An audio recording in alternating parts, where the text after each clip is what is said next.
Good morning. Welcome to the July 2019 open meeting of the Federal Communications Commission. Madam Secretary, could you please walk us through the agenda for this morning? Thank you, Mr. Chairman. Good morning to you and good morning, Commissioners. Morning. For today's meeting, you will hear 8 items for your consideration. First, you will consider a report and order that would allow for more efficient and effective use of the 2.5 gigahertz band by increasing flexibility for existing educational broadband service licensees and providing new opportunities for rural tribal nations and other entities to access unused portions of the band. Second, you will consider a public notice that would establish application and bidding procedures for Auction 103, the incentive auction of upper microwave flexible use service licenses in the upper 37 gigahertz, 39 gigahertz, and 47 gigahertz bands. Third, you will consider a notice of proposed rulemaking that would propose a connected care pilot providing universal service fund support to healthcare providers to defray the costs of broadband service to enable low-income patients and veterans to access telehealth services. Fourth, you will consider a notice of proposed rulemaking and declaratory ruling that would take steps to promote facilities-based broadband deployment and competition in apartments, condominiums, office buildings, and other multiple-tenant environments. Fifth, you will consider a report and order on remand that would grant price cap carriers relief from ex-ante pricing regulation of their lower speed time division multiplexing transport business data services nationwide. Of course. And a memorandum opinion and order that would partially grant U.S. Telecom's request for forbearance from DS1 and DS3 transport unbundling obligations for price cap carriers.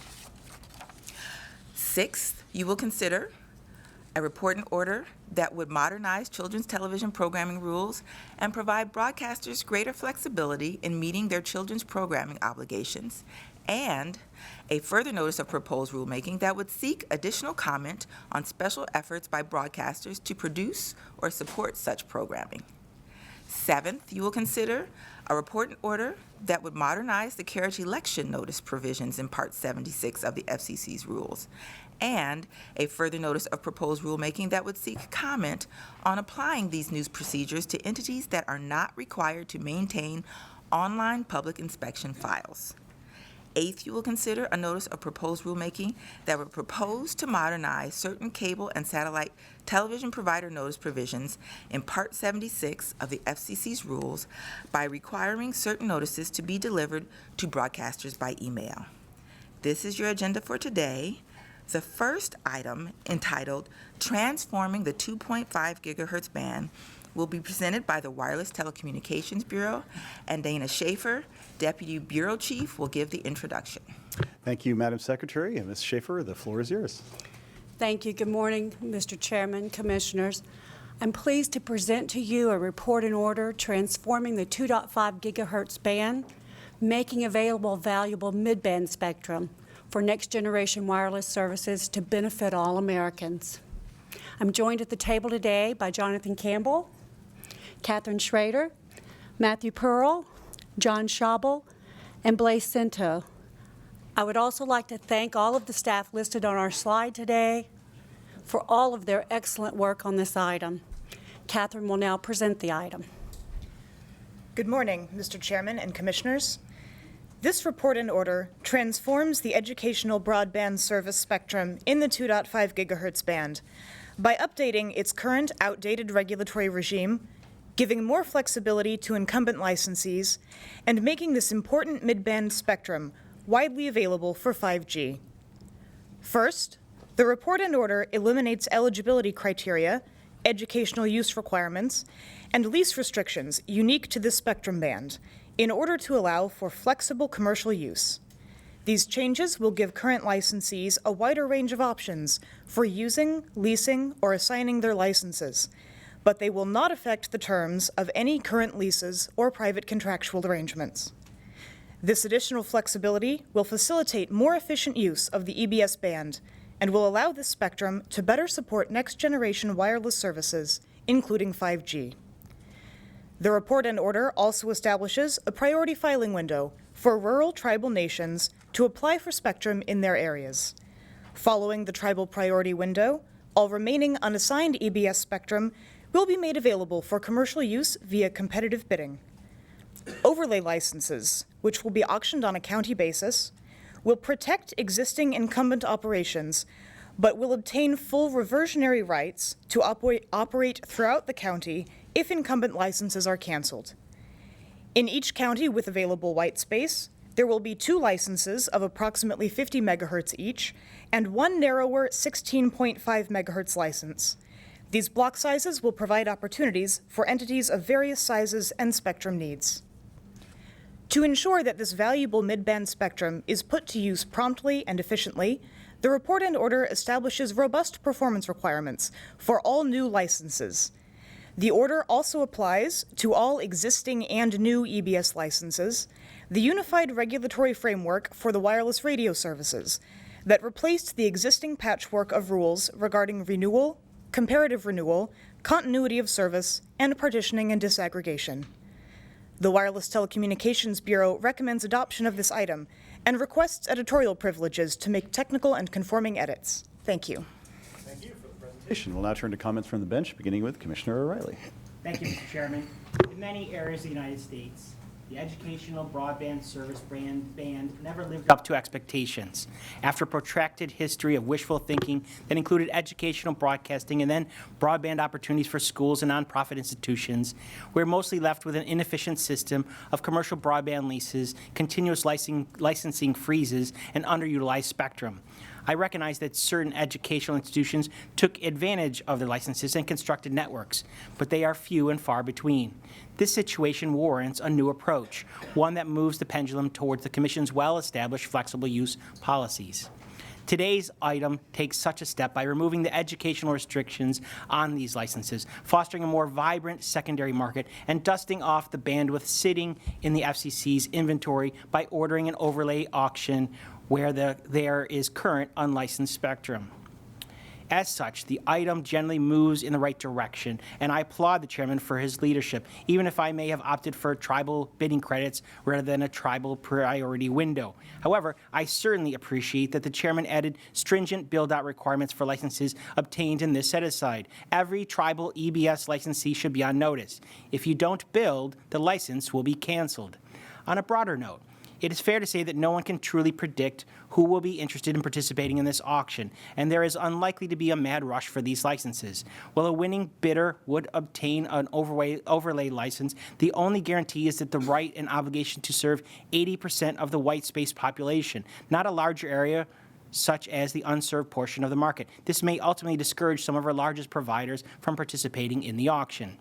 Moreover, this proceeding is fundamentally about making slivers of spectrum available in those areas where it's not licensed. While additional spectrum opportunities in rural and non-urban markets are important, the lack of available spectrum in the largest markets makes it hard to characterize this as a true mid-band play for 5G or next-generation services.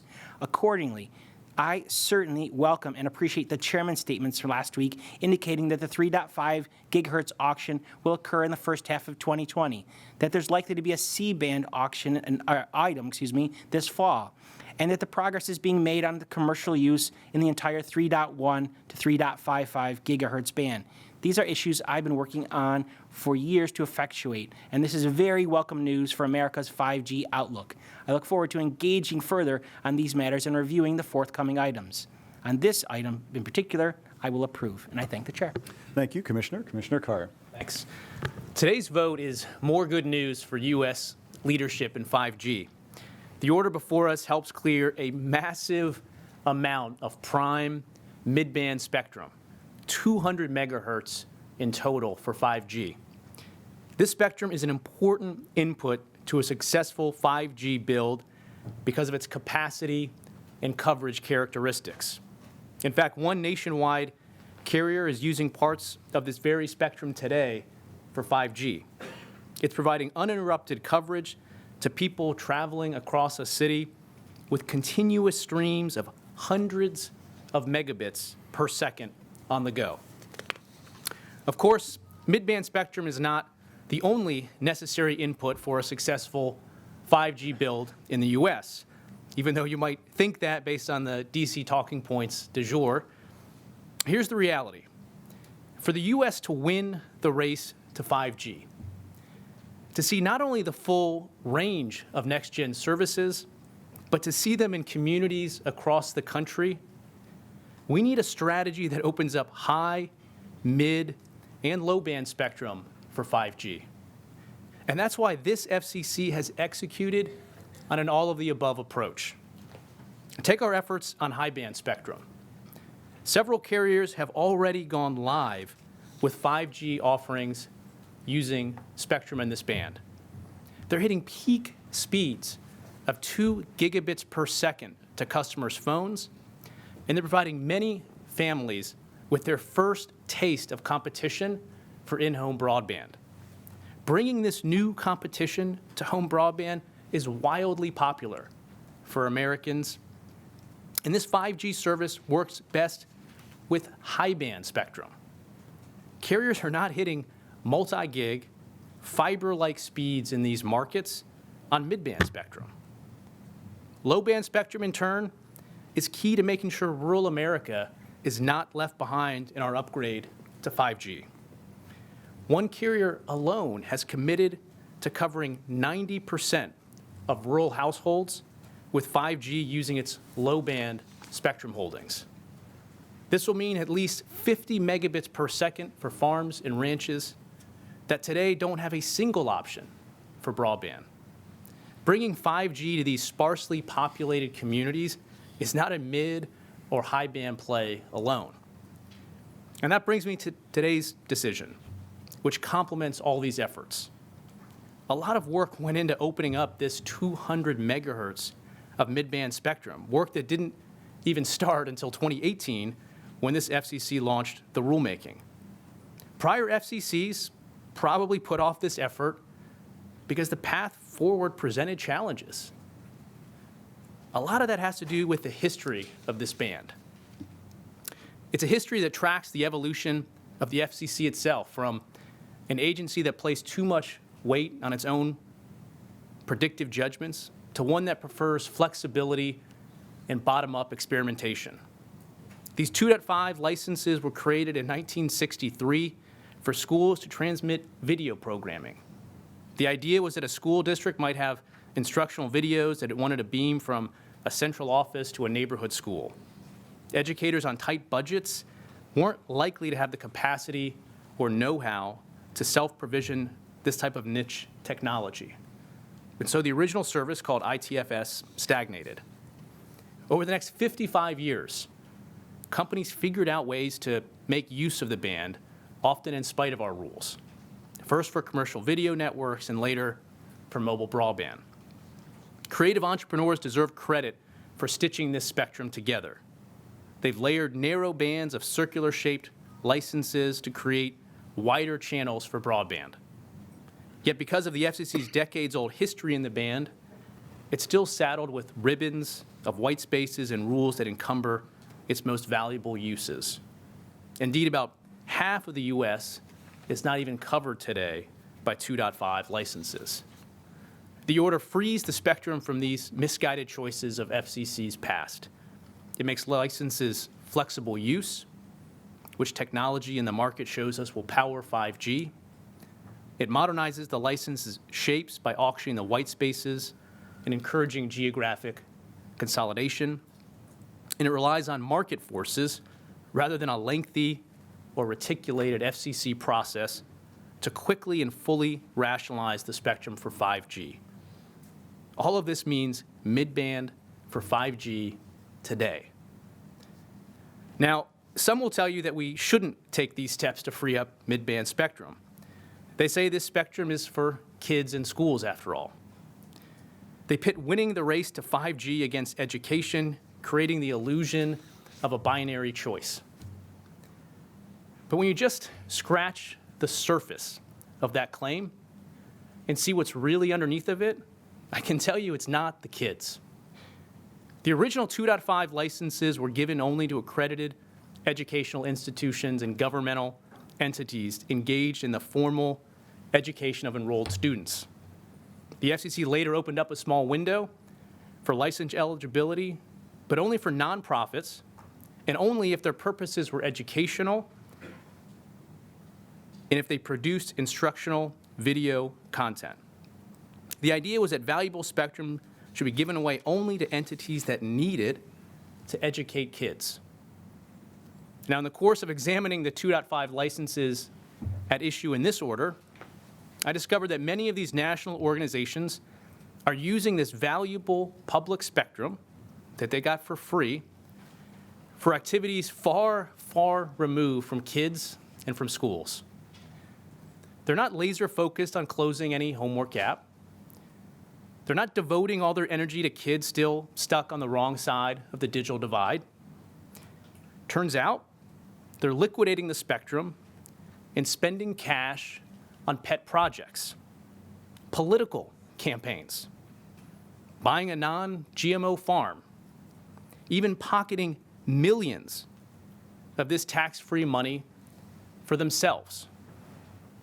These practices may not only violate FCC rules, but in some cases, federal tax law as well. So last week, I started an inquiry by sending letters to some of these national organizations. We need to get to the bottom of their shady practices, and we need to hold them accountable for any wrongdoing. To further my efforts, I'm glad my colleagues agreed to include language in today's decision that directs the Enforcement Bureau and the Wireless Bureau to review these existing license holders for compliance with our rules and other applicable laws. Strong enforcement is especially important right now because this order allows national nonprofits and all other 2.5 gigahertz license holders to sell their licenses, potentially at great profit. Those resources should go to kids in schools, not shady middlemen, not rent seekers, and not scam artists. I also think the FCC should demand more from these and other EBS license holders than we've been getting. The current 30% build-out obligation is out of step with the performance requirements we impose on other wireless licensees. I propose that we increase build-out on existing EBS licensees to 80%. And although we don't take that specific step in this order, the order now creates a procedural path to accomplishing that in a pending future rulemaking. With these changes in place, a vote for this item is a vote to return the focus to kids in schools. It's a vote for 5G, and a vote for the next item up on our agenda is another vote for more 5G. Together, these two items put up for auction more spectrum than at any time in the FCC's history, and they enable the clearing of prime 5G spectrum to rival any country in the world. I'm proud of the work this FCC has done on spectrum and on infrastructure to secure U.S. leadership in 5G. I'm glad to vote in favor of more mid-band spectrum for 5G today, and I want to thank the Wireless Bureau for its hard work on the item. I appreciate it, and it has my support. Thanks. Thank you, Commissioner. Commissioner Rosenworcel. In 1960, when Senator John F. Kennedy was roaming the country campaigning for the highest office in the land, he described television as having the potential to reach more things to more people in less time than anything yet devised. You know, I'm struck by those words about the educational power of television. That's because they sound so much like the ones we use today to describe the power of broadband for our schools and our students. Now, his enthusiasm for educational television did not end with that presidential campaign. In 1962, President Kennedy signed the Educational Television Facilities Act, which provided the first funds to non-commercial broadcasting. And at the signing ceremony, he was accompanied by none other than Newton Minow, his hand-picked chairman of the Federal Communications Commission. Of course, Newton Minow famously had his doubts. A year before the passage of this law, he called television a vast wasteland. But you know, a year after passage, Chairman Minow set out to make educational television a reality.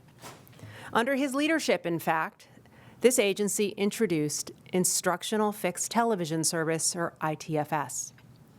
Now, ITFS made its home in the 2.5 gigahertz band. Licenses were distributed to educational institutions committed to delivering instructional television services to schools. It was a grand idea. Use the power of broadcasting to teach. Remake education. But history shows that even with all this enthusiasm for instructional television, many ITFS licensees had difficulty making full use of their spectrum. So over time, the FCC permitted educational licensees to use these airwaves another way and lease excess capacity for commercial use. So fast forward to 2004. The FCC took another look at ITFS. It renamed it the Educational Broadband Service, but it did more than just rebrand these airwaves. It sought to reimagine their possibilities by encouraging their use not just for instructional television, but for educational broadband. Some truly promising efforts to ensure online access for students followed in communities as diverse as Albemarle County, Virginia, Marquette, Michigan, and Desert Sands, California. But not every licensee has been able to put this spectrum to the educational use the FCC imagined. So last year, the FCC released yet another rulemaking to address the 2.5 gigahertz band. And that brings us to the present and this decision right here today. This order turns its back on the schools and educational institutions that have made the 2.5 gigahertz band their home since 1962. Today, the FCC takes the innovative effort to infuse this band with learning opportunities, an initiative that dates back to the Kennedy administration, and reverts to uninspired and stale commercial spectrum policy. This is a shame. Instead of using these airwaves in creative ways, we take the 2.5 gigahertz band, cut education from its mission, and collapse this spectrum into an overlay auction system that structurally advantages a single nationwide carrier. It didn't have to be this way. I think the educational history of this band is important. I think it should inform our effort to put this band to greater use for the next generation of wireless services. I think instead of this uninspired overlay auction, we should be doing something bold. We should be doing something creative. We should be doing something that honors the past in this band, but takes it firmly into the 5G future. There's a way to do this. Let me explain how.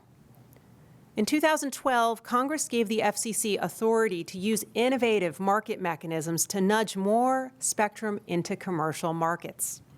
We used this authority for the first time in 2016 to do something that had never been tried before.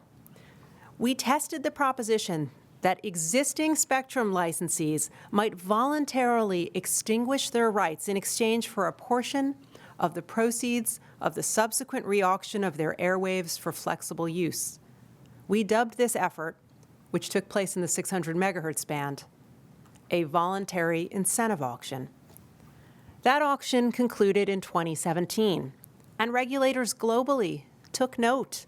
But we didn't actually stop there. We didn't hang up our hats after addressing only the spectrum needs of our private companies. We recognized we had public problems to solve, and that this auction process could help. So we blazed a trail for another first. With the blessing of Congress, we took the revenues raised from our first ever incentive auction and used them to connect first responders across the country to a nationwide network for public safety with blazing fast facilities. This first responder network is helping law enforcement, firefighters, and emergency medical technicians save lives and protect communities across the country. I don't think there's any shame in copying a good idea. We should take this model and reimagine it for education in the digital age. While our first incentive auction connected first responders, our next could free mid-band spectrum for 5G and connect students. Here's why this is important. Today, 7 in 10 teachers assign homework that requires internet access. But FCC data repeatedly show that 1 in 3 households have no broadband at home. Where those numbers overlap is what I call the homework gap. The homework gap is real. Last month, according to the Associated Press, it affects nearly 1 in 5 students in states all across this country. And for students in homes without broadband, just getting their homework done is hard. I've seen it firsthand in rural areas, urban areas, and everything in between. Kids sitting in parking lots late at night into the evening just to get a signal to do their nightly schoolwork. Students sliding into booths at fast food restaurants every afternoon to do their homework with fizzy drinks and a side of fries. Parents cobbling together connectivity trips to the homes of relatives and libraries with limited hours just to get their children the connectivity they need to get their homework assignments done. It shouldn't be this hard in the United States of America. We should do something about it, and the 2.5 gigahertz band presents a perfect place to start. This is how it would work. The FCC has unused 2.5 gigahertz licenses in inventory. It has the authority to hold another voluntary incentive auction. Existing EBS licensees could then make a choice, keeping what they have today or returning their airwaves for compensation they could use to get resources they need for education in the digital age. Doing so would require addressing license size, long-term leasing, and other issues unique to the band.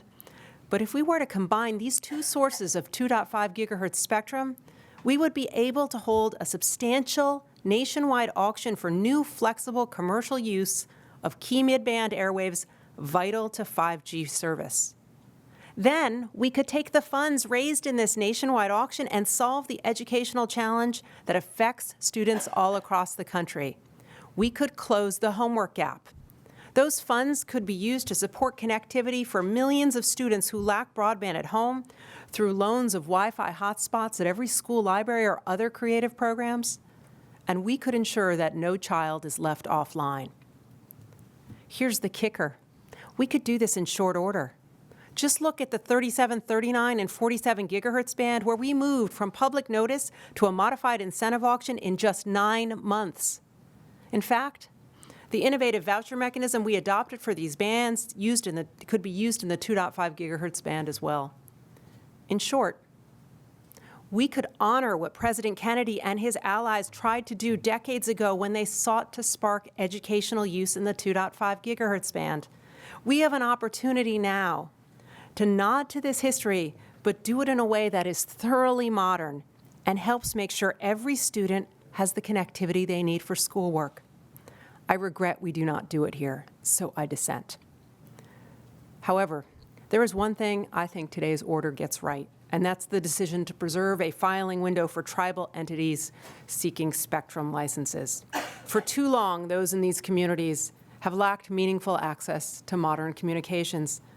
Native Americans should not be the last Americans with access to broadband. Addressing this problem will take more than what we do here, but it's an initiative that I support, and it is the lone aspect of today's decision that I approve. Thank you, Commissioner. Commissioner Starks. Thank you, Mr. Chairman. Today, our schools and colleges face a crisis of appalling proportions in terms of a deficit of dollars, teachers, classrooms, and services. American progress and even our national survival is directly dependent on what we do as a nation now. Those were words written in 1960 by President Kennedy. And unfortunately, they still ring true today. Our children's education is one of the most important investments that we make as a society. President Kennedy saw the potential of television spectrum, calling it, quote, a device which has the potential to reach more things to more people in less time than anything yet devised, close quote. That insight led the FCC to set aside the 2.5 gigahertz spectrum to support schools and educational programming in 1963. Meanwhile, ARPANET, the precursor to the modern internet, was just in its embryonic stages. We had no idea what it would someday become or how the world would soon change in dramatic ways.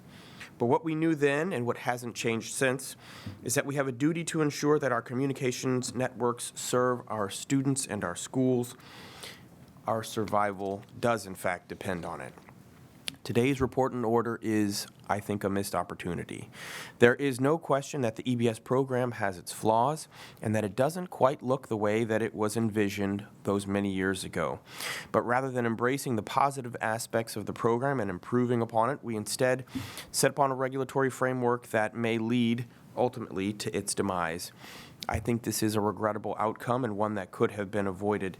Much like television in the 1960s, the internet today has the potential to teach more things to more people than ever before.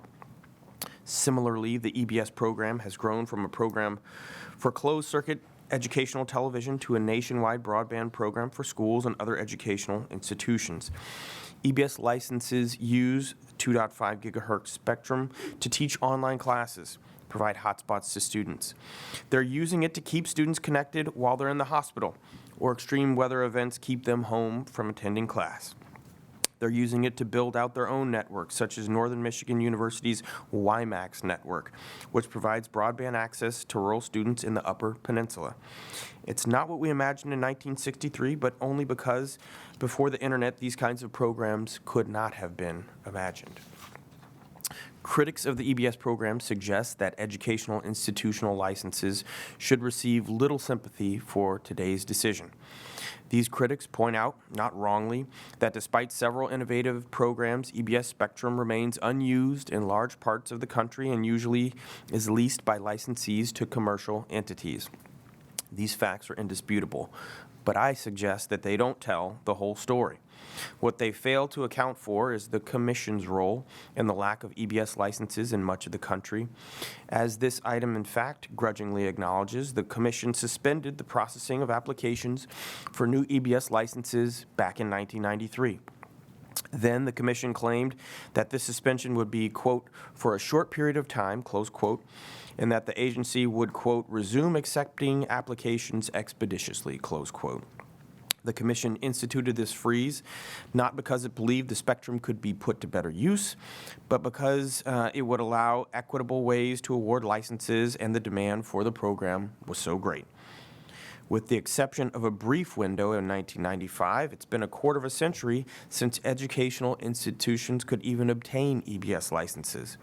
And while the Commission has periodically discussed the EBS program, the agency's failure to resume the issuances of EBS licenses has created a cloud over the program that is no fault of the licensees. EBS critics also make a great deal of the fact that most EBS licenses now lease their spectrum. But those critics fail to acknowledge that it was the Reagan-era FCC that encouraged licensees to lease their spectrum. Back in 1983, the Commission realized that most EBS licensees, educational institutions with little technical expertise or access to capital, in fact lacked the resources to build out their own facilities, and that they needed additional resources for the service to grow.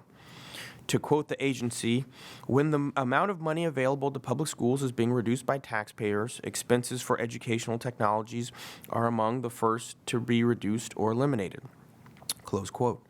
The Commission therefore approved the leasing of this spectrum to allow licensees to generate revenue that would, quote, widen the program's base of support and contribute to the service's ability to withstand a diminution in any one source of funding without being forced to significantly reduce its overall service to the community, close quote. So it was with the Commission's blessing that most EBS licenses entered into leasing arrangements with commercial providers. Nevertheless, a few EBS licensees have built out their own networks and done an outstanding job of servicing their communities. And although most have not built out their networks, many have obtained lease terms that do provide benefits for their institutions and communities. The EBS program today is not what the Commission intended, but it does reflect the broad intent of the agency when it last considered its merits.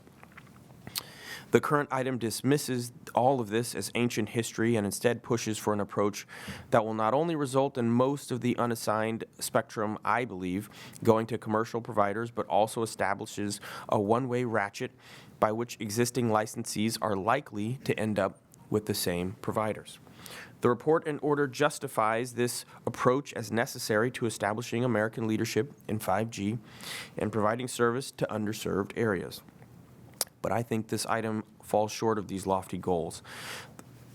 The order appears likely to result in a windfall of spectrum for current lessors, which already control much of the 2.5 spectrum.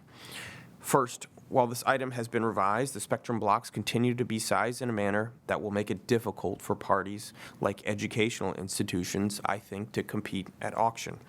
Moreover, even among such parties, current lessors have a huge advantage because of their superior knowledge of the existing licensees, which could significantly affect the valuation of the overlay licenses. Given the advantage held by current lessors with the existing substantial spectrum resources in the 2.5 gigahertz band, I have doubts that these companies will use any new spectrum for services they weren't already planning for, particularly in rural areas. And as for existing licenses, the item dismisses the EBS community's concerns about the impact of removing the educational use requirement and allowing non-educational entities to obtain them. The item says that licensees will retain their licenses and can always reject any unreasonable offers from would-be lessees. But the item ignores the asymmetrical bargaining power of the parties. For example, even as the Commission acknowledged back in its 1983 order, educational institutions have limited resources, suggesting that local school districts and multi-billion-dollar corporations have equal bargaining power, particularly if existing leases restrict a school district's alternatives through right of refusal clauses, I don't think is altogether credible. Moreover, even those licensees who can theoretically turn down a would-be lessee have limited alternatives. The situation has not much changed since the 1980s.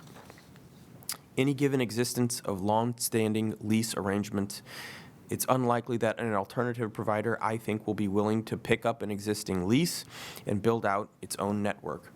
In effect, the current commercial lessees can simply tell an EBS licensee to take it or leave it. Instead of sunsetting the EBS program as we do today, I think the Commission could have improved it, as the President's Department of Education recently urged us to do. We could have attached conditions to new licensees for the provision of uncapped low-cost service to educational institutions or students. We could have created a priority filing window for educational institutions in rural areas to obtain new licenses where competing applications are unlikely, or we could have broken the spectrum blocks up into small enough segments that smaller carriers or educational institutions could have had a sporting shot at getting some of this spectrum. These changes could have encouraged the development of 5G and rural services while remaining true to President Kennedy's call to action those many years ago. I think we have lost this opportunity, and the program has been fundamentally undermined. For now, the EBS program remains in place. I wish the licensees the best. They do incredible work and they have my support. This item leaves me with grave concerns about the future of the program. And finally, while I disagree with much of the approach taken in this item, I also support the item's adoption of priority filing windows for tribes. I think this is a tremendously beneficial result and should lead into increased broadband availability for this community. I look forward to hearing how those licenses will help address the critical need. Thanks to WTB for their work on this item. Thank you, Commissioner. In 1963, a band from Liverpool released their debut studio album, Please Please Me, hoping to revolutionize the music industry. That same year, the FCC fell in love with a different band, the 2.5 gigahertz band, and decided to establish rules to allocate that band for educational television services. Over half a century later, one band continues to occupy the airwaves, while in large part, the other is nowhere to be found. If you need a hint as to which band is which, I'll just say, sadly, that the FCC does not have jurisdiction over the Beatles. But we do have control over the 2.5 gigahertz band. This is the single largest contiguous swath of mid-band spectrum below 3 gigahertz in the entire country. And given its combination of coverage and capacity, it presents a big opportunity for 5G. But today, this valuable public resource is dramatically underused, especially west of the Mississippi River. That's partly because technological advances have rendered the original intended uses outdated, and partly because arcane rules have hampered providers from putting this spectrum to its highest valued use. Just as making available high-band spectrum for commercial use is critical to the development and deployment of 5G in the United States, so too is opening up mid-band spectrum. As one of my colleagues has noted, and I quote, "For the United States to have secure 5G service available to everyone, everywhere, we need to make it a priority to auction mid-band airwaves right now." I agree. She has advocated for this agency to, quote, "explore innovative opportunities for making more efficient use of the 2.5 gigahertz band." I agree. And she has observed that the 2.5 gigahertz band is, quote, "the spectrum that can make 5G happen in our rural communities and is a really big piece of the puzzle for 5G. I agree. And so today, the Commission majority takes a major step toward freeing up critical mid-band spectrum for 5G. At long last, we remove the burdensome restrictions on this band, allowing incumbents greater flexibility in their use of the spectrum. And we introduce a spectrum auction that will ensure that this public resource is finally devoted to its highest valued use. These groundbreaking reforms will result in more efficient and effective use of these airwaves and represent the latest step towards advancing American leadership in 5G. We also give rural Indian tribes an exclusive window to obtain the spectrum to serve tribal lands, and here is why. I've seen it for myself, from the Rosebud Sioux Reservation in Mission, South Dakota, to the Navajo Nation outside Flagstaff, Arizona, from the Coeur d'Alene Reservation in Idaho to the Jemez and Zia Pueblos in New Mexico. The digital divide is most keenly felt in Indian country. I want to make sure that those committed to connecting tribal members in rural areas are given a strong opportunity to succeed. A tribal priority filing window will help the most marginalized communities in this country gain access to services using this transformative spectrum band. And in particular, I want to thank the governor of Chickasaw Nation, Bill Inoutabi, and his team for sharing their perspectives on the importance of a tribal window in the 2.5 gigahertz band during my recent visit to rural Oklahoma. Their insights and those of tribal leaders around the country helped guide my thinking on this issue. Now, following the tribal priority window, the remaining unassigned 2.5 gigahertz spectrum will be made available for commercial use through a spectrum auction. The 2.5 gigahertz auction, which the FCC intends to hold next year, will put this spectrum to its most valuable use for the American people. Accordingly, we decline to adopt priority windows for non-incumbent educational institutions or incumbent licensees. And here is why.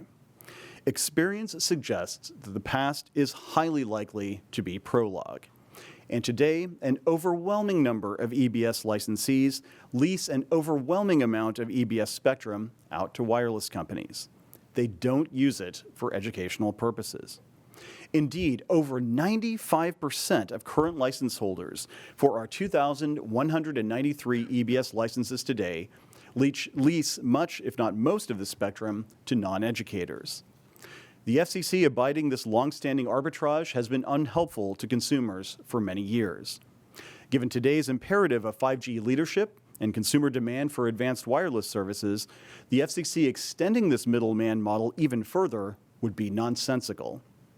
And as Commissioner Carr's recent inquiries have suggested, the FCC would be foolish, if not derelict in its duty, to allow entities to monetize the spectrum nationwide for purposes that have little to nothing to do with educating children. That would exacerbate, rather than close, the spectrum gap. An additional point. It has been 427 days, 14 months to the day, since we started the 2.5 gigahertz proceeding. One of my colleagues suggested yesterday that we hold an incentive auction in this band, with no details offered whatsoever on how to do so. Of the many procedural and substantive problems with that suggestion, one stands out. It would delay an auction of this key mid-band spectrum by several years, according to our career staff, thus substantially slowing down progress on 5G for this country. I believe we need to make it a priority to auction mid-band airwaves right now, not in several years' time. And accordingly, I was not and am not willing to support such a delay. Moreover, it is important to remember the significant public interest benefits that accrue from our decision to establish an overlay auction and structure that auction in the way we have. We adopt county-sized licenses. We adopt a 3-part band plan. We adopt bidding credits for small entities. And this is part of the reason why certain entities such as Midco, WCAI, Carolina West Wireless, Pioneer Cellular, Viera Wireless, and AST Telecom, and fixed wireless companies represented by WISPA, such as Wave Wireless and Paladin Wireless, support our approach. Now, you may not have heard of some or any of these entities, and that's kind of the point. We have structured the auction in such a way as to encourage small businesses to enter this space, to use this public resource for the benefit of those who for too long across this country have been on the wrong side of the digital divide.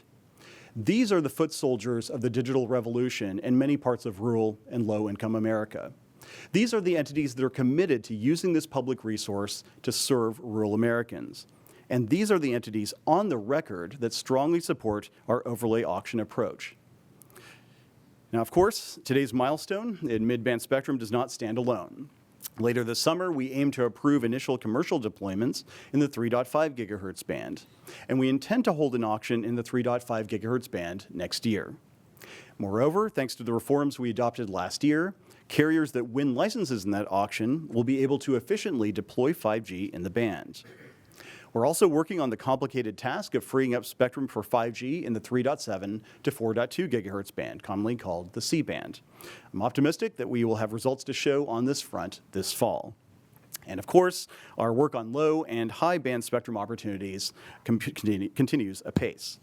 I want to give my thanks to those FCC staffers working to help make the 5G digital revolution a reality. Today's important steps would not be possible without them, and although they were listed on the screen, I think their names bear mentioning in particular. Thanks to Aaron Boone, Stephen Buenzo, Jonathan Campbell, Melvin Del Rosario, Diane Dupert, Garnet Handley, Tim Hilfiger, Chris Miller, Daryl Pay, Matthew Pearl, John Schabel, Catherine Schroeder, Becky Schwartz, Blaise Cinto, Christian Segura, Dana Schaefer, Nadia Sotos-Wallace, Cecilia Soloff, and Nancy Zashik from the Wireless Telecommunication Bureau, Catherine Matravis, Jonathan McCormick, Julia McHenry, Patrick Sun, Emily Talago, and Margie Weiner from the Office of Economics and Analytics, Matthew Duchesne, Barbara Espin, and Sayuri Rajapaksa from the Consumer and Governmental Affairs Bureau, Shanna Wilkerson from the Office of Communication Business Opportunities, and David Horowitz, Keith McCrickard, and Bill Richardson from the Office of General Counsel. This item has my support and my gratitude to you for your efforts on it. With that, we'll proceed to a vote on the item. Commissioner O'Reilly? Aye. Commissioner Carr? Approve. Commissioner Rosenworcel? Approve in part, dissent in part. Commissioner Starks? Approve in part, dissent in part. The chair votes to approve. The item is adopted with editorial privileges granted as requested. And Madam Secretary, before you take us to the next item on today's agenda, I want to salute the congressional interns, some 40 of them who are here today. You've just witnessed your first FCC item being adopted. This is a milestone in your career that I hope you remember for the rest of your days here in Washington. But in all seriousness, thank you for your service on the Hill. Welcome to the FCC, and we hope you have a very rewarding summer learning the ins and outs of the federal government. Madam Secretary, now I turn the floor back over to you. Thank you, Mr. Chairman and Commissioners. The next item, entitled Incentive Auction of Upper Microwave Flexible Use Service Licenses in the Upper 37 gigahertz, 39 gigahertz, and 47 gigahertz bands for Next Generation Wireless Services, will be presented by the Office of Economics and Analytics. Julia McHenry, Chief of the Office, will give the introduction. Thank you, Madam Secretary. And Ms. McHenry, whenever you and your team are settled, the floor is yours.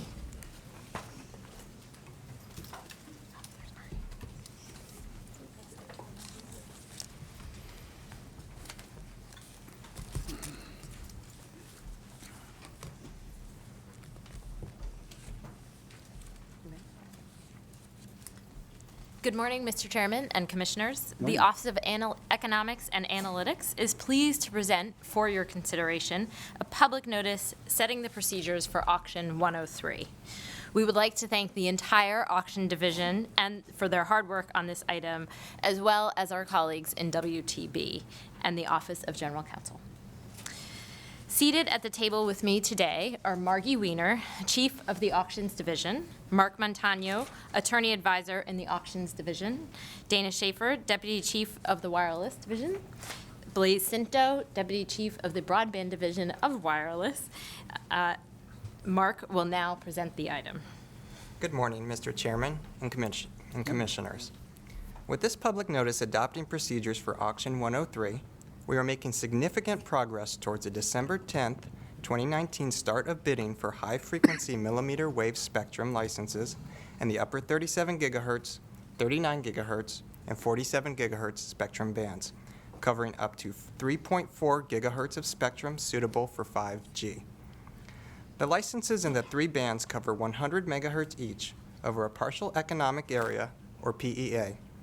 The specific number of blocks that will be available in the upper 37 gigahertz and 39 gigahertz bands will be announced on August 23rd, after existing 39 gigahertz licensees make their initial commitments to accept reconfigured licenses or relinquish their spectrum usage rights. Licensees that relinquish their rights will receive an incentive payment to be determined by the auction and have the option to bid for new licenses. The public notice adopts pre-bidding procedures relating to the application process. Short-form applications to bid for licenses in Auction 103 may be filed between August 26th and September 9th. At the filing deadline, the prohibited communications rule will ban certain communications between and among those applicants and 39 gigahertz incumbents that apply to make an initial commitment, even if they do not apply for Auction 103. In addition, the item adopts the same bidding credit caps for small businesses and rural service providers that were proposed in this proceeding and adopted for Auctions 101 and 102. The public notice also adopts bidding procedures for a clock auction that largely mirror the procedures the Commission adopted for Auction 102. Auction 103's clock auction format will allow bidding on generic blocks in each PEA and successive clock bidding rounds. The auction will have two categories of generic blocks consisting of 1, upper 37 and 39 gigahertz blocks grouped together, and 2, 47 gigahertz blocks. The public notice adopts upfront payment amounts and minimum opening bids that vary by market population. Based on the comments received, the upfront payments and opening bids have been reduced by 75% and 50% respectively from those proposed. Furthermore, the public notice adopts an initial clock price increment of 10%, which can range from 5 to 20% as the auction proceeds, and an activity requirement between 90 and 100% of a bidder's bidding eligibility in all clock rounds, starting at 95% for the initial round.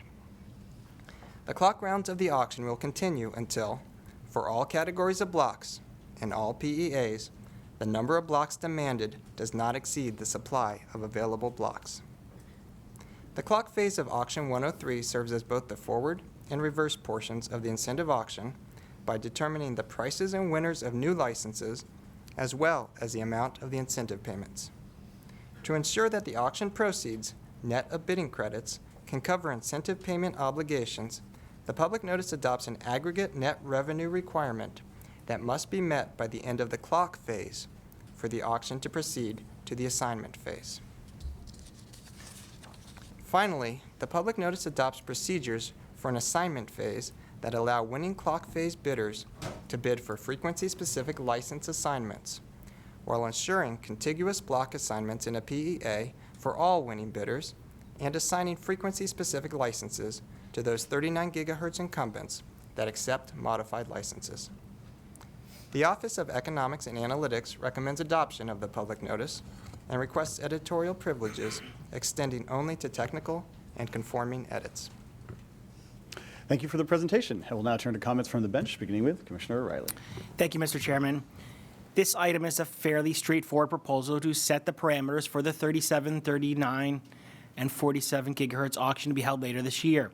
Holding this auction is very good news and sound policy, as releasing more spectrum into the marketplace allows innovators and technologists to utilize it to provide wanted consumer service and products. Of the millimeter wave bands, these have been particular interest, and perhaps more so than 24 and 28 gigahertz bands for various reasons, including the amount of spectrum available, various incumbency issues, and equipment readiness. Having talked about the 37, 39 gigahertz band for over 4.5 years and the 47 gigahertz band for 3 years, count me among those that are excited to get this auction up and running as soon as possible. I thank the chair. Thank you, Commissioner. Commissioner Carr. Thanks. I have a short 20-minute statement, but in the interest of time, I'll cut it down to 18 minutes. We can breeze through. But just want to say thank you for your hard work on this. This brings some really important spectrum to market, another good win for us in 5G. So thanks for all your hard work on this. Thank you, Commissioner. Commissioner Rosenworcel. All right. 16 countries have already auctioned spectrum specifically for the provision of 5G wireless services. They include Australia, Finland, Germany, Italy, Ireland, Japan, Kuwait, Latvia, Mexico, Oman, Qatar, Saudi Arabia, South Korea, Spain, the United Arab Emirates, and the United Kingdom. In addition, China allocated spectrum for 5G use last year. And if you comb through all these efforts, one detail stands out. Every country on this list has made mid-band spectrum available for their early 5G deployments. Every single one. But in the United States, we have yet to auction a single swath of mid-band spectrum. We have brought exactly 0 megahertz of mid-band airwaves to auction in the 5G age. Instead, we have focused all of our efforts on high-band spectrum. In fact, when it comes to this agency's early efforts, we have auctioned 2 millimeter wave bands earlier this year, and courtesy of today's auction, we plan to auction another 3 millimeter wave bands later this year, and that is a total of 5 different bands newly available for 5G service. But they're all millimeter wave. So when it comes to the mid-band spectrum the rest of the world has used for early 5G efforts, we've auctioned nil. It's increasingly apparent that the United States is alone in its mission to make millimeter wave spectrum the core of its domestic 5G approach. And if we continue on this path, prioritizing high-band airwaves, we are going to have a serious problem. We will find ourselves on the sidelines as mid-band spectrum becomes the core of worldwide 5G service. That means less scale, higher costs, interoperability challenges, and less security as other nations' technologies proliferate.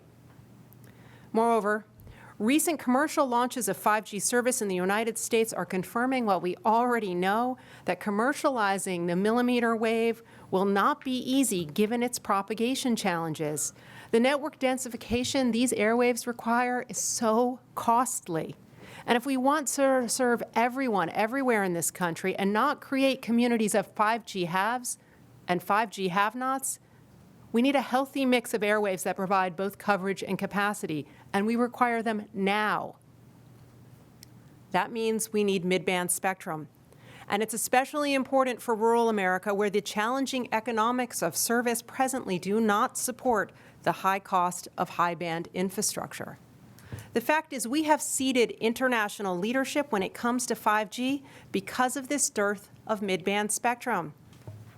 If you want proof, take a look at a recent report issued by the Defense Innovation Board, which is the United States military's premier advisory group of academic researchers and private sector technology companies. And they surveyed the 5G landscape in the United States and warned that in this country, we should be concerned because the country that leads 5G is, quote, not likely to be the United States, unquote. That does not sound good. Our back-of-the-pack approach to mid-band spectrum is leading us down the wrong road in the race to 5G. We need to change course stat. We need a mid-band spectrum auction now. I am hardly alone in making this call. You can find it in every report issued about our 5G progress, in comments filed in every spectrum proceeding at this agency, and in countless inquiries from Capitol Hill. So it begs the question, why is this agency doubling down today on yet another high-band auction? The truth is, We should schedule a mid-band auction of the 3.5 gigahertz band right here and right now. So while I support today's decision to put on the calendar an auction of the 37, 39, and 47 gigahertz band, I think holding this auction before bringing mid-band spectrum to market is seriously misguided. So I will approve in part and dissent in part. I sincerely hope that this agency can flip its priorities and refocus on mid-band airwaves. The rest of the world is leaving us behind.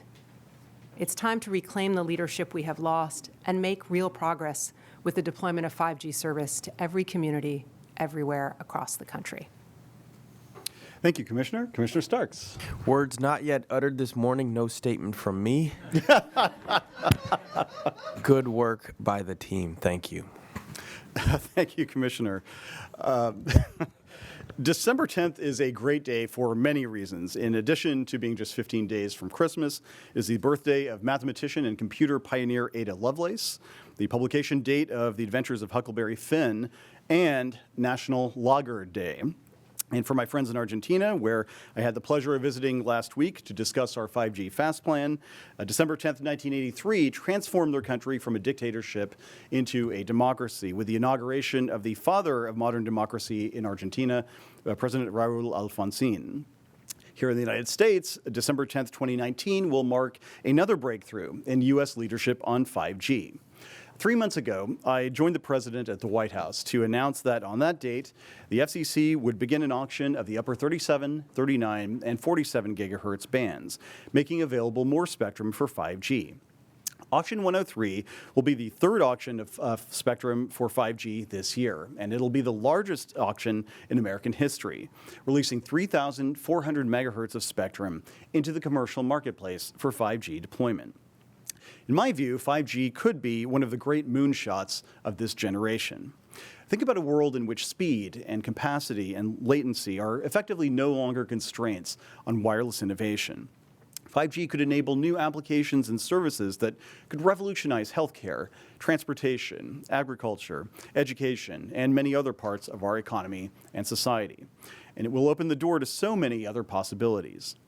How fast these possibilities are realized, or if they are realized at all, will depend in part on whether we enable them to happen. The FCC is doing its part to promote U.S. leadership in 5G wireless communications. In total, our auctions this year will free up for the commercial marketplace almost 5 gigahertz of spectrum for flexible use. For context, that is more spectrum than is currently used for mobile broadband by all mobile broadband providers in the United States combined. And with today's 2.5 gigahertz item, the FCC will also make valuable mid-band spectrum available soon for 5G. Speaking of, it is equal parts ironic and amusing that some continue to claim that we are doing too little to free up mid-band spectrum, but then oppose every single initiative we've undertaken to do just that. You can't demand action on mid-band spectrum and then oppose rules that make it possible to deploy 5G in the 3.5 gigahertz band. You can't demand action on mid-band spectrum and then take the position that we must wait for Congress to act before we move forward on the C-band. And you can't demand action next year, can't demand action on mid-band spectrum and then vote against an auction next year that would make 2.5 gigahertz spectrum available for commercial use. Or rather, you can do all of those things, but then the inescapable inference is that your real commitment is to political gamesmanship, not actual progress on mid-band spectrum. Fortunately, this agency is focused on the prize, not on politics. Thank you to the dedicated staff of the Office of Economics and Analytics, the Wireless Telecommunications Bureau, and the Office of General Counsel, who have worked tirelessly to chart a course for American leadership in 5G. Your efforts, again, have my support. And with that, we'll proceed to vote on the item. Commissioner Riley? Aye. Commissioner Carr? Approve. Commissioner Rosenbristle? Approve in part, dissent in part. Commissioner Starks? Approve. The chair votes to approve. The item is adopted with editorial privileges granted as requested. Thanks again for the work. Madam Secretary, to item number 3 we go. Mr. Chairman and Commissioners, the third item is entitled Promoting Access to Connected Care Services. The item will be presented by the Wireline Competition Bureau, and Chris Monteith, Chief of the Bureau, will give the introduction. Thank you, Madam Secretary. KMO is back. And Ms. Monteith, the floor is yours whenever you and your team are ready.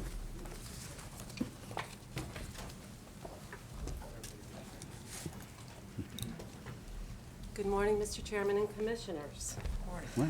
Today, the Wireline Competition Bureau presents for your consideration a notice of proposed rulemaking that, if adopted, would propose and seek comment on a pilot program that would help defray health care providers' costs of providing connected care technologies to low-income patients and veterans. I would like to thank the Telecommunications Access Policy Division for their work on this item. I would also like to acknowledge the valuable input we received from our colleagues in the Office of General Counsel and the Office of Economics and Analytics. Seated with me at the table from the Wireline Competition Bureau are Trent Harkrader, Deputy Bureau Chief, and from the Telecommunications Access Policy Division, Ryan Palmer, Division Chief, Jody Griffin, Deputy Division Chief, and Rashawn Duvall, Attorney Advisor. Rashawn will now present the item. Thank you. Good morning, Mr. Chairman and Commissioners. Morning. Advances in telemedicine are transforming healthcare from a service delivered solely through traditional brick-and-mortar facilities to connected care options delivered via a broadband internet access connection directly to the patient's home or mobile location. Through connected care services such as remote patient monitoring and virtual visits, healthcare providers and patients are seeing better health outcomes and significant cost savings. Despite the numerous benefits of connected care services, many low-income Americans and veterans, particularly those living in rural areas and tribal lands, do not have broadband internet access service and thus are unable to enjoy the benefits of broadband-enabled connected care services.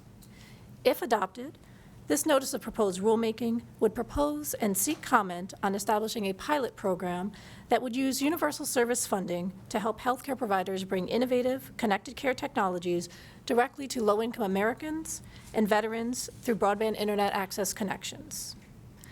The notice of proposed rulemaking proposes to provide no more than $100 million in funding over 3 years to selected connected care pilot projects and would allow an 85% discount off the cost of supported services. The notice proposes to limit pilot participation to the eligible healthcare providers defined in Section 254 H7B of the Communications Act, which the Commission already uses for its rural healthcare programs. The notice seeks comment on the structure of the pilot program, including the types of pilot projects, the eligible services and equipment, as well as the types of eligible patients and service providers.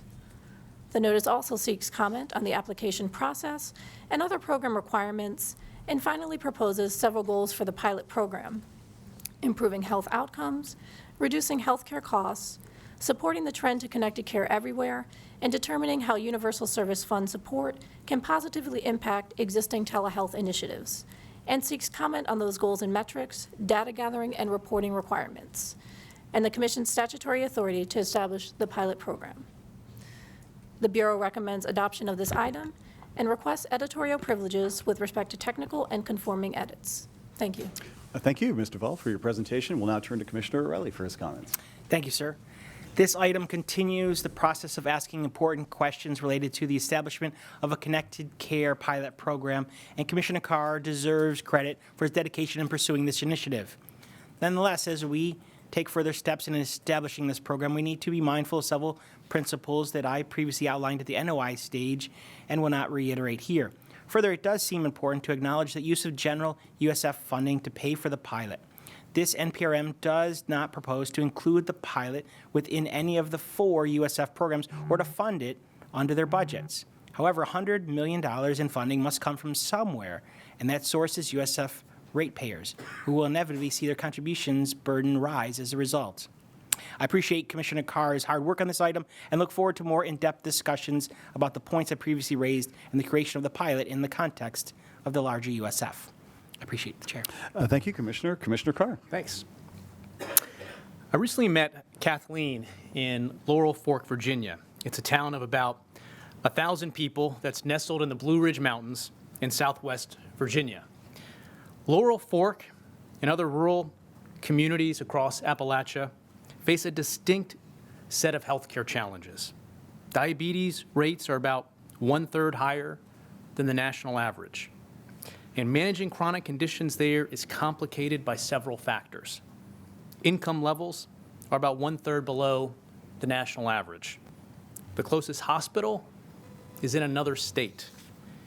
And HHS has classified Laurel Fork as a healthcare provider shortage area for mental health and primary care services.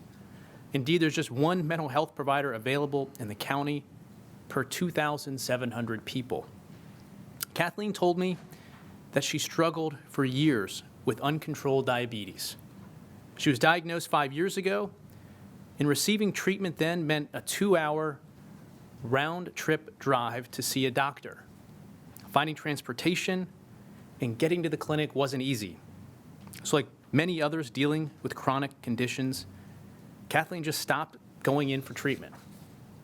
When she went back to the doctor a few years later, her A1C levels had skyrocketed to 15.5. To put that in context, levels that high are considered critical and commonly followed by strokes and heart attacks. So Kathleen's doctors signed her up for an innovative program that's run out of a community health center in Laurel Fork. The program uses telehealth and remote patient monitoring to treat diabetes.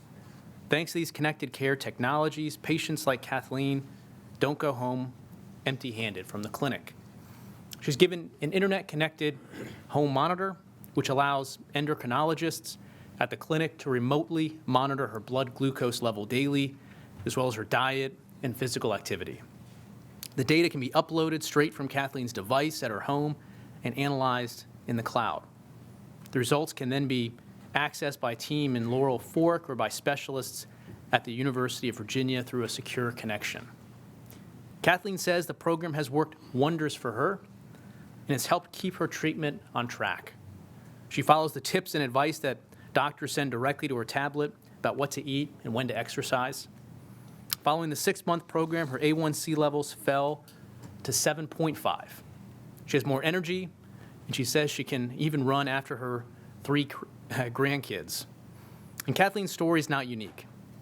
Dr. Santon, who oversees the program, reported that remote patient monitoring lowered patients' A1C levels by 2.2 points on average, which reduced their risk of heart, kidney, and eye problems by more than 50%.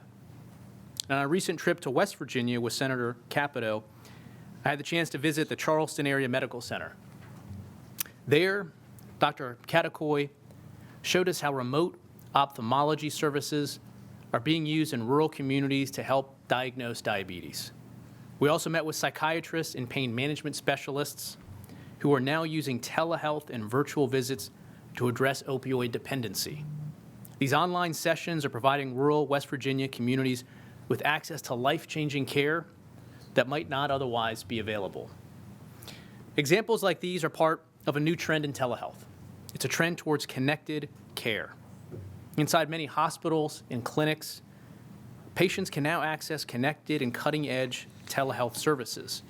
And the FCC's long supported the deployment of broadband to these facilities. But technology that's limited to the confines of a brick-and-mortar hospital does little to help communities or patients that are long miles and many hours away from those facilities. More and more remote technologies, whether on a smartphone or tablet, are bringing high-quality, affordable care directly to communities across the country. The potential benefits of connected care are significant, and I've seen firsthand how telehealth is improving patient health outcomes.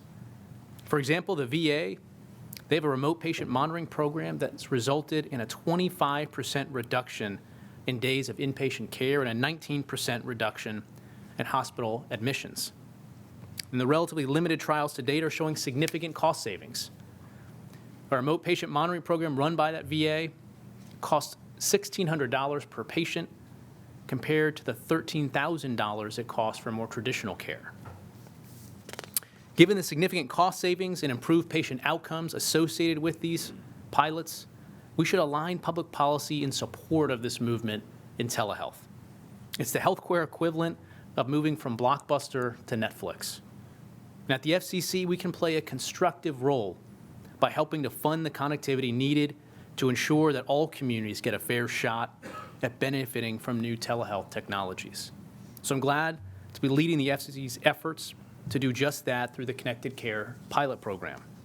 The pilot would target funding for projects that would benefit low-income patients, including those living in rural communities, and for veterans. We're proposing to allow eligible healthcare providers to obtain up to 85% of the cost of broadband needed to provide those remote patient monitoring services. The program would support a limited number of projects over a 3-year period with controls in place to measure and verify the benefits and costs. This will help extend treatment beyond the 4 walls of the hospital and enable patients to receive high-quality care wherever they are. And this vote builds on comments we received from the public after we first sought feedback last year. And there are a few more steps to go before we start accepting applications. But I want to invite all healthcare providers and the public to review the notice and provide your feedback. And to be sure, this pilot won't solve every challenge. There's licensing and reimbursement issues that are beyond our expertise. But we're coordinating with the HHS, the VA, state and local entities, and private providers. And I hope that the pilot will help us obtain data that will allow policymakers to chip away at some of the broader sets of barriers to telehealth. From chronic disease management to pediatric cardiology, from PTSD to opioid dependency, this pilot has the potential to make a real difference for low-income individuals that lack access to quality care. So I look forward to continuing to work with my colleagues at the FCC and all stakeholders as we work to stand up this program. And finally, I want to thank the Wireline Bureau for their hard work on this item, especially Allison Baker, Rashawn Duvall, Lauren Gary, Jody Griffin, Ryan Palmer, Nicholas Page, Trent Hartgrader, Joseph Schlingbaum, and Nikki Wasserman, as well as the Office of General Counsel and Economics and Analytics for their contributions. Look forward to casting my vote for it. And also one final note I want to note, Dr. Karen Ruban, I see is here today. She helped present actually up at the table during the NOI stage. So thank you again for your leadership on these issues, and it's great to have you in attendance today. Thanks. Thank you, Commissioner, and welcome again, Doctor. We'll now turn to Commissioner Rosenworcel. Right. There is a maternal mortality crisis in the United States. We are the only industrialized nation with an increasing rate of death from pregnancy-related complications. The United States is now the most dangerous place to give birth in the developed world. According to the Centers for Disease Control and Prevention, this trend hits women of color particularly hard. And women in rural areas also face challenges now that more than half of rural counties no longer have a hospital with a maternity ward. A few weeks ago, I visited Arkansas. So picture the northeast corner of the state. It's the area known as the Upper Delta. It has a proud history. It's where Johnny Cash spent his childhood, and Ernest Hemingway penned a farewell to arms in a barn. Its fields are known the world over for the rice they produce. But this region is also on the bleeding edge of an ugly trend, and that's increasing maternal mortality. In Arkansas, I met a team of healthcare professionals from the University of Arkansas for Medical Sciences, and they decided that in the Upper Delta, it was time to do something about pregnancy-related deaths. They described a patient in the region. She was diagnosed with preeclampsia, a hypertensive disorder that is a leading cause of maternal mortality. To manage this disorder, monitoring is key. But this patient lives in a rural area. In fact, she had to drive several hours just to give birth in a specialty hospital. There was no way she was going to make that same drive on a daily basis during the days and weeks following delivery. So this team at the medical center, they got creative. They sent her home with a blood pressure cuff, a scale to monitor her weight, and a pulse oximeter to measure the levels of oxygen in her blood. She was told, just connect all of these devices to a wireless gateway and transmit daily readings back to the medical center. This was great, except for one critical detail. This patient had no wireless service at home. So every day, after performing these rituals, she climbed in her truck, drove to the top of a hill a mile away, and sent the data along. I can't stop thinking about that story. Because we have broadband problems in this country, and they can prevent us from solving healthcare problems. So today, we start a rulemaking to develop a pilot program that will expand the kind of connected care that can make a meaningful difference to patients in rural communities, urban communities, and everything in between. This effort may not be able to solve all of our connectivity problems, but I hope they put us on a course to do good. I also hope we make addressing maternal mortality front and center in this effort. We have a crisis in this country, and when this pilot project is done, I want this agency's efforts to make a meaningful difference. I want us to say with clarity what can be done with connected care to improve outcomes and at what cost. So as we proceed, I believe this agency needs to adopt very clear goals for this pilot program, informed not just by those familiar with proceedings at the Federal Communications Commission, but by those on the cutting edge of connected care. I met those people in Arkansas. I met a similar team in Minnesota at the Mayo Clinic. And I met health professionals in Washington State at Harborview Medical Center who are exploring the outer frontiers of connected care. Every one of them is devoted to providing health care in hard places and healing the hard cases. I know this is not easy because I saw it at home growing up. My father served in the Air Force as a physician. I spent some of my childhood in and around the medical facilities at Chanute Air Force Base. And after we moved on and he left for civilian life, he practiced medicine. So for 3 decades, he ran a low-income city clinic for hypertension and kidney failure. I know deep in my bones it is vital work securing reliable care for those least likely to afford it. So I support today's rulemaking, but I do want to offer one bit of caution. As we move ahead, I want this pilot project to reach far and wide. When this agency developed its first rural health care pilot project more than a decade ago, we funded projects in over 40 states and in multiple territories. I think we should do one better with this effort and commit to funding projects in every state and every territory across the country. Thank you. Thank you, Commissioner. Commissioner Starks. Thank you, Mr. Chairman. In today's world of sophisticated hospitals with advanced medical technology, each with hundreds of healthcare professionals, and waiting rooms brimming with patients, it's easy to forget that for much of our medical history, when you talked about a doctor's visit, it was the doctor that was doing the visiting. Once upon a time, physicians would travel by foot, by car, by horseback even, to treat patients who were too sick or too hurt to make the journey themselves.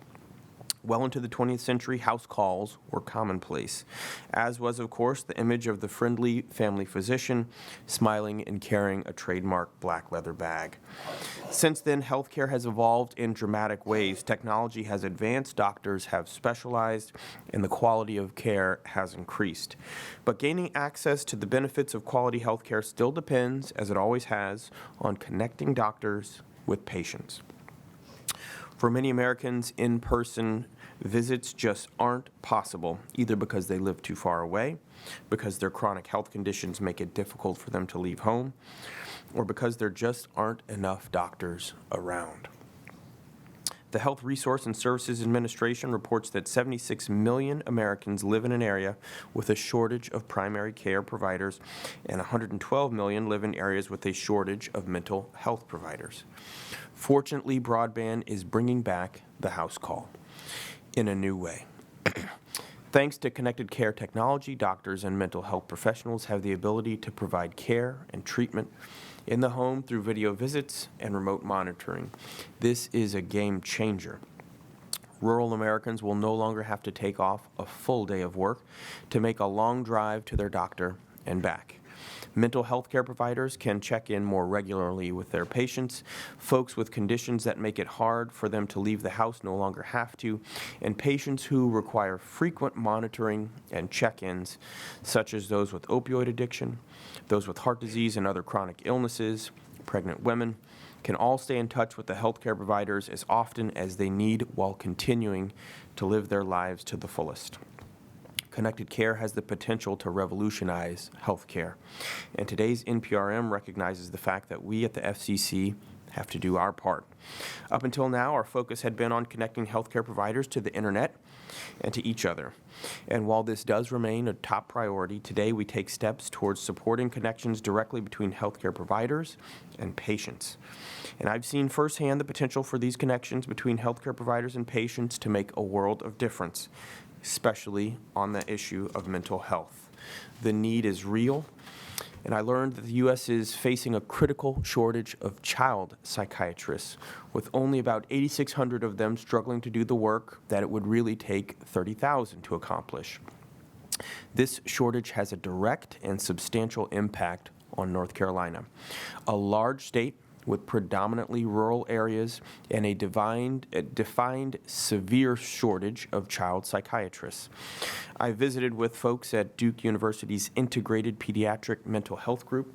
They're leading on this issue with an innovative program connecting healthcare providers in 6 rural counties in North Carolina with child psychiatrists. Through their child psychiatry access programs like the one at Duke, providers working with child patients are able to call and be connected with a child psychiatrist who can provide the care and advice needed right now over the phone. This was the case with one family that I heard of who noticed that their 5-year-old was exhibiting unfamiliar behavior. They took their child to their local rural doctor, who suggested that the child could be on the autism spectrum. Through the Duke program, the family was able to call a child psychiatrist for a more specialized second opinion, but had to drive over 4 hours for the round trip to an urban hospital in Durham for that child's full diagnosis. This pilot program and that the NPRM proposes, programs like this Child Psychiatry Access Program, would and could upgrade from phone calls to broadband connections, allowing children in need of timely mental health care to receive diagnoses and the follow-up treatment that they need, which for patients with chronic conditions that will need numerous visits, all of them having to travel long distances each way. The proposed Connected Care pilot program has the potential not only to help families receive the care they need for their children, but also to help child psychiatrists see and interact with their patients in the home to provide better, more personalized care. Stories like this one highlight just a little bit of the difference that the proposed Connected Care programs can make, particularly for those suffering with mental health conditions. And for this reason, I am pleased that my colleagues agreed with my suggestion to include mental health among the health conditions that will be the primary focus of the proposed pilot program, and in other places where health conditions are identified in the NPRM. A lot of things have changed since the early days of house calls, but one thing that simply hasn't changed is the need for personal care and attention. This item takes important steps towards having broadband brought back, and in doing so, broadband bringing back the house call, and in so doing, making healthcare more accessible to millions of Americans in need. I'm proud that the FCC is taking these steps to encourage connected care. I'm excited to see the results of the pilot program participants. I support the item. I thank Commissioner Carr for his willingness to work with me on this item, and the Wireline Competition Bureau for, of course, their work in preparing it. It does have my support. Thank you, Commissioner. There are many ways to pitch the benefits of broadband, but I am hard-pressed to think of one more powerful than telemedicine. Getting and staying healthier through the use of an internet connection resonates among all demographic groups and all geographic regions, particularly rural and tribal America, where access to quality health care can be a challenge. As former Chairman Newt Minow and I wrote last year, quote, recent advances in communications technology could enable millions of Americans to live healthier, longer lives. We need forward-thinking policies on telemedicine that bring our healthcare system more fully into the digital age. Well, today, the FCC continues to deliver on that forward-thinking vision. We propose a 3-year, $100 million Connected Care pilot program, which has been informally referred to in our office as Brendan Care. We established this program within the Universal Service Fund to help connect patients, especially veterans and low-income families, directly with their doctors using broadband technologies. If adopted, this pilot program could provide healthcare providers with the funding needed to purchase the communication services that will support their connected care efforts and provide valuable data as we consider future policy initiatives. And these efforts are sorely needed. Americans spend $3 trillion on healthcare every year. And that doesn't even include the collateral costs that go beyond just paying the bill. If you live in a rural area, seeing a specialist can mean missing work, driving several hours each way, and even finding a hotel if returning home that same day is not feasible for you. Even worse, some patients may choose to forego necessary medical treatments just to avoid these additional costs. And that's where Connected Care comes in. Telehealth lets doctors remotely monitor and treat many conditions, especially chronic ones like diabetes, opioid dependency, high-risk pregnancies, heart disease, and cancer, without all this back and forth travel that I mentioned. By supporting healthcare providers' investments in telehealth, the Connected Care pilot program could extend that doctor-patient relationship beyond the hospital and help bridge both the digital and healthcare divides. I've seen the promise of these kinds of services across the country, from Department of Veterans Affairs facilities in Florida and Rhode Island to private healthcare facilities in Delaware and Colorado. And perhaps most memorably, I visited and shared a stage with former Atlanta Hawks star and NBA Hall of Famer Dominique Wilkins, who described how a wireless device helps him monitor his health and lets him know immediately if a diabetes-related condition needs to be addressed. If it can work for the human highlight film, it can work for anyone. The future of healthcare is connected care, and this is the future that I want the FCC to support. The $100 million budget that we've proposed for the Connected Care pilot program is a smart investment for us and for the country. It will deliver a lot of value for American consumers, and it won't divert from existing USF programs.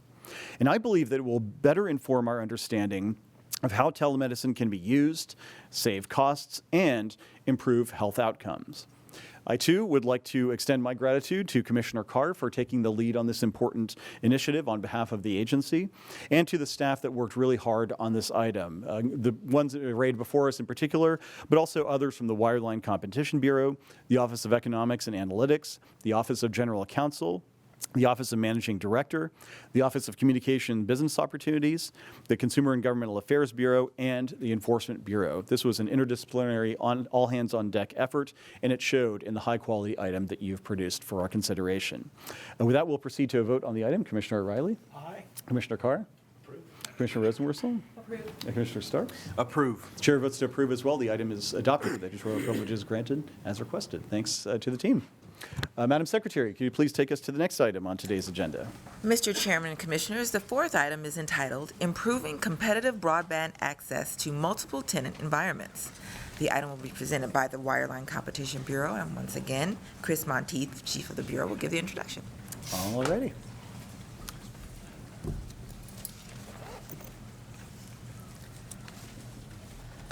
And Ms. Monteith, whenever your folks are ready, the floor is yours. Okay.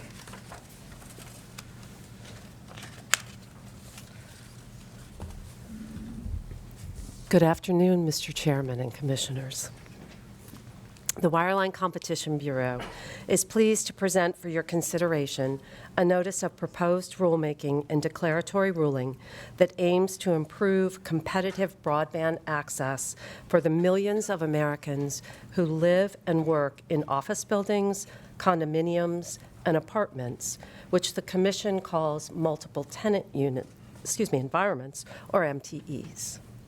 I would like to thank the Bureau for their hard work on this item, as well as our colleagues in the Media Bureau, Wireless Telecommunications Bureau, Office of Economics and Analytics, and Office of General Counsel for their helpful input.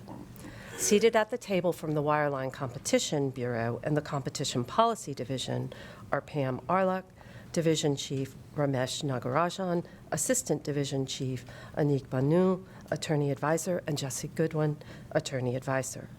I would also like to thank Dan Kahn, Associate Bureau Chief, for his work on this item. Jesse will now present the item. Thank you, Jesse. Good morning, Mr. Commissioner and Commissioners. 30% of Americans live in apartments or condominiums, and millions more work every day in office buildings. As we strive to close the digital divide, we must address the needs of those who live and work in MTEs. The notice of proposed rulemaking would seek comment on a variety of issues that may impact broadband deployment to MTEs. Among these issues are revenue sharing agreements, access to rooftop and distributed antenna system facilities, and exclusive wiring and marketing arrangements. The Notice of Proposed Rulemaking builds on the MTE Notice of Inquiry, which the Commission adopted in June 2017. The declaratory ruling would first clarify that the Commission welcomes state and local experimentation consistent with federal law and policy to increase broadband deployment to MTEs. Second, it would preempt Article 52, an unprecedented San Francisco ordinance, to the extent that it requires the sharing of building-owned inside wiring that is currently being used to provide service. The declaratory ruling finds that in-use wire sharing, 1, deters broadband deployment by discouraging building owners from investing in facilities that they know they must share, 2, intrudes on the Commission's regulation of cable inside wiring, disrupting the Commission's balance between promoting competition and preserving incentives for the deployment and maintenance of modern in-building facilities, and 3, threatens the Commission's framework to protect the technical integrity of cable systems.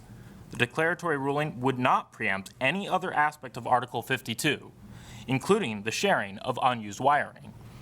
The Bureau recommends adoption of this proposed Notice of Proposed Rulemaking and declaratory ruling, and requests editorial privileges extending only to technical and conforming edits. Thank you. Thank you, Mr. Goodwin, for your presentation, which I understand is the first one you've made at a commission meeting. Yes. Job well done. Thank you. Commissioner O'Reilly. Thank you, Mr. Chairman. For years, I've been a loud and persistent voice in urging the Commission to take action against harmful state and local barriers to the deployment of broadband and other communication services, even using the unspeakable word preemption. Today's item complements that call to action, and aside for a couple of concerns, I'm generally supportive of it. While the preemption decision in the declaratory ruling is completely warranted, I am somewhat troubled by certain language that seems to endorse state and local experimentation regarding policies to allegedly promote competition in MTEs. In addition to the fact that broadband internet is fundamentally an interstate service and not the appropriate subject of state and local regulatory experimentation, a patchwork of regulation is extremely burdensome for providers and undermines investment. Further, support for experimentation does not match well with our approach in the broadband infrastructure context, where we have made considerable progress in response to state and local overreach. As far as the NPRM portion, I'm concerned about our legal basis to require the disclosure of or restrict the use of revenue sharing agreements for internet service providers that are not telecommunication providers under Title II or cable operators under Title VI. In the absence of such authority, which I'm having difficulty squaring with the law, we run the risk of imposing asymmetrical regulations to competitors in the same MTE marketplace, a problem that the current Commission has worked diligently to eliminate in various other proceedings. Thus, I thank the Chairman for working with my office to add questions to the draft on our legal authority for imposing new rules on the entire universe of internet service providers. Despite these rather minor points, I support a decision to preempt the San Francisco ordinance to the extent that it requires the sharing of in-use wiring, and will vote to approve. I thank the Chair. Thank you, Commissioner. Commissioner Carr. Thanks. The Commission's top priority is closing the digital divide, and that requires policies that enable the private sector to pull thousands of miles of fiber over the vast distances that stretch across rural America. But it also means policies that allow providers to cover those last few feet to a consumer's home. And this presents unique challenges when it comes to apartments and condos, or MTEs as we refer to them today. And I can speak to some of those challenges from personal experience, since like 30% of Americans, I live in an MTE. I think I'm probably the only one on the dais that does, although oddly I've not been invited inside all of your homes, so I can't verify that to be sure. That joke didn't go over very well. But I am particularly pleased, I thought it was pretty good material, that we seek comment today on steps that could open up MTEs to even more competition. And we do so by striking a balance that reflects both our precedents and the iron laws of economics. After all, a rule that requires providers to share their communications facilities with competitors generally reduces incentives to invest, and that means less build-out and less competition. At the same time, promoting access to an MTE, including the conduit needed to reach an apartment, can encourage new entrants to build out their own facilities and increase competition. We've seen this time and time again. Facilities-based competition thrives in the absence of mandatory sharing and similarly heavy-handed regulations. For example, in 2003, the Commission exempted new fiber builds from unbundling obligations to encourage more deployment. After we did so, 2 large providers began building residential fiber networks and offering service. Similarly, when the FCC eliminated line sharing, which had required providers to open up their lines running into a customer's home for use by competitors, DSL subscribership rose by 65%, 9 million households more than anticipated under our old line sharing regime. And in the context of MTEs, the Commission has adopted policies over the years to encourage competitive access. Such actions include prohibiting broadband providers from entering into exclusive access contracts while still permitting exclusive marketing and wiring arrangements. As a result, we've promoted access and competition without encouraging investment by broadband providers. The proposals we see comment on today reflect this same approach. By taking steps to ensure competitive access for broadband providers to MTEs, while at the same time cracking down on local laws that go beyond the bounds of federal rules, our decision can help bring affordable and reliable broadband to more consumers. So I want to thank the whole team at the FCC and the Wireline Bureau in particular for your work on the item. It has my support. Thank you, Commissioner. Commissioner Rosenworcel. Too many Americans have no choice when it comes to broadband service. I know a thing or two about that because I'm one of them. And I know that for roughly 1/3 of Americans who live in apartment buildings, choice is especially hard to find. Securing high-speed service in multi-tenant environments is challenging. It involves a tangle of different wire facilities, property rights, and marketing arrangements. So many apartment dwellers who just want a competitive choice for broadband find that the deck is stacked against them, and they are unable to sign up for service from other than the existing provider in their building. Across the country, consumers want more choices when it comes to broadband. Because Washington is doing too little to increase competition, cities and states have stepped into the breach. They are developing their own efforts to increase consumer choice. They are not waiting for national policies to fix this predicament. They are passing their own laws to break through the complicated web of relationships between property owners, providers, and consumers, and to make it possible for apartment dwellers to see broadband competition. This is good. We should support these efforts. But today, the Federal Communications Commission says not so fast. We stop efforts in California designed to encourage competition in apartment buildings. Specifically, we say to the city of California, to the city of San Francisco, where more than half of the population rents their housing, often in multi-tenant units, we say you cannot encourage broadband competition. This is crazy. There is so much that is wrong with this decision. For starters, Americans don't take kindly to Washington telling them what they can or cannot do in their own backyard and their own building. It is part of our long legal tradition that we let cities and towns develop their own policies about service in their own communities. Plus, our preemption of this municipal ordinance is stunningly weak. We somehow claim we have unfettered authority when it comes to broadband in individual buildings in a city, but we disown our general authority over the same in our net neutrality proceeding where we pronounced broadband beyond the reach of this agency. So this ruling borrows from old cable signal leakage policies to suggest some new theory of preemption is appropriate. This doesn't add up.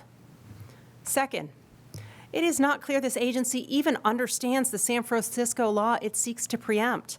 The law prohibits building owners from interfering with the right of tenants to exercise choice when it comes to communications. It is designed to make sure that those in apartment buildings have more broadband options. So the ordinance includes a requirement that existing wiring controlled by property owners should be made available if feasible. However, The FCC contorts that into some kind of non-existent boogeyman, suggesting that the ordinance compels sharing of wiring that is already in use. This is simply not true. In fact, San Francisco has told us on the record that this is not what the law does. But even if it were true, the agency fails to demonstrate here if such sharing would even be technically possible. All of which begs the question, why is the FCC doing this? Why are we preempting an imaginary possibility in a city ordinance in San Francisco? Third, instead of worrying ourselves with a hypothetical, we should be taking action. We should be finding ways to increase broadband competition. Our own data demonstrates that too few Americans have choice when it comes to high-speed service. Yet the best this agency can do is throw itself in front of a municipal effort to try to increase competition for consumers. I appreciate that this declaratory ruling is accompanied by a rulemaking about breaking down the messy collection of revenue sharing, ownership rights, facilities access, and marketing that can serve as barriers to competition in multi-tenant environments. But the agency doesn't propose any real action. Moreover, it is hard to square this rulemaking with the broad preemption in this declaratory rulemaking. I fear the latter lays bare our priorities, and it makes clear for all to see that this FCC doesn't support local efforts to increase broadband competition. This is not right. I dissent. Thank you, Commissioner. Commissioner Starks. Thank you, Mr. Chairman. Ensuring that all Americans have access to broadband is one of my highest priorities, and where Americans have competitive choices among broadband providers, they should be able to choose the provider that meets their needs. But in many apartment and office buildings, building owners have become involved in the choice by entering into preferential or exclusive agreements with broadband service providers to serve or market to the building. The notice of proposed rulemaking portion of this item asks questions about what rules should govern the relationship between building owners and broadband providers. These are questions that the Commission needs to ask in order to learn from stakeholders and prepare to make policy in this area. And I'm glad we're asking them. But my concurrence on the NPRM here will not translate into support for an order adopting rules if those rules, I don't think, promote robust broadband deployment and competition for residents and tenants in multi-tenant buildings. Taking action like adopting this notice of proposed rulemaking is the right way for the Commission to determine the best policies for broadband access in multi-tenant buildings. But let me be very clear on the other point. Preempting municipal laws, as the declaratory ruling portion of this item does, is not sound law and not good policy. The City of San Francisco adopted a law to ensure that tenants in apartment buildings in San Francisco would have access to service from any competitor that wants to serve. Today, the majority uses the Commission's preemption authority to insert the Commission into San Francisco's decision-making process. Preemption is a blunt tool to be used only in limited circumstances, and the Commission should not be using it here today. First of all, it is a fundamental canon of construction that a law should not be interpreted unfavorably where there are other interpretations that do not present a problem. The Commission seems eager to lean into a potential interpretation of San Francisco's law that they think would require preemption. But a reasonable and unproblematic interpretation, of course, exists, one in which the Commission does not consider today. San Francisco's law prohibits property owners from refusing to allow new providers to use, quote unquote, any existing wiring, close quote, in a building. As the majority's analysis admits, this language is at worst merely ambiguous and can be reasonably read not to include in-use wiring. Further, the law then proceeds to expressly permit property owners to refuse access to wiring wherever doing so would have a, quote, adverse, close quote, effect on service. This is precisely the issue the majority argues would be caused by an in-use wiring sharing requirement. To the extent, therefore, that in-use wiring sharing poses any technical problems, San Francisco's law can and should be read not to require it. Then, as a matter of policy, it is equally clear that the Commission has rushed into this preemption conclusion. The Commission had other options besides preemption. It could have used the ongoing rulemaking proceeding to clarify its policies.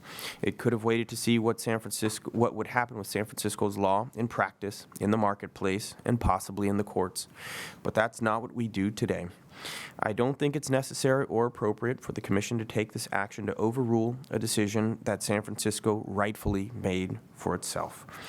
I dissent from the declaratory ruling portion of this item. Thank you to the Wireline Bureau. Thank you, Commissioner. Most Americans probably aren't familiar with the acronym MTE, but I'll bet the vast majority of us have lived in or worked in an MTE at some point in our lives. These are, of course, as has been discussed, the apartments, the condominiums, the office buildings that a substantial percentage of Americans live or work in every day. As part of our efforts to close the digital divide, then, the FCC must take steps to promote the deployment of high-speed broadband to residents of MTEs. This kind of deployment presents unique challenges, however. To provide service, broadband providers must have access to potential customers in the building.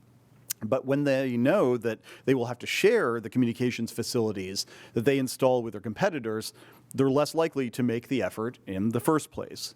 For similar reasons, you would be less likely to build a home at your own expense if you knew it could easily become someone else's castle. And so for decades, Congress and the FCC have encouraged facilities-based competition by broadly promoting access to customers and infrastructure, including MTEs and their occupants, while avoiding overly burdensome sharing mandates that reduce incentives to invest. And with these principles in mind, we take several steps today to promote facilities-based broadband deployment and greater consumer choice for Americans living and working in MTEs. First, in this notice of proposed rulemaking, we ask for public input on actions the FCC could take to accelerate the deployment of next-generation networks and services within MTEs. More specifically, we refresh the record in the FCC's 2017 MTE Notice of Inquiry and seek targeted further comment on a variety of issues with the goal of increasing broadband competition and deployment in MTEs. These include revenue sharing agreements between building owners and broadband providers, exclusivity agreements regarding rooftop facilities, and exclusive wiring arrangements. Second, in the accompanying declaratory ruling, we clarified that the FCC welcomes state and local efforts to increase access to MTEs, so long as those efforts are consistent with federal law and policy. At the same time, we preempt an outlier San Francisco ordinance to the extent it requires sharing of in-use wiring in MTEs. We do so on several grounds. One is that an in-use wire sharing requirement is inconsistent with the federal policy of promoting facilities-based competition as a means of encouraging broadband deployment and investment. In fact, the record evidence shows that the ambiguity alone over whether the ordinance requires in-use wire sharing has already chilled broadband investment in San Francisco. For example, Mill Creek Residential Trust, which owns several buildings in San Francisco and allows as many as 6 service providers in a single building, commented that, and I quote, "Since the passage of Article 52, the market has changed in San Francisco." And Mill Creek then detailed how several providers have changed their policies and now refuse to install inside wiring. Unsurprisingly, some oppose our decision to preempt today. I would say that they are making a mountain out of a molehill, but in reality, there isn't even a molehill in this case. Throughout this proceeding, the city of San Francisco has failed to mount any defense whatsoever of requiring the sharing of in-use wiring. Yet before I circulated this draft declaratory ruling to my colleagues 3 weeks ago, the city also refused to say that its ordinance didn't mandate the sharing of in-use wiring. Indeed, it was only last week that the city finally stopped playing games with this Schrodinger's cat of an ordinance and belatedly claimed that its ordinance does not require the sharing of in-use wiring. Now, the language of the ordinance itself suggests otherwise, but if the city is correct, then there is no reason for it or anyone else to object to our narrow ruling today. It is difficult to understand how anyone could be harmed by a decision to preempt a city mandate that the city itself claims doesn't exist. And if the city isn't correct, if the ordinance does indeed require the sharing of in-use wiring, then it is also difficult to understand how the city, or anyone else, could object to our ruling. After all, the city has had every opportunity to mount a substantive defense of an in-use wiring sharing mandate, and it has utterly failed to do so. In the end, all of this suggests that the opposition here is driven not by the facts, not by the law, but instead by that crassest impulse in politics. If he's for it, I'm against it. For their outstanding work on behalf of consumers living in MTEs, I would like to thank the staff of the Wireline Competition Bureau, the Media Bureau, the Wireless Telecommunications Bureau, the Office of General Counsel, the Office of Economics and Analytics, and the Office of Communications Business Opportunities. The item has my support. With that, we'll proceed to a vote. Commissioner O'Reilly? Aye. Commissioner Carr? Approved. Commissioner Rosenworcel? Dissent. Commissioner Starks? Concur in part, dissent in part. The chair votes to approve. The item is adopted with editorial privileges granted as requested. Thanks for the great work. Madam Secretary, to item number 5 we go. Mr. Chairman and Commissioners, the 5th item is entitled Business Data Services in an Internet Protocol Environment, Petition of U.S. Telecom for Forbearance. Did I have to read all that? The item will be presented by the Wireline Competition Bureau, and Chris Monteith, Chief of the Bureau, will give the introduction. Thank you, Madam Secretary. Ms. Monteith, we're halfway done. All right, here we go. Item number, and Nick is here, I see. So, yes, yeah. Thank you, Ms. Monteith. Mr. Chairman and Commissioners, in our last item, the Wireline Competition Bureau presents for your consideration an item that recognizes the dynamic and increasingly competitive marketplace for transport and therefore eliminates unnecessary and burdensome regulation of price cap incumbent local exchange carriers, legacy transport services, and facilities.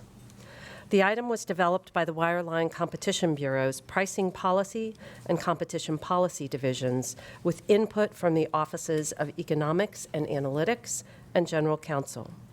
Although time does not permit me to mention all those who have contributed by name, I am deeply grateful for their dedication and hard work on these items. Seated with me at the table from the Wireline Competition Bureau are Lisa Hone, Deputy Bureau Chief, Terry Natoli, Associate Bureau Chief, Pam Arluck, Division Chief, David Zessinger, Deputy Division Chief, Ed Kratchmer, Assistant Division Chief, and Greg Capobianco, Attorney Advisor. Greg, who worked on both orders, will now present the item. Good afternoon, Mr. Chairman and Commissioners. Afternoon. The item before you recognizes that transporting information from one place to another within or across telecommunications networks is of fundamental importance to consumers, businesses, government, and nonprofit entities. While in the past only incumbent local exchange carriers provided transport capability and facilities to serve businesses and consumers, that is no longer the case. The growth in demand for transport has fueled a dynamic and competitive array of transport options.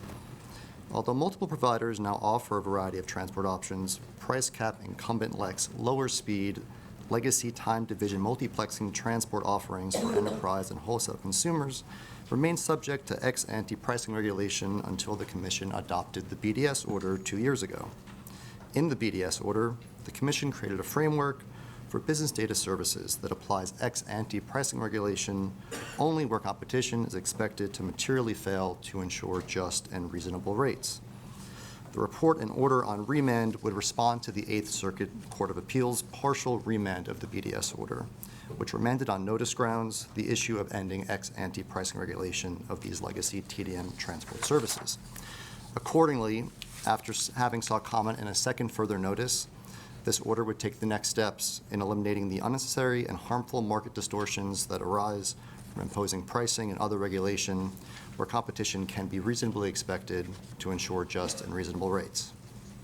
Based on the Commission's massive 2015 data collection, additional evidence of competition that was submitted to the record following remand, and additional analysis undertaken by Wireline Competition Bureau and Office of Economics and Analytics staff, the order would grant nationwide ex-ante pricing relief of BDS TDM transport services in price cap areas.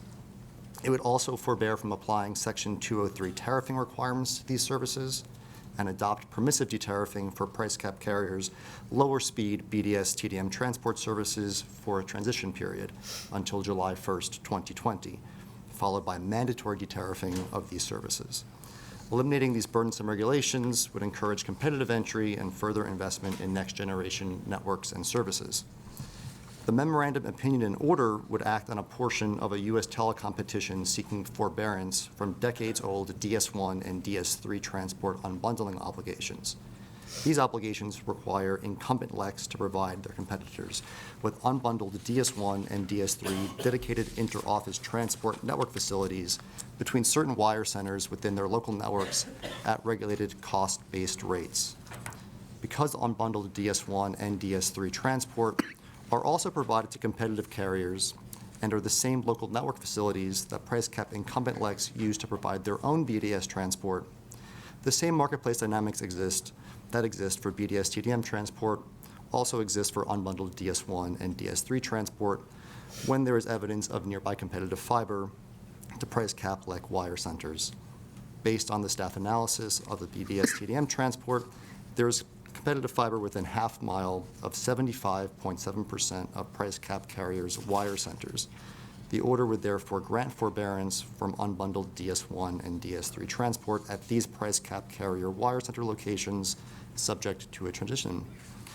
The order would provide a 6-month transition period during which competitive carriers can place new orders for unbundled DS1 and DS3 transport, alongside a 3-year transition period for competitive carriers to arrange for alternative transport options. A 5-year period will apply in Puerto Rico to account for the communications infrastructure devastation in that territory from the 2017 hurricanes. The Bureau recommends adoption of the report and order on remand and the memorandum opinion and order, and requests editorial privileges extending only to technical and conforming edits. Thank you. Thank you for that presentation. Not only is it the latest reminder that those who can wireline and those who can't sit in chairs like this, but it is also, as I understand it, your first presentation at a commission meeting. So very well done, and we look forward to considering the item shortly, starting with Commissioner O'Reilly. Thank you, Mr. Chairman. This item takes important yet restrained steps in modernizing our rules to reflect changing market conditions for price cap incumbent local exchange carriers' legacy transport offerings, and it has my support. First, this item resolves the 8th Circuit's partial remand of the 2017 Business Data Services Order. I supported our decision in that proceeding to recognize significant competition in special access markets and eliminate asymmetrical pricing regulation affecting only incumbent LECs. If anything, the options for BDS transport services are even more competitive today, as reflected by the refreshed record, and the case for deregulation appears to be even more compelling. Second, the item grants partial forbearance relief from price cap LECs obligations to provide their competitors with unbundled access to DS1 and DS3 transport facilities at regulated rates. While I'm pleased to support this grant of forbearance, as the draft itself admits, this is a conservative approach to the uni-transport component of U.S. Telecom's petition. I look forward to deciding the final pending issue in the U.S. Telecom forbearance proceeding in the weeks ahead, and I will vote to approve this item. I thank the chair. Thank you, Commissioner O'Reilly. Commissioner Carr. Thanks. This wireline item has all of the Shakespearean flourishes that we've come to love and expect from the Bureau: DS1, DS3, BDS, TDM, CLECs, unis, price cap. But the bottom line is that we are removing unnecessary regs and the significant costs that come along with them to free up resources for more broadband build-out. We also keep a transition period in place to make sure that where the rules are needed, providers can continue to access these lines to offer competitive services. So thanks for all your hard work on the item. Appreciate it. Thank you, Commissioner. Commissioner Rosenworcel. Sure. I recognize that the low-speed services that are at the heart of this set of decisions are in decline, so I am supportive generally of the result here, though I'm going to choose to concur out of some remaining concerns over process and the reasoning in this decision. But in the interest of time, because it's already past lunch, I am going to just leave it at that. Hey, we just have a couple more hours to go. All right, so Commissioner Starks. Broadband connections are already essential for business to fully participate in our economy. Will become even more so with the Internet of Things, telehealth, online education, precision agriculture, to name just a few of the high bandwidth uses that will be part of our digital transformation underway.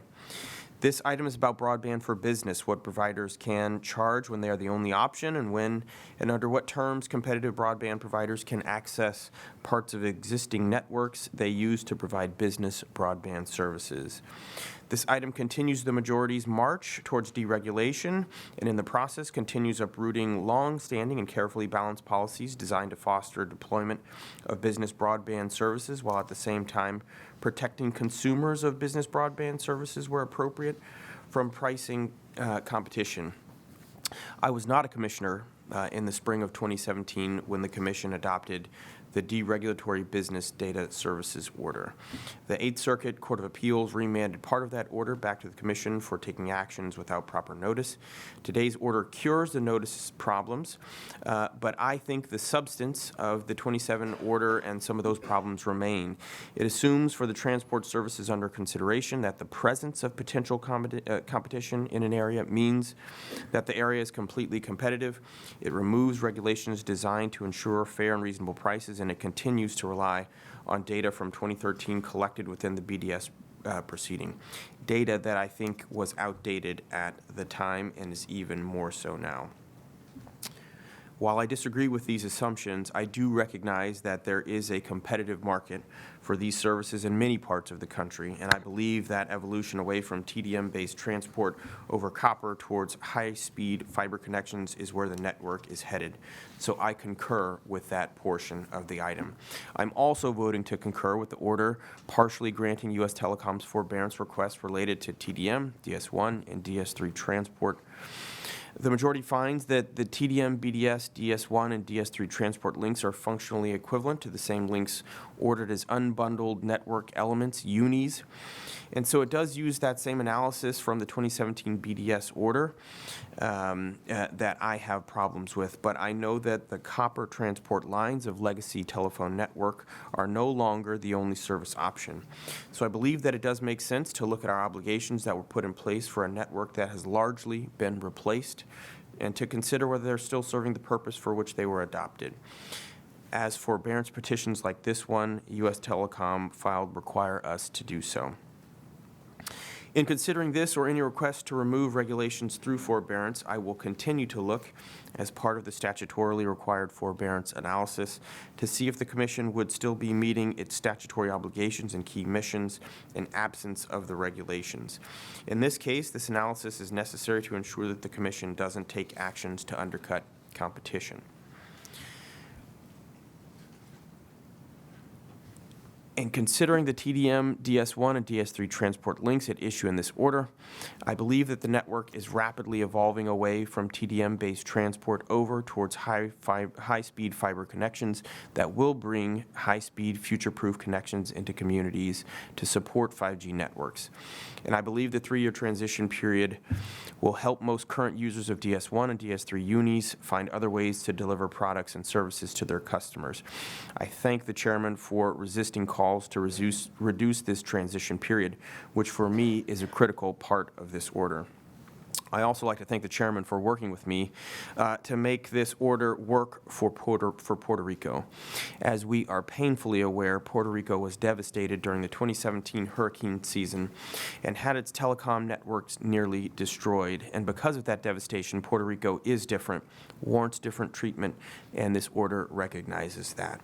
As carriers continue the process of rebuilding in Puerto Rico, I think a significantly longer transition period before the granted forbearance takes effect is right, and I'm glad to see that the order now includes one. This longer transition period, 5 years instead of 3, will give competitive carriers serving Puerto Rico more time to continue their rebuilding and recovery efforts before the changes will come with the forbearance that have to factor into their business plans. And it will, of course, save money for customers in Puerto Rico, as the prices for services that competitors in Puerto Rico use to serve their customers will not change due to the granted forbearance during the 5-year transition period. I recognize that this forbearance item is a complex one, and so thank you to the WCB staff for their hard work. Thank you, Commissioner. If you've heard the expression low-hanging fruit, you know that it refers to something that is easy to achieve or obtain. As it turns out, for a variety of reasons, apple growers and scientists advise against literally picking the low-hanging fruit from a tree. But nonetheless, the phrase still has relevance in other contexts, including this one. If you take, for example, the transport services that we address in this item, in the 2017 BDS order, which Commissioner Starks, I assure you, you would have voted for had you been here, the FCC called transport services the low-hanging fruit for competitors in the business data services marketplace. And this is because transport service providers typically carry higher volumes of voice and data traffic from one point of traffic concentration to another within or across communications networks. As a result, these services offer a bigger revenue opportunity for new entrants that can more easily justify the investment needed to deploy transport networks themselves. These market realities and the growth in demand for transport in our increasingly digital world have fueled a lot of competition throughout the country among competitive carriers, fiber providers, cable companies, and incumbent carriers. In fact, some major markets have as many as 28 competitive transport providers. As a result, today we prune unnecessary and burdensome regulations governing price cap incumbent carriers' transport services. Specifically, we affirm the FCC's previous findings that widespread and increasing competition in the supply of business data services transport justifies relieving price cap carriers of ex-ante price regulation and tariffing their lower speed legacy transport services. In so doing, we respond to a decision last year by the Eighth Circuit Court of Appeals. In that decision, the court repeatedly affirmed the Commission's deregulatory policy judgments in the 2017 order as reasonable and remanded solely on a narrow procedural issue that we address today. Given the competitive trends in transport, we also relieve price cap carriers of unnecessary unbundling obligations. Specifically, we act on a petition filed by U.S. Telecom and grant partial forbearance relief from 1996-era requirements that incumbent carriers provide legacy transport links, known as DS1 and DS3 transport, to their competitors on an unbundled basis at regulated rates. Now, to step back, remember, these DS1s are transport services so slow that they offer only 6% of the speed of the FCC's standard for high-speed broadband, which is 25 megabits per second. We also condition our forbearance on a reasonable transition period to allow competitive carriers an additional opportunity to deploy their own transport networks or to purchase transport from incumbent carriers or alternative suppliers. And this forbearance will not only remove costly, market-distorting regulation, but also encourage facilities-based competition, the transition away from legacy networks, and the new and continued investment in next-generation networks and services for the benefit of American consumers. I would like to thank a number of people, including Commissioner Starks and his team, for working with us in good faith on particular aspects of the item, as well as the terrific staff of the Wireline Competition Bureau, the Office of Economics and Analytics, and the Office of General Counsel. This item has my support. We'll now proceed to vote on the item. Commissioner Riley. Aye. Commissioner Carr. Approve. Commissioner Rosenworcel. Concur. Commissioner Starks. Concur. The chair votes to approve. The item is adopted with editorial privileges granted as requested. Thanks for the work. Madam Secretary, could you please take us to item number 6?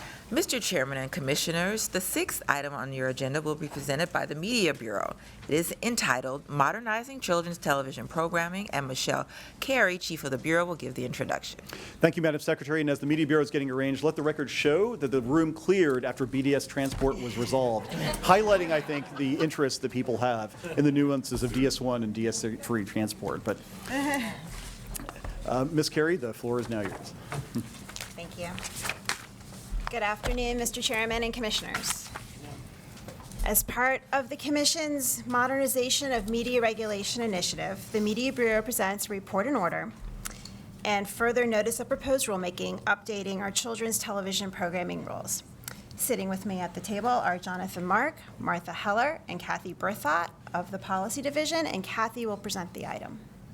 Mr. Chairman and Commissioners, we are pleased to present this item that modernizes the children's television programming rules to reflect the changes in the media landscape since the rules were first adopted in the 1990s following the passage of the Children's Television Act.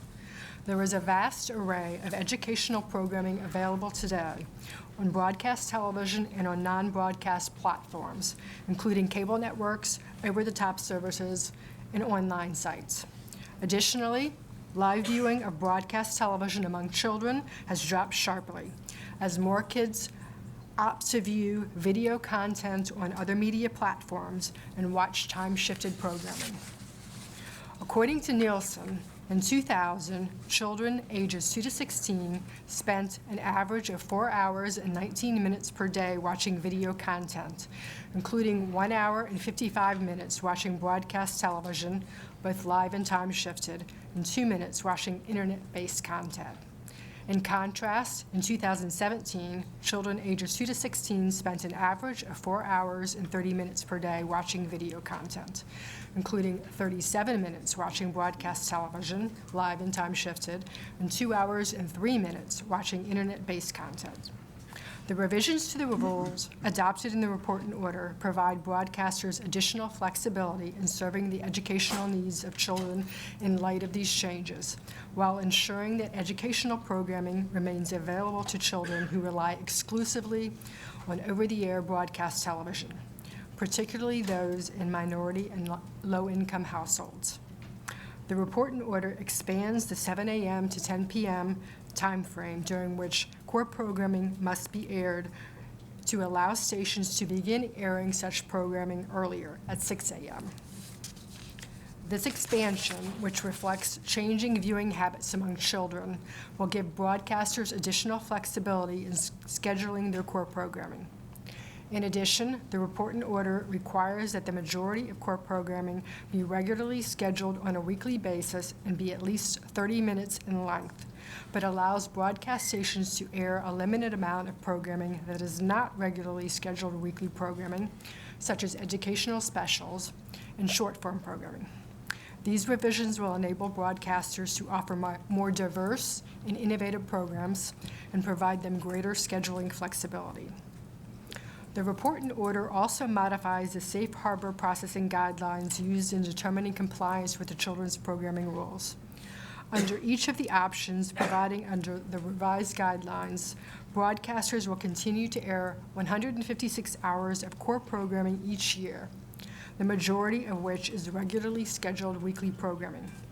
Broadcasters will be required to air the substantial majority of their core programming on their primary streams, but will be permitted to air up to 13 hours per quarter of regularly scheduled weekly programming on a multicast stream. The report and order further revises the policies governing preemptions of core programming, eliminates the requirement that non-commercial stations identify core programming by displaying the EI symbol throughout a core program, and streamlines the children's programming reporting requirements. Finally, the further notice of proposed rulemaking seeks additional comment on establishing a framework under which broadcasters could satisfy their children's programming obligations, in part by sponsoring core programming aired on another station in the same market. The Media Bureau recommends that the Commission adopt the report and order and further notice of proposed rulemaking and requests editorial privileges to make any necessary technical or conforming efforts. Thank you. Thank you for the presentation. We'll now turn to Commissioner O'Reilly for his comments. I thank the chair for the riveting presentation on an important topic, and I hope none of my colleagues need to get to the bathroom. So I've been brief on some of my other statements. We're going to change that up now. Today, the Commission takes an important step in the ongoing effort to modernize our media regulations, better reflecting the current marketplace, which looks dramatically different than the last time we updated the children's television programming rules, commonly known as KidVid. Multi-channel News recently generated a graphic listing all of the television services, devices, and content producers competing in today's market, and it consisted from over 100 different entities. This is a far cry from the early 1990s when the educational and information programming mandate was first imposed on broadcasters. I would like to thank the chairman for the opportunity to lead the review on KidVid regs and for his support in getting the item across the finishing line in less than a year. And a heartfelt thanks to the entire Media Bureau staff, especially Ms. Berthott, for her Herculean effort to assess the record, draft and redraft the item, and employ their incredible knowledge of the broadcast industry to get us here today.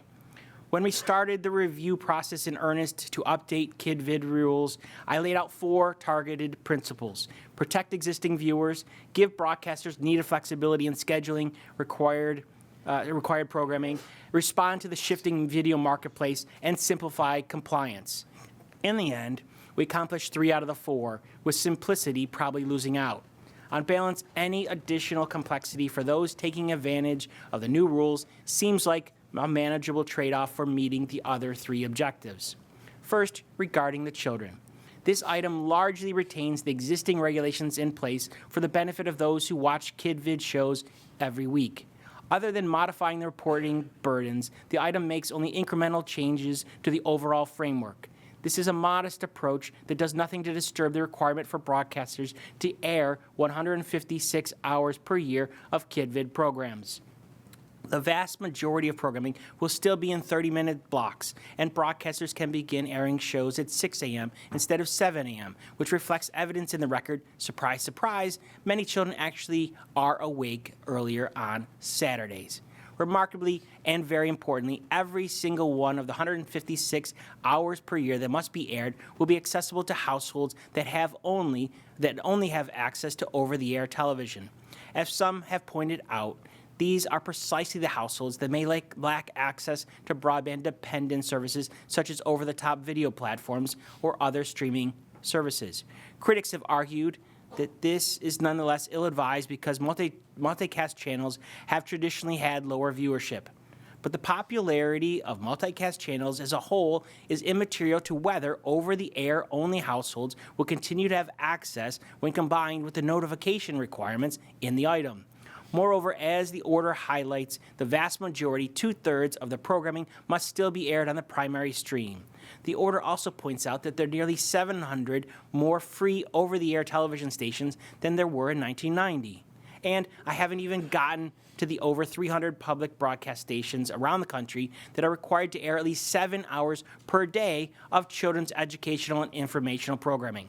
Further, PBS Kids and Ion Television's Cubo also air 24/7 kids content on multicast channels, reaching 95% and 67% of TV households respectively. Both have informed the Commission that they intend to continue operating these channels into the foreseeable future. Beyond failing to demonstrate how the 1 hour per week multicasting harms over-the-air only viewers, those objecting to our very modest reforms ignore the underlying market principle that drives television content.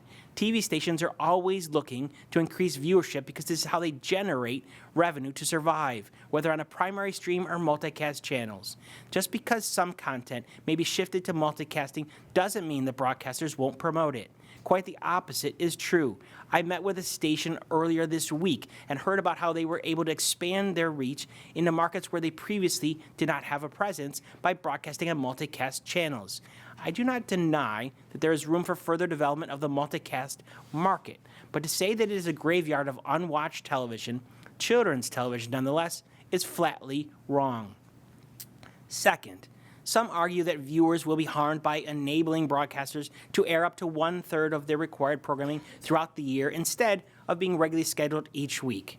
However, the bulk of the hours per year must still be regularly scheduled, preserving the business model of companies producing KidVid content.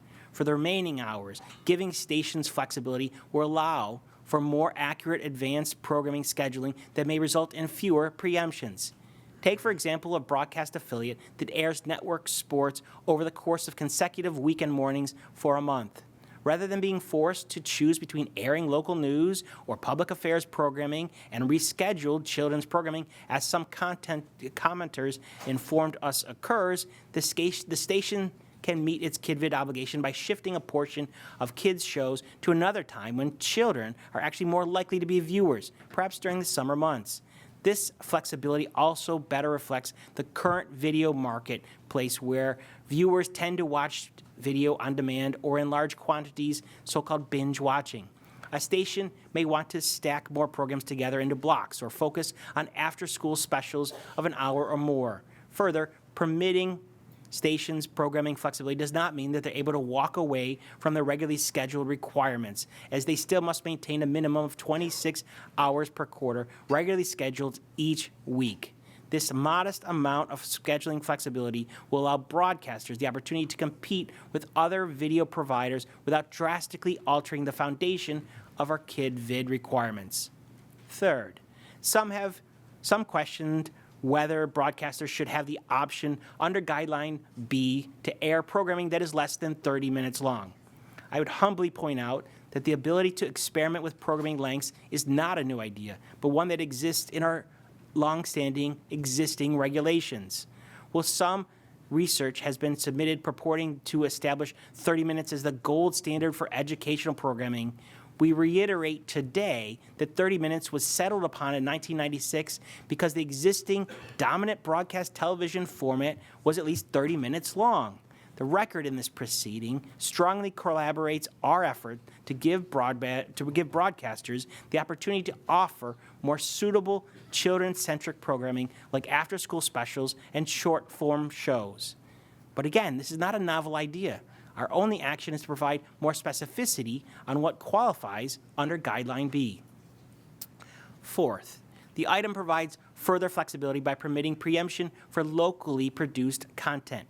Expanding the preemption for breaking news couldn't be more focused on the broadcaster ideal of localism. This preemption only applies for programming that is not regularly scheduled and is produced by the station airing it. The order includes many examples on which were pulled from the record: local parades, high school sports, public officials swearing-in ceremonies, momentous funerals, and so on. Localism is so fundamental to the mission of broadcasters that it's imperative we don't need to force them to choose between airing locally produced content and KidVid programming, which has unfortunately happened in the past. Finally, when it comes to the NPRM that we seek to adopt today, I would remind everyone that the NPRM simply seeks to implement existing language in the KidVid statute that has not been adequately addressed by regulation. I would have been comfortable moving to order on these special sponsorship efforts, but it seems perfectly reasonable to ask thoughtful questions about special sponsorship efforts should encompass. Moreover, the tentative conclusions are extremely conservative in their approach and are certainly protective of children. Specifically, the proposal asks whether and how much a commercial broadcaster can contribute to the local public broadcasting station in the market, which already focuses significant attention on young audiences, enabling the latter to produce even more children's programming than what is being aired today. By no means is this an effort to undermine the KidVid rules. In closing, this order may not have gone as far as some of us would have liked in reconceiving the statutory mandate for KidVid regulations, and it doesn't blindly maintain the status quo as others demand. But on balance, we found a landing spot that preserves broadcast children's programming and provides broadcasters flexibility, benefiting the brave new world of video programming facing us today. In terms of simplicity, unfortunately, that will have to wait for another day. I thank the chair. Thank you, Commissioner. Commissioner Carr. Thanks. Today's meeting, because of the items on it, was referred in the trade press as Take Your Kid to Work Day, and I can assure you that if that had happened, they'd long been gone, given that we're now deep into nap time, at least for those of us on the dais. In 1990, Congress passed the Children's Television Act, which requires the FCC to consider whether broadcasts are serving the educational and information needs of children. It also gives the FCC flexibility to determine the specific rules or safe harbors a broadcaster can meet to satisfy those requirements. And that flexibility is a good thing for two reasons. For one, the market for children's programming has expanded dramatically since 1990. Over-the-air broadcasters alone now provide many more hours of children programming than the 3 hours per week required by FCC rules. For instance, ION and PBS broadcast children's programming for free 24 hours a day. In addition to broadcasters, cable channels like Baby First, Disney Junior, and Teen Nick, which have never been subject to KidVid rules, also provide 24/7 children's programming. Not to mention over-the-top and online providers like YouTube, Amazon, and Hulu that offer nearly limitless lineups of on-demand children's programming. And broadcasters are now competing directly with many of those tech companies for local ad dollars that they need to stay on the air. So these significant marketplace changes are one reason for the FCC to update its approach. Another reason, the FCC's nearly 20-year-old rules are now producing unintended results. The record shows that our existing approach actually discourages broadcasters from airing and investing in well-recognized children's programming. For instance, Schoolhouse Rock and other short-form programs don't count as children's television under the FCC's rules, even though so many of today's children have expressed a preference, or at least through their parents, for programming that's less than 30 minutes in length. And the FCC's requirements that programming be regularly scheduled has discouraged broadcasters from airing one-off, family-friendly programming like after-school specials or local parades. Moreover, the FCC's inflexible approach to scheduling prevents broadcasters from airing locally focused programs like debates, community meetings, and high school sports. Our rules should not be discouraging broadcasters from airing live and local programming that their audiences want to see. So today we provide broadcasters with the flexibility to meet the needs of their communities while also ensuring that they live up to their obligations under the Children's Television Act. In fact, for anyone that relies solely on over-the-air television, including low-income households that don't have cable or internet service, stations will still be required to air an average of 3 hours per week of children's programming after today's decision. In other words, 100% of households that receive free children's television programming today, as a result of our rules, will still receive that children's programming tomorrow. In closing, I want to recognize and commend Commissioner O'Reilly for his leadership on this issue and his efforts to find common ground, which is never easy, with stakeholders in this proceeding. And I want to recognize as well the hardworking staff of the FCC's Media Bureau for their work on the item. Thanks. Thank you, Commissioner. Commissioner Rosenworcel. Take it from the only mother serving on the Federal Communications Commission. Being a parent is not easy. My kids are my sweetest accomplishment and greatest source of joy. But they are also a reliable source of exhaustion. As every mother knows, every little thing that makes it easier to get through the day with your children healthy and safe is a thing you can get behind and support. That's why I think the Children's Television Act is so important. It requires us to limit advertising and during the license renewal process, consider how a station has served the educational and informational needs of children. To implement this law, the agency suggested stations provide 3 hours of children's content a week. For those keeping tabs, that is less than 2% of their total broadcast time. Less than 2%. I don't think that's burdensome. I think it's beneficial. Now, I know a lot has changed since this law has passed. Gone are the days of Saturday mornings when kids gathered around the glow of the television, clad in pajamas, waiting for their favorite program to air. Today, many of us can call up a range of kid-focused content when we want it and where we want it. But shame on us for deciding that this has rendered children's television policies obsolete. Shame on us for using this as an excuse to cut children's television and make it harder for parents to find safe content on the screen. That's what we do here. Today, the FCC decides that we can cut these policies because in the internet age, they are no longer needed. Nothing could be further from the truth. We have a digital divide in this country. Broadband is not available everywhere. Our own statistics at this agency show that millions and millions of households have no access to the internet. That includes a quarter of the low-income households with children under 8 at home. Some of them live in rural areas, and some of them simply can't afford it. Remember that 8 in 10 Americans live paycheck to paycheck, many of them with young children in their home. On top of that, many Americans who can afford this service find that it has limitations, like data caps that prevent them from watching much video on that screen. Plus, internet viewing comes with its own problems. While there is quality content to be found, a whole lot of videos aimed at children are not so enriching and can be collecting information about the kids who are watching.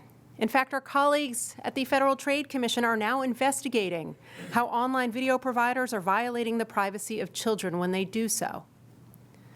This follows on the heels of reports that automated recommendation systems can promote disturbing images of children online and videos rolling on the screen one after another. As a mother, I am not at ease when my kids sit down before the computer and rely on algorithms to deliver their next video. There is so much that is new and not easy to navigate as a parent in the digital age.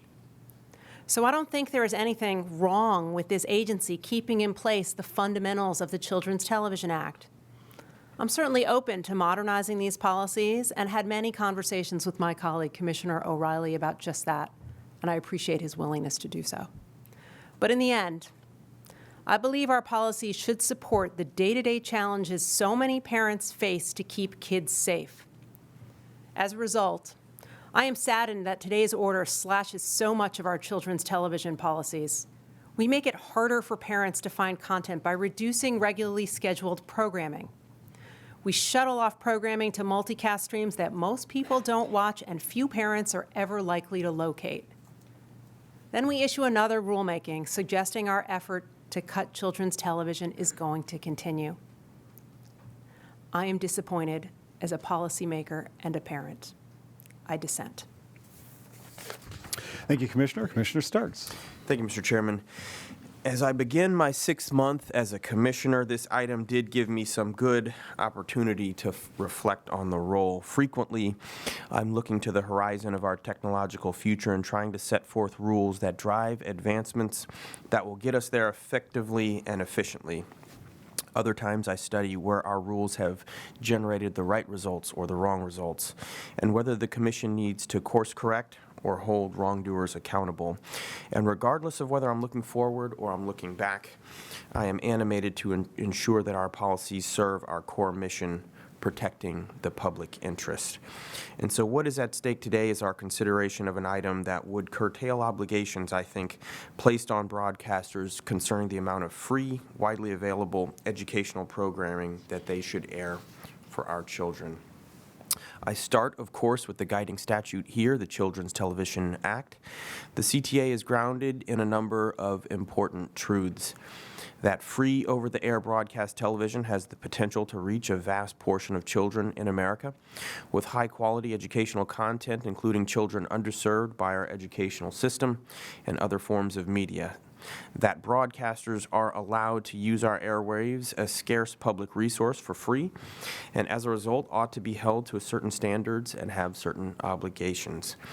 And finally, that requiring broadcasters to air educational and informative children's programming creates a market itself for such programming and encourages its production.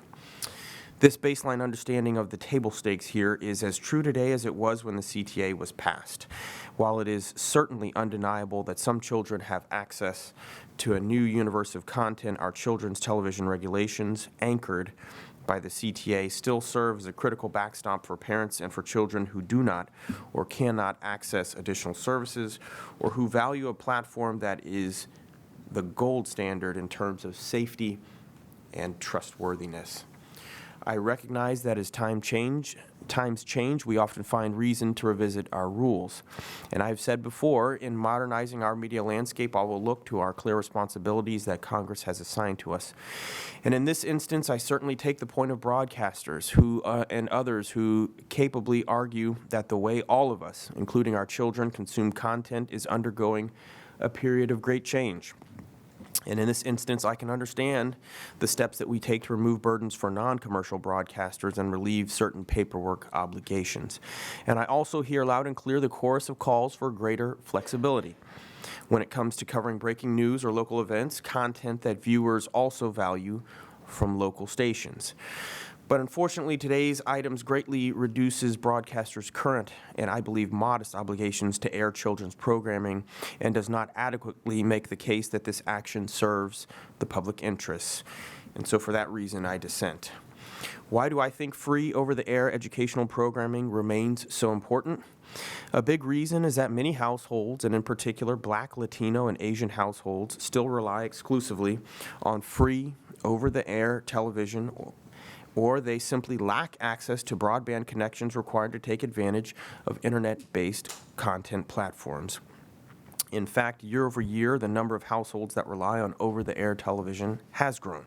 Additionally, it is indisputable that many millions of Americans still lack access to broadband at home, a painful reality that the Commission is still working to address. We're simply not there yet. Low-income families are more likely to rely on free over-the-air programming rather than pay additional fees for cable or other video services, high-speed broadband, or multiple devices required to support the viewing habits of a large family. Too many of us take effortless and ubiquitous connectivity for granted and may easily dismiss broadcasting as a relic of another age. But for me, compelling data does not support that perception. Moreover, not all content is created equal. The Commission has clear statutory authority to require broadcasters to limit commercialization on children's television and ensure that programming is specifically made to serve children's age-appropriate educational needs. And while some kids do currently utilize online outlets for children's programming, as members of our Congress and others have recognized, the current landscape for online children's content is troubling for myriad reasons. Much of the content is entertainment-driven rather than educational. Some of the content is commercial in nature and is designed to advertise to children instead of educate. And some online outlets allegedly violate our privacy laws. And any parent would be frightened by recent revelations showing that some of the content that ends up on these websites is inappropriate for children. And unfortunately, we've seen too many instances, as was mentioned, of algorithms that quickly guide children from acceptable content to some of the darkest and most disturbing content that the internet can have to offer. The point is this: parents and children must have a truly safe space to rely on for educational content. And as of now, the only place is through broadcasts. And while I hope that one day the internet platforms can reliably be used to supplement children's educational opportunities, the current digital landscape provides no justification for significantly repealing regulations that ensure the broad availability of reliable and safe children's educational programming. I evaluated today's items with these thoughts in mind, and despite what I believe was a real effort by my colleagues, and in particular, Commissioner Carr, to find common ground, I'm unable to support today's outcome. In my view, the item will significantly reduce the amount of free over-the-air children's programming, and on its face, it may appear that the item retains our 3-hour-per-week requirement, but upon a closer look, our new rules will allow broadcasters to air less than 1 hour of regularly scheduled children's programming per month on their most widely viewed primary stream. 1/3 of broadcasters' annual hours can be moved to the unpopular multicast stream, and an additional third will not need to be regularly scheduled. What's more, broadcasters are given the new ability to preempt children's programming with what I don't think is a fully baked and ill-defined category of live, locally produced programming not designed for children, and still have that time count towards their core children's programming hours. All of this, of course, is in addition to removing the requirement for each full-time multicast stream to air 3 hours of children's programming. In theory, there's nothing in this item that would prevent a broadcaster from reducing the amount of regularly scheduled 30-minute core programming aired on his primary stream to 0. And finally, I'm concerned that allowing broadcasters to present the majority of their programming on multicast channels or through short-form programs could significantly harm children and parents with disabilities. Video description and captioning tools are used by deaf, hard of hearing, blind, visually impaired, or deafblind children, and by parents and family members with disabilities in order to engage in content with their children, and further the educational purpose. For instance, I heard the story of Marianne, who is a grandmother with a 4-year-old grandson who's blind, and he lights up when he hears his favorite episode of his favorite educational television show, and that comes on when it's described. Marianne told me in particular that the described episodes are more meaningful and engaging for her grandson and help expand his language skills. I also heard the story of Dr. Christian Vogler, a deaf parent who relies on captions to watch educational programming with his 5-year-old set of twins and discuss concepts with them afterwards. And while this item recognizes that the allowance of these program formats will likely have an impact on viewers with disabilities, as captioning or video description tools are not required for short-form, multicast programming, it does dismiss these concerns without proposing a fix to this problem of the Commission's making. For me, this is not acceptable. I hope that one day the vast universe of content available to children through all platforms is educational, age-appropriate, reliable, safe, and accessible. But again, we're not there yet. And I'm not against updating our children's programming requirements to stay current with the times, but we cannot dismantle our children's programming rules without guaranteeing that we can maintain a commitment to our children's educational needs. Today, I think we're moving from a system that has inspired countless education and inspirational stories to a landscape where quality children's programming may be hard for all children and parents to come by. And we're doing so with, I think, little understanding of the altogether impact our actions will have on viewers, broader children's programming networks, or marketplace.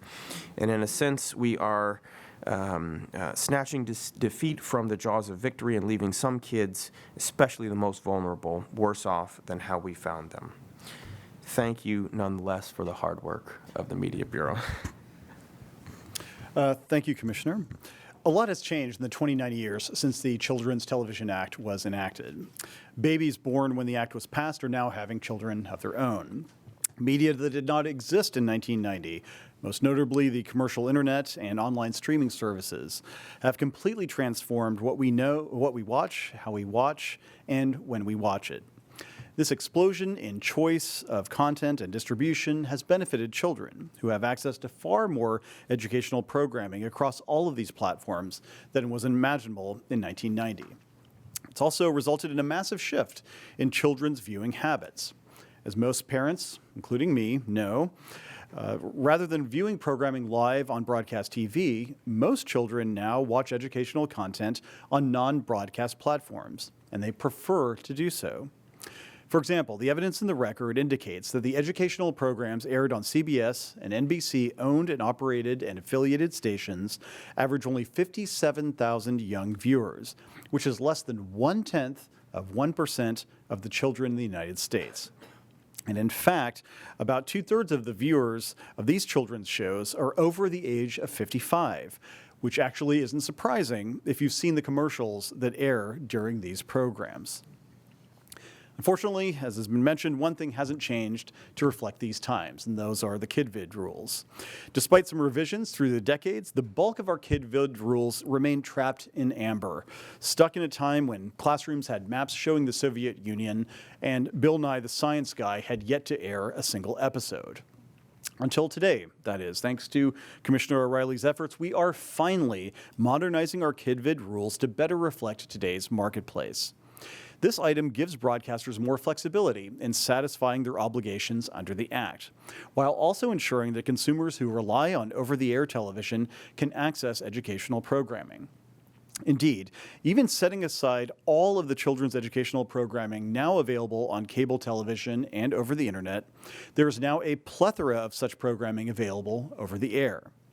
PBS Kids, as has been mentioned, airs programming of this kind over a multicast stream 24 hours a day, while ION airs 111 hours of children's educational programming through its Kubo multicast stream. None of this even existed when the FCC first adopted rules implementing the Children's Television Act, and none of this will be impacted by our decision today. And notably, the changes we make today are balanced and modest. For example, we allow broadcasters to satisfy some of their core programming obligations, the easiest way for them to show compliance with our children's TV rules, through specials and short-form programming. For those of us who remember ABC after-school specials and Schoolhouse Rock, this hardly seems like a radical innovation. We are simply acknowledging that the one-size-fits-all 30-minute programming model is not the only effective means to provide educational programming for children. In fact, judging from the much shorter episodes of streamed shows like Octonauts and Storybots that my kids consume, and I am forced to consume, they are not even the primary means these days. We also allow broadcasters to use multicast streams to satisfy a minority of their core programming requirement. And this makes sense because multicast channels are available for free to consumers who exclusively rely on over-the-air viewing, those who don't have access to children's educational programs on cable channels. Another well-considered reform is moving up the time when core programming can begin to be aired from 7 a.m. to 6 a.m. As Commissioner O'Reilly pointed out, this reflects what the record shows and what most parents know. Children are viewing TV earlier and before school. We are also reducing reporting requirements that did nothing but generate make work for broadcasters, who spend considerable time and money to produce reports that hardly anybody reads. I welcome these common sense reforms, which allow broadcasters the flexibility to compete in today's marketplace while also serving the public interest. There's certainly room to update our KidVid rules, but this is a very positive step forward. I would like to thank Commissioner O'Reilly for leading this initiative on behalf of the agency, and I'd like to give, as he did, a special acknowledgement to the Commission staff who made this item possible. They are not just dedicated public servants, many of them are also parents, moms and dads, who go home each day to make the same choices about their kids' TV consumption that I and millions of other Americans do. So my thanks to Kathy Berthott, to Martha Heller, to Barbara Kreisman, to Jonathan Mark, to Evan Morris and Sarah Whitesell from the Media Bureau led by the Chief, Michelle Carey, and to Susan Aaron, David Consul, and Bill Richardson from the Office of General Counsel. I will now proceed to a vote on the item. Commissioner O'Reilly? Aye. Commissioner Carr? Approve. Commissioner Rosenworcel? Dissent. Commissioner Starks? Dissent. The chair votes to approve. The item is adopted with editorial privileges granted as requested. Thanks for the work. Madam Secretary, could you please take us to the next items on today's agenda? Mr. Chairman and Commissioners, the seventh and eighth items will be presented together. The seventh item is entitled Electronic Delivery of Carriage Election Notices. The eighth item is entitled Electronic Delivery of Notices to Broadcast Television Stations.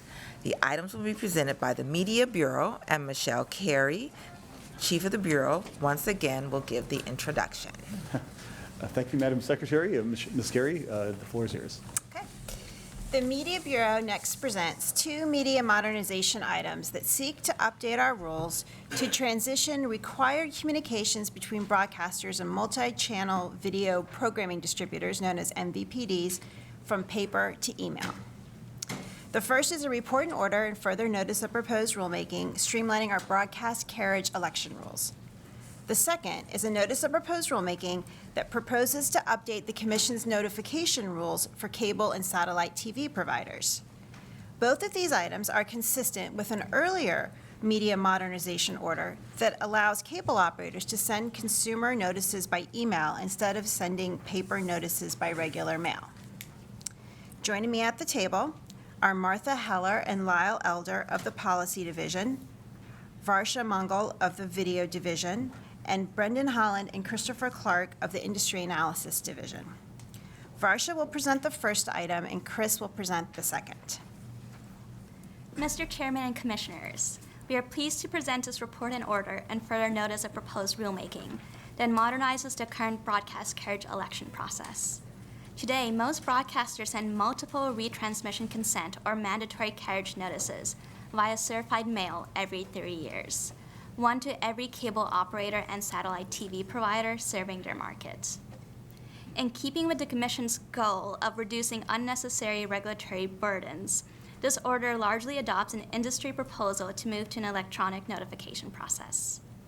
Under this approach, commercial broadcasters will send carriage election notifications via an email, copied to the Commission instead of by letter, and only to initiate carriage or change their election from the previous carriage cycle. MVPDs must respond to these change notice emails from broadcasters as soon as reasonably possible. If a station is not changing its election, all it will need to do is upload a carriage election notice onto its online public inspection file. Non-commercial broadcast stations are entitled to mandatory carriage but not retransmission consent. Because these stations cannot change their election status, They will no longer have to send carriage request notices to satellite TV providers via certified mail, but will instead upload a one-time mandatory carriage request to their public files. In addition, all affected broadcasters and MVPDs will upload a designated carriage issues phone number and email address to either the online public inspection file or the Commission's cable licensing database, COLS. Since not all broadcasters and MVPDs currently maintain an online and public inspection file or COLS account, the further notice seeks comment on whether and how to apply these new carriage notification rules to these entities. The Media Bureau recommends that the Commission adopt the report and order in further notice and requests editorial privileges to make any necessary technical or conforming edits. Thank you. Mr. Chairman and Commissioners, we are also pleased to present this notice of proposed rulemaking that proposes to modernize the Commission's notification rules for MVPDs, specifically cable operators and satellite TV providers. Currently, the Commission's rules direct these providers to give written notice to local broadcast television stations before taking certain actions. For example, cable operators must provide notice before they commence service in a market or delete or reposition a broadcast station, and satellite providers must give notice prior to retransmitting certain stations or launching new services into a market. Under the current rules, these notices must be provided to television stations by paper delivery, such as mail, certified mail, or hand delivery.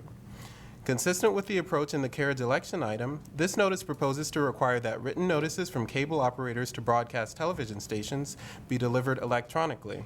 Specifically, the notices would be emailed to the designated carriage issues email address that the station posts in its online public inspection file. The notice seeks comment on whether satellite providers similarly should be required to use email to deliver notices to broadcast television stations. In addition, the notice seeks comment on whether and how the proposal to require electronic delivery of notices can be applied to low-powered television stations without Class A status and certain non-commercial translator stations, neither of which are required to maintain an online public file. The Media Bureau recommends that the Commission adopt this notice of proposed rulemaking and requests editorial privileges to make any necessary technical or conforming edits. Thank you. Thanks to you, Mr. Clark, and to you, Ms. Mangala. Would I be mistaken if I asserted that one or both of you are presenting for the first time? Yeah, terrific. Well, very good job. Welcome to the dais, and Mr. Clark, welcome back, I should say. We'll now turn to Commissioner O'Reilly for any comments he has on both items together. I want to submit my statement and say I really appreciate the work that's been done here. I endorse the order portion when it was first submitted as a comment, and I look forward to voting on the NPRM portion as we get in very quick order. So I appreciate the work on this issue. More to come. Thank you, Chair. Great. Commissioner Carr. Thank you all for the presentations, and thank you for the work on the item. Thanks. Commissioner Rosenworcel.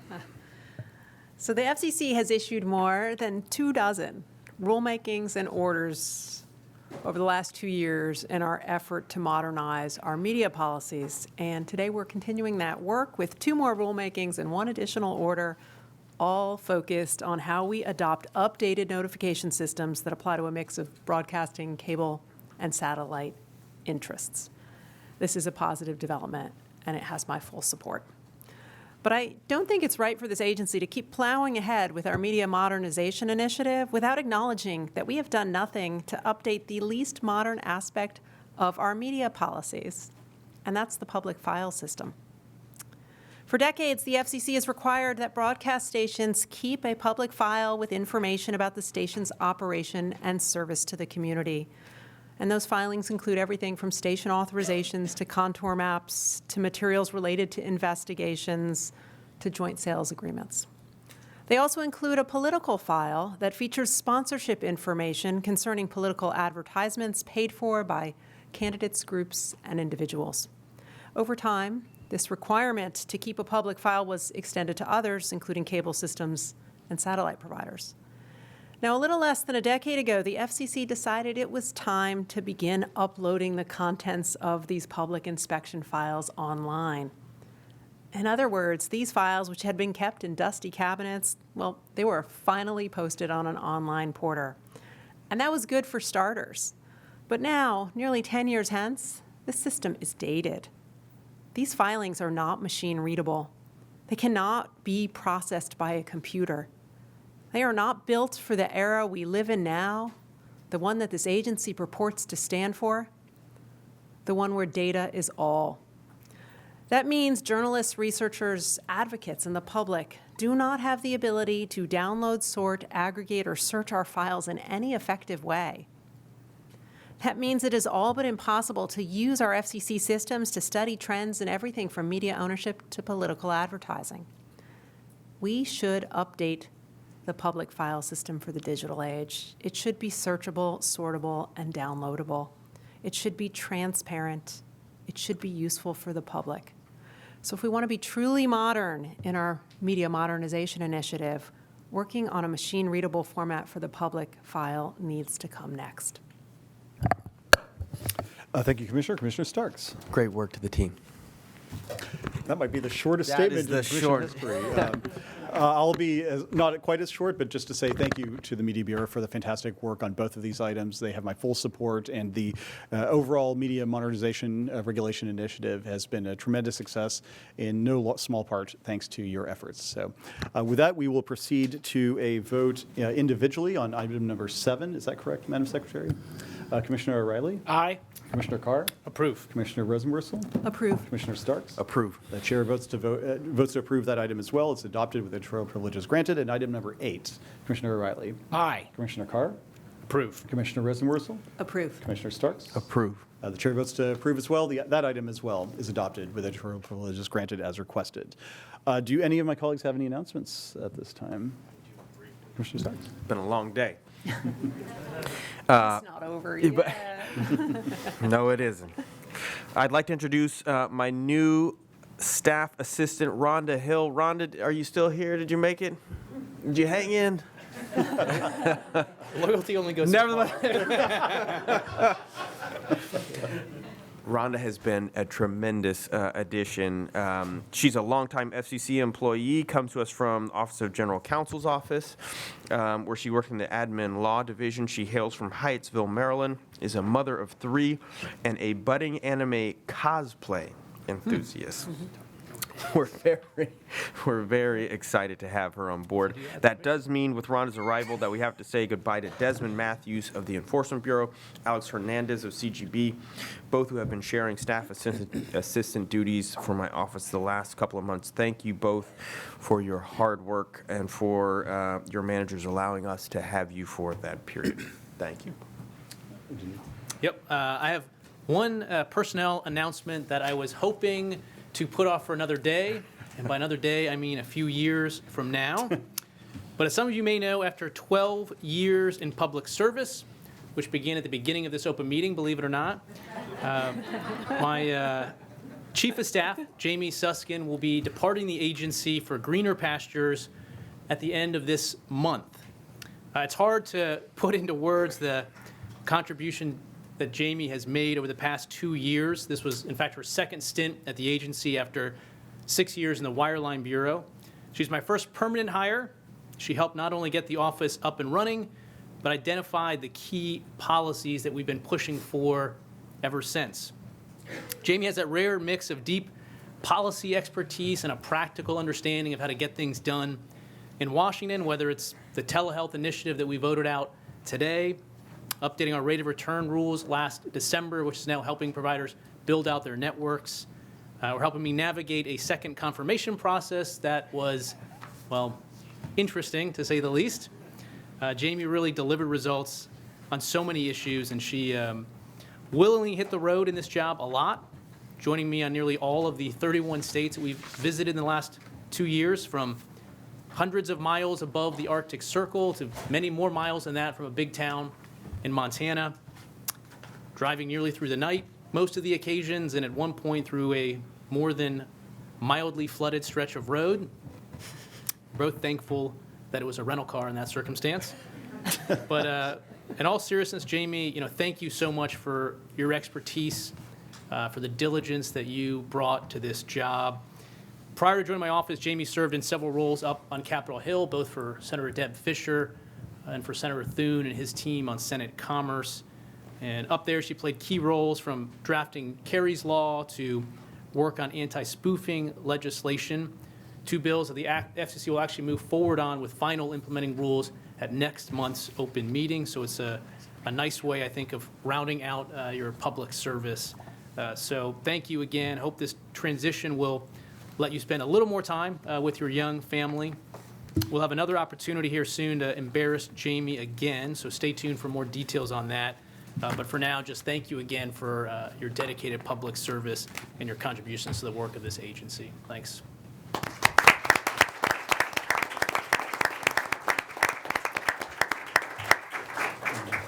I was going to add my appreciation to Jamie, and thank you on behalf of the American people for agreeing to set your family aside and the hours that you've put in over the years. Having been one of many, I'm sure, that recommended Jamie to your office. But the one piece you did, one piece of advice you actually did follow of mine. And I'm sorry to hear that you had so many travels with the commissioner, because that sounds quite interesting. Is that your word? Yeah, quite interesting in the process. But thank you for all your hard work. We appreciate it, and good luck in your future. For my part, I have a few announcements. I also want to join my colleagues in recognizing and thanking Jamie Suskind. Jamie, really appreciate your labors on behalf of Commissioner Carr and the agency. You are now free. Enjoy it as much as you can. Speaking of departures, I also wanted to announce the departure of Larry Snyder. Some of us here at the Commission measure our tenure in terms of months or perhaps years, but I want to congratulate Mr. Snyder, who today computes his service in terms of decades. Larry retired from our licensing facility in Gettysburg, Pennsylvania on July the 3rd after 46 years in public service. He started with the commission in 1979, working in the Gettysburg mailroom. He then worked his way up, progressed in his career until he became an expert reviewer of complex applications that are filed for public safety land mobile systems, which is the position he held before he retired. Literally, thousands of first responders across the country today rely on systems that Larry approved and authorized. And so on their behalf, on behalf of a grateful commission, Larry, wherever you are, thank you for your service to the country, and we wish you a very happy retirement. Also want to announce the entrance, well, I guess they're already there, but the permanent entrance of two advisors in my office. I will start with alphabetical order, Aaron Goldberger, who is the permanent wireless advisor at the FCC. I got to know Aaron when I was in the Office of General Counsel, and he was working for former Chairman Martin. I always found him not just a super smart fellow on the wireless issues, but also a mensch to boot, and he has brought that spirit to bear in our office. And I really appreciate the work he's done, especially on some of the highest profile and most complex and challenging issues that we have been facing. Also, Alex Sangenis, who is our permanent media advisor now in the office of the chairman. He has done a terrific job handling a lot of the media issues, including some of the ones we have voted on today. He has been doing a great job over the last several months on some of the media ownership and other issues that we are considering. In addition to that, he makes a mean cup of coffee, and so for that we are, of course, grateful in our office. Alex and Aaron, welcome again to the shop. We are grateful for your service. Also want to recognize, if you feel free, yeah, all right, sure. I also want to recognize a few very special individuals here on the FCC staff.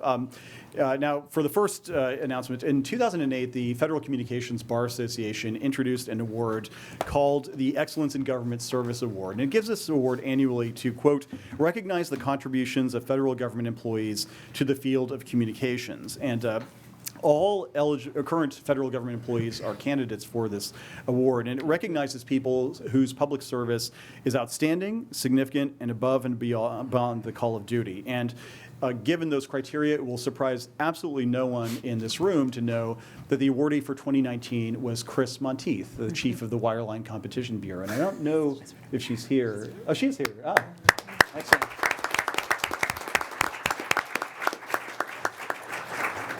She's spent over 22 years at the Commission, remarkable for a 29-year-old, for having served in senior leadership positions across various bureaus. And in addition to that, she's just been such a terrific manager for the Bureau over the last 2.5 years on some of the most complex things we've handled: LNPA transition, business data services, wireline infrastructure, Connect America Fund Phase 2.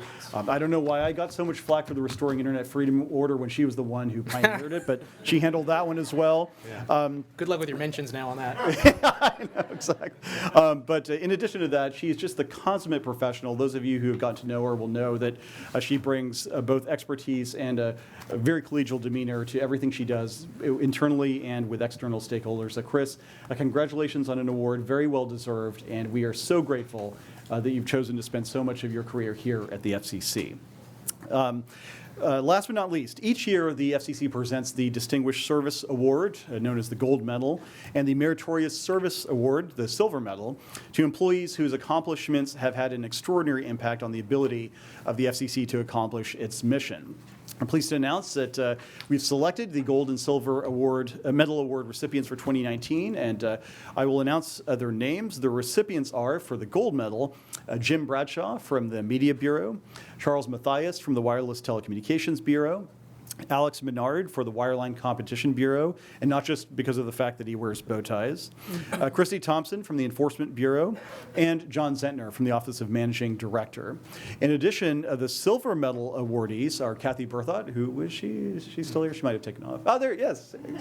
Marlene Dortch, Madam Secretary, who we rely on every single month at these meetings, Jennifer Gilsonen from the International Bureau, and Jody May from the Wireline Competition Bureau, Roberto Musadin from the Public Safety and Homeland Security Bureau, and last but Bill Richardson from the Office of General Counsel, and last but not least, Sanford Williams, the head of our Office of Communications Business Opportunities. A ceremony to recognize these employees will be held at 10 a.m.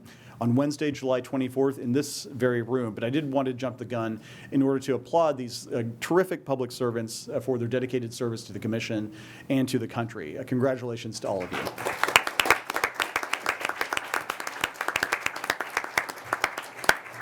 And if there are no further announcements, Madam Secretary, could you please announce the date of the next Commission agenda meeting? The next agenda meeting of the Communications Commission is Thursday, August 1st, 2019. Thank you, and we stand adjourned.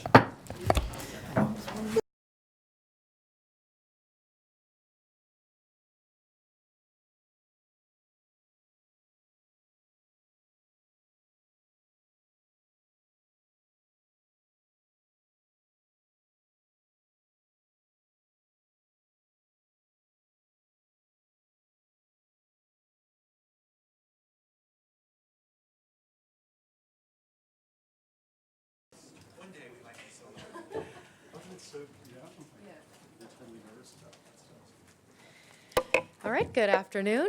Welcome to the Chairman's post-open meeting press conference. I'll turn it over to Chairman Pai to make some opening remarks, and we're happy to take some questions and try to get to everybody in the room. Thanks. Thank you, Tina. I'm constantly being asked, how will the United States lead the world in 5G? Well, today, the Commission emulated a few lessons from some Americans who know something about winning on the world stage, the U.S. women's soccer team. With her unforgettable goal to seal the final match, midfielder Rose Lavelle reminded us that to be the best, you need to be strong in the middle. And the same can be said of spectrum policy. Mid-band spectrum matters for 5G because it offers an important combination of coverage and capacity. Today's vote to repurpose the 2.5 gigahertz band is yet another significant step to unleash mid-band spectrum for 5G wireless services. Not only are these airwaves well suited to transmit signals further with fewer antennas, the 2.5 gigahertz band is the single largest band of contiguous spectrum below 3 gigahertz in the United States. This is an important band for the development of 5G services and technologies in this country, or at least it could be. Thanks to overly restrictive rules adopted decades ago, the band has also been grossly underused, leaving large areas of the country where this spectrum isn't being used at all. With our forward-thinking decision today, this valuable public resource will no longer be squandered. To put the spectrum to its highest valued use, we adopted a flexible new framework for this band. This new regime will give rural Indian tribes the first chance to obtain the spectrum. The remaining unassigned 2.5 gigahertz spectrum will be made available for commercial use through an auction to be held next year. And that's not all we are doing on the mid-band front. Later this summer, we hope to approve the first commercial deployments in the 3.5 gigahertz band, and we intend to hold an auction in that band next year as well. Now, if Rose Lavelle's goal in the final reminded us of the importance of being strong in the middle, Alex Morgan's game-winning header in the semifinal reminded us that we also need to go high. And we are here at the Commission. Moments ago, we approved the final procedures for an auction of the upper 37, 39, and 47 gigahertz bands, and that auction will start on December 10th. This will be the largest auction in American history, releasing 3,400 megahertz of spectrum into the commercial marketplace. When it comes to freeing up the high band and mid band, it's not a question of either or. We need to do both. If there's one final lesson the World Cup champions have taught us, it's that you've got to aim big to win big. With today's votes, we will have set for auction almost 5 gigahertz of high-band spectrum and almost 200 megahertz of mid-band spectrum. These are big wins for American consumers and big wins for America's lead in 5G. With that, congratulations to the women's national team on defending the World Cup championship and giving us the perfect capper to last week's Independence Day celebrations. I would now be happy to take any questions that you might have. Hello? Chairman Pai, could you address some of the NARA concerns? They're going to vote at their meeting in a couple weeks on recommending the FCC and USAC halt any further hard rollouts of the Lifeline national verifier, and they're also going to recommend that the FCC in the current USF proceeding not cap the overall fund. So any reaction to that, and if not, any reaction to how the FCC can better collaborate with states, given that's a perennial concern?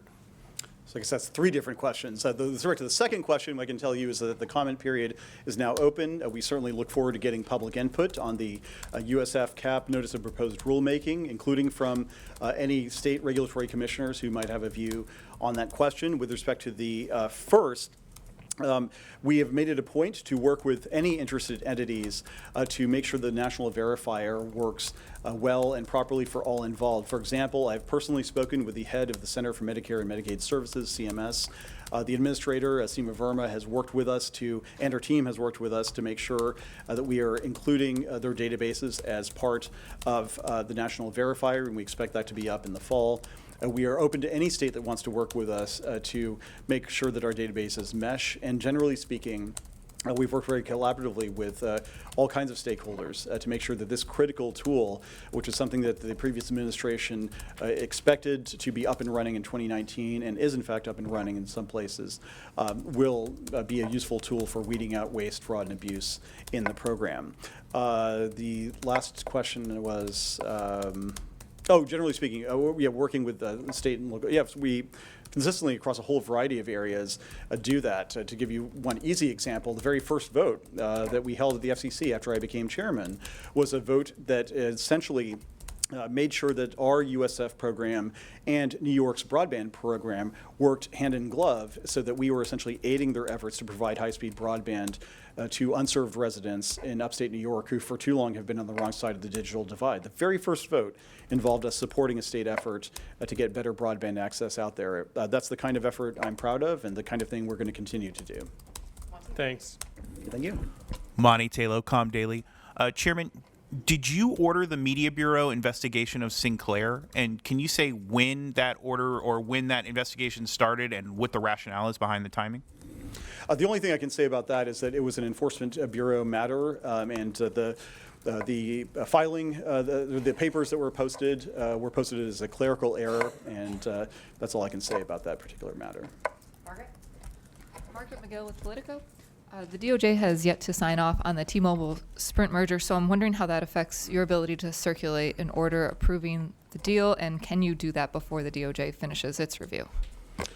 All I can say about that is that nothing has changed since my previous statements on this issue. We are developing an order, and as I said before, we expected to issue it in the coming weeks. Kelsey? Hi, Chairman. Kelsey Hi. Griffiths with Law 360. I was wondering if you could clarify a comment you made on 2.5. It sounded like you said you had a last-minute request for an incentive auction in the band, but Commissioner Rosenworcel has been talking about the possibility for such an auction since last year.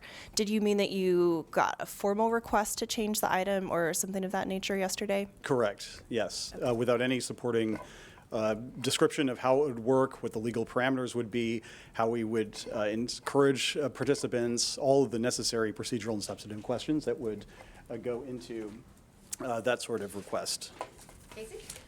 Hi, Chairman. There's been a lot of attention given to C-band and CBRS in the conversation about mid-band and 5G, but it's, today's vote on 2.5 shows, there's other spectrum opportunities within mid-band. And I saw your comments from your speech in Argentina, but could you talk a little bit about what some additional opportunities might be, whether it's 5.9 or 3.1 to 3.55, and how soon we might see action on those? There are a number of them. In addition to 2.5, which we adopted today, as I mentioned, 3.5 is an area where we hope to be able to move forward with approving commercial deployments later this summer, holding the auction next year. In addition to that C-band, which I talked about earlier, we hope to see a progress on that this fall. In addition to that, we have an outstanding notice of proposed rulemaking on the 4.9 gigahertz band, which is something that we're working on.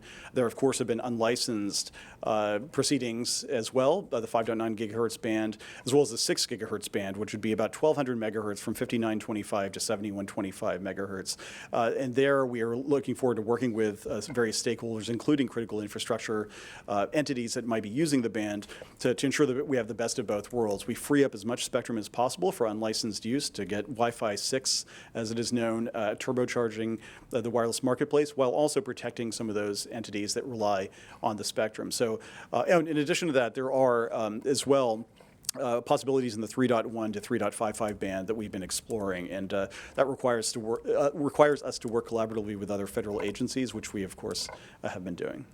And by the way, I misspoke in response to an earlier question. It's the Media Bureau, not the Enforcement Bureau. It's an investigation done by the Media Bureau. Hi, Alex Phillips with Reorg M&A. I was just wondering if the state lawsuit is going to affect you in any way regarding Sprint T-Mobile. And also, just for clarification, it's your office that's developing the order, correct? Or just who is developing the order, which office? The answer to the first question is no, and the answer to the second question is that the transaction team that's been handling this issue, the career staff has been working on that as a primary matter. Okay, cool. Howard Wesker, Communications Daily. I wanted to ask you a follow-up question on 2.5 gigahertz. Sure. We're not seeing a whole lot of statements come out from industry on that one. And there weren't a lot of filings made by industry, in the proceeding, and I think there have been questions all along about whether this is just going to be odds and ends, and whether you're really going to see some of the big guys come in a meaningful way, and where this would really help them with the mid-band. What's your take on that? I think two different takes. Number one, if you look at the support that was in the record, and I mentioned some of the folks who support our efforts there, because of the overlay auction that we have established, because of the fact that we have established a band plan that divides the band into essentially more digestible chunks, because we have adopted bidding credits to allow smaller entities to participate, and because of the county-sized licenses, we saw very broad support from entities like WCAI and Carolina West Wireless and the WISPA, the Fixed Wireless Association, and others. And yes, they might not have the biggest megaphone, but as I said in my statement, these are the foot soldiers of the digital revolution in many parts of rural America. They are the ones who are willing and will be able, we expect, to take advantage of the spectrum opportunity to deliver 5G services to folks who are on the wrong side of the digital divide, point one. Point two, it's very interesting that if some of the bigger carriers had come out and supported it, I guess the criticism would be, well, the FCC is just about to turn over all the spectrum to major wireless carriers. And if the criticism is going to be, well, we haven't seen big letters of support from those same carriers, the criticism is going to be, well, I guess it means that the FCC has done something wrong. And the simple point is we're trying to make this critical mid-band spectrum available to benefit American consumers. And we think we have found the exact approach that is needed to do just that after too many decades of this spectrum largely laying fallow. Thanks. Hi, my name's Toby and I'm a policy tracker. My question's about the 3.7 to 4.2 gigahertz band. Congress is taking a lot of interest in it at the moment, and the latest bill is from Congresswoman Matsui that proposes some compromise with incentives for the satellite operators to participate in an FCC-run auction. Do you have a comment on that particular initiative? And yeah, do you see Congress taking over this process? Thank you.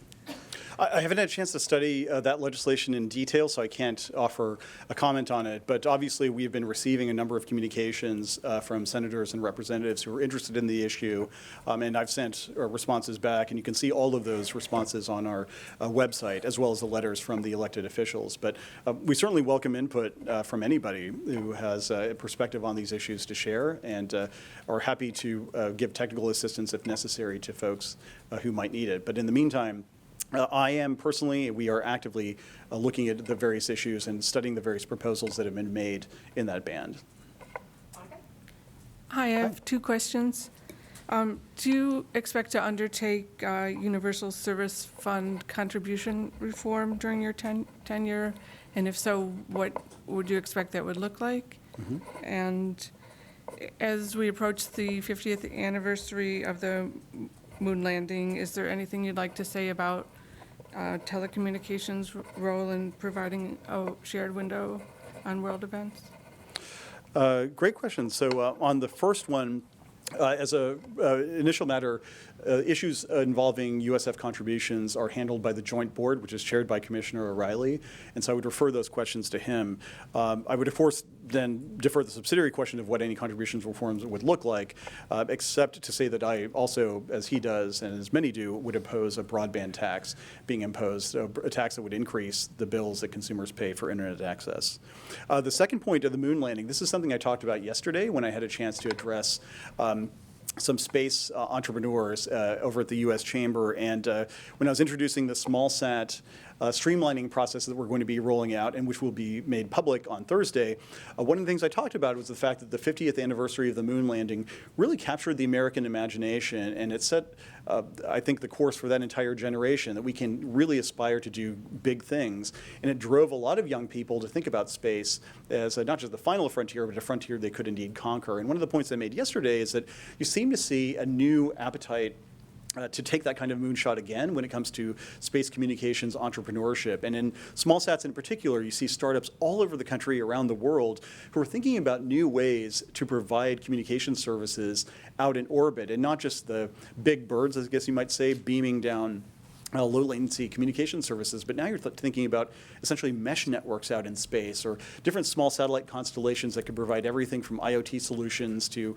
residential broadband access. And that's a kind of innovation and entrepreneurship we want to encourage, and part of the reason why I'm excited that on August 1st, that the Commission will be voting on my proposal to create a new streamlined process for these small sats. Currently, some of them have to choose between the clunkier experimental the experimental licenses under Part 5, the clunkier Part 25 model. But if we can give them another option, maybe that's a way to allow them to innovate without the government standing as a gatekeeper. And the only thing I'll say at the end of that as well is I mentioned in my speech yesterday that a study just came out recently that pointed out if you ask the top engineering graduates in the United States, hundreds of thousands of them, what it is they're excited about doing into the future, space or space-related entities, employers, were, I think, the top three.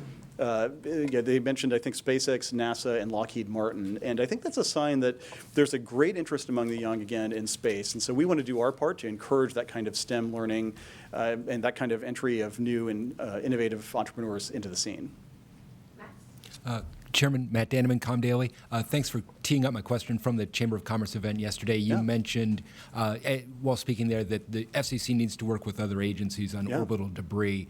Has the agency made any kind of decision on how it will proceed with orbital debris in light of the Commerce Department saying, in essence, we'd like you to pause this proceeding, maybe look at a multi-agency approach? Has there been any kind of decision on that? And as sort of a corollary to that, does Amazon's Kuiper, however one would pronounce it, does that change the dynamic at all of deciding when or how or what to do with orbital debris by the FCC?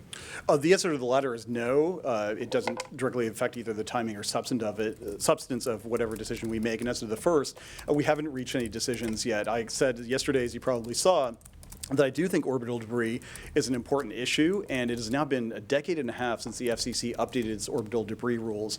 And if you think about the applications we've granted over the last 2.5 years for NGSOs, if you think about the consequences of any kind of debris, whether by collision or falling off a rocket on launch or whatever, orbiting space for many, many years, centuries perhaps, I think it heightens the importance of the FCC taking a fresh look at those regulations. And so I stand and remain committed to working with my FCC colleagues and any colleagues throughout government or folks in the private sector to figure out how to update those rules. We all want to promote space innovation, but we also want to make sure that as we do so, we're doing so in a way that respects the environment in orbit. John Reed, Bloomberg Law. Hi. On the 2.5 gigahertz band, Commissioner Carr has raised some concerns about how the educational institutions are using their licenses, including like pet projects, he said, and political campaigns and other things like that. Do you envision the FCC looking more at how educational institutions are looking or are using their spectrum, and any potential actions on that front?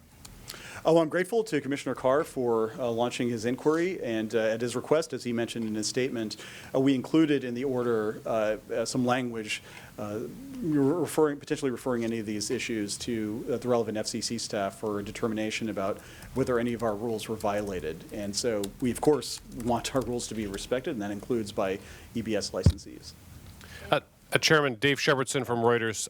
Last month you met with DISH's chairman, Charlie Ergen, along with Macon Delrahim. Are you open to the idea of allowing DISH to extend the deadlines they face to use or lose airwaves as part of a broader deal to let Sprint and T-Mo merge and DISH to acquire certain assets?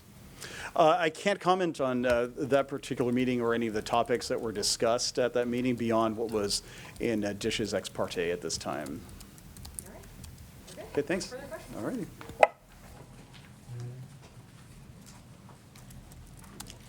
Thanks to everyone. At this point, we'll invite Mark Wigfield up for the Bureau press conferences. Thanks, everyone. There you are.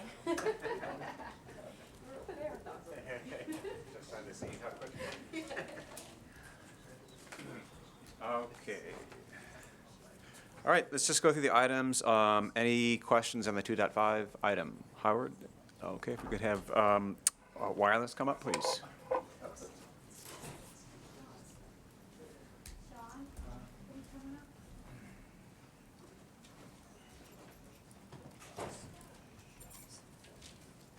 Dana? Hello.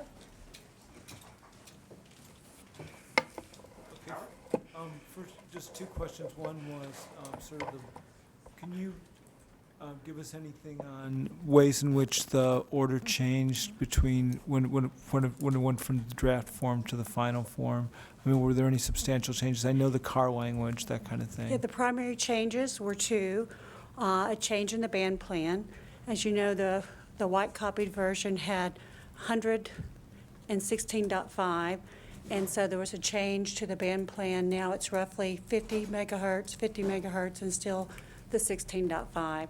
The second change was the addition of bidding credits in the auction. I'm sorry. And the license sizes. Tell me how that changed. It changed from there were two, one 100 megahertz. Okay. And 16.5 megahertz, and now the change was to a 50-50, roughly 50-50 split. Okay. John can tell me.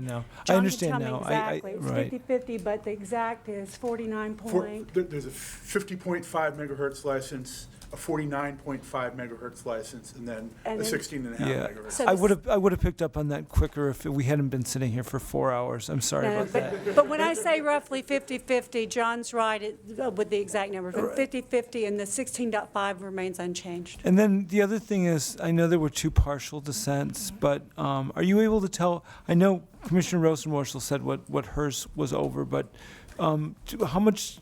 Can you tell us how much of the item Commissioner Starks dissented to?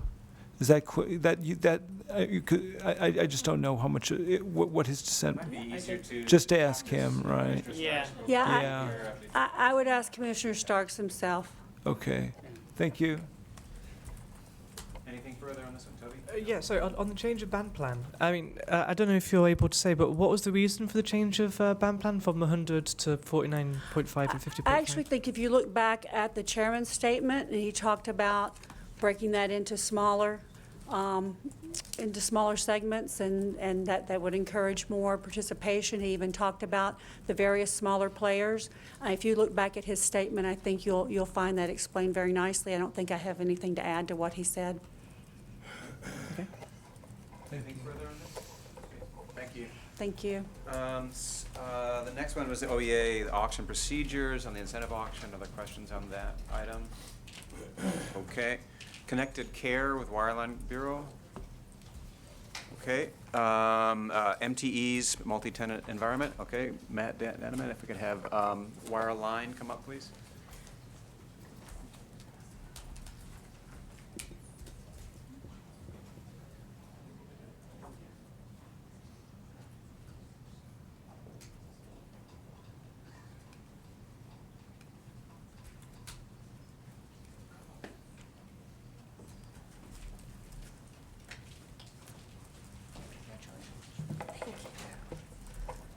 Yes. Matt Daneman, Communications Daily. Two-part question. First off, from the draft to what was just approved today, any substantive changes? And I guess my other question is, how exactly in this kind of situation does preemption work? Is there a notification to San Francisco? Like the mechanics of that, what actually happens next from this agency, if anything? In terms of the changes, I think there were a few changes that were made in the item, but the item will be out shortly, so I'll let the item speak for itself on that. In terms of the mechanics of preemption, there's no notice that's sent to the city of San Francisco. The order stands for itself, the law, and the order is effective upon release. The order is effective upon release, and so the federal law therefore nullifies the ordinance. But I think it's important to remember, we said to the extent that. Ramesh, do you have anything to add there? Thank you very much. You're welcome. Anything further on this one? Okay, then the next item is also Wireline, which was the BDS and U.S. Telecom Programs. Monica, did you have a question on that one? Okay. I guess we have a different team for that, obviously. Except for one.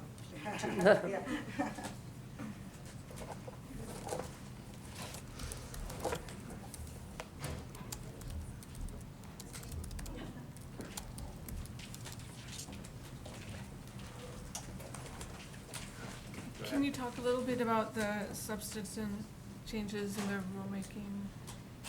And also talk a little bit about how and when Puerto Rico came into the picture? Again, I think, there were changes made to the item. The item will be out very shortly. You'll have an opportunity to see those changes. In terms of Puerto Rico, I think Commissioner Starks was clear that he had made a request for us to consider treating Puerto Rico differently, and the chairman's office worked with that office on that matter, on that issue. Thank you. Anything further on this one? Okay, thank you. Okay, thank you. The next one is KidVid. Any questions on that item? Monty, it's Media Bureau.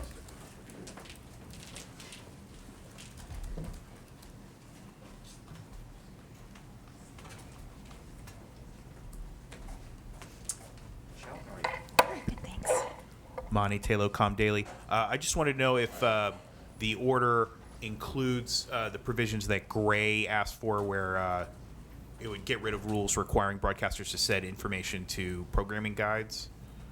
Is that in the final? I guess I can say two things. One is that we did address all ex partes that were submitted after circulation, and there were no significant substantive changes made to the item. So address means that you discussed them, but not necessarily that you made alterations as they request. That's correct. Gotcha. That's all I got. Any others on this one? Okay, and then there's two of the final media modernization items, also for Media Bureau. Real quick, any substantive changes from the drafts? No. Okay, I think the commissioners are here for their press conference also. So.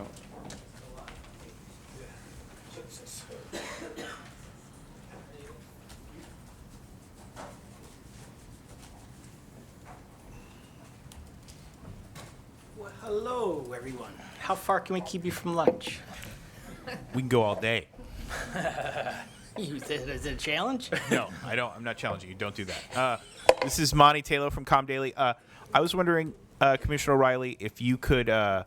Commissioner Rosenworcel mentioned negotiating with you about what would end up in the KidVid thing. Can you tell me about any concessions you made to her? Did you make any concessions to what she asked for?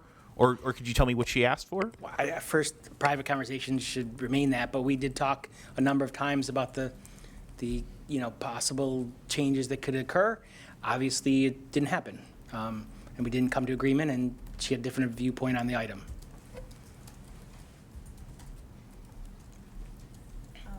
Hi, Kelsey Griffiths with Law 360.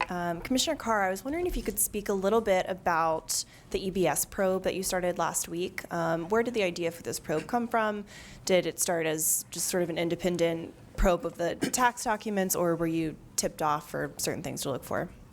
Yeah, no tip-off from outside of our office. It was just getting ready for this meeting and taking a look at the licenses that are at issue, specifically the 10 national nonprofits. And there's a lot of arguments in the record about how we should maintain the status quo, because that's critical to providing connectivity to schools and to kids.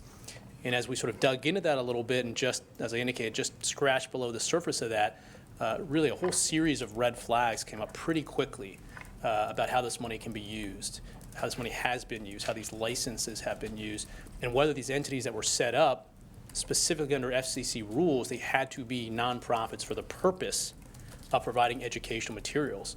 And you look at how these licenses have been used, how the revenues off of those have been used, a lot of serious questions. And so I've started a letter inquiry. There'll be some more letters coming out, but also, thankfully, my colleagues agreed to put in language in this decision that we voted today that's going to refer this issue to the Enforcement Bureau, so that if entities were not maintaining their status as qualifying nonprofits, during these license terms, we can take action. Thank you. Hi, Casey Egan, S&P Global. Question for Commissioner Carr on the telehealth and NPRM. Can you talk about why the pilot program would be for 3 years, and what happens at the end of the 3 years? Is there some sort of way to gauge success at the end of that period? Yeah, it's a pilot program, so it's not a full-fledged Universal Service Fund program right now, like high cost. So pilot programs naturally have end periods. We started thinking about it from a 2-year perspective, and then have extended it out to 3-year. But right now, that's also a proposal. So it could go up, it could go down, depending on what the record supports.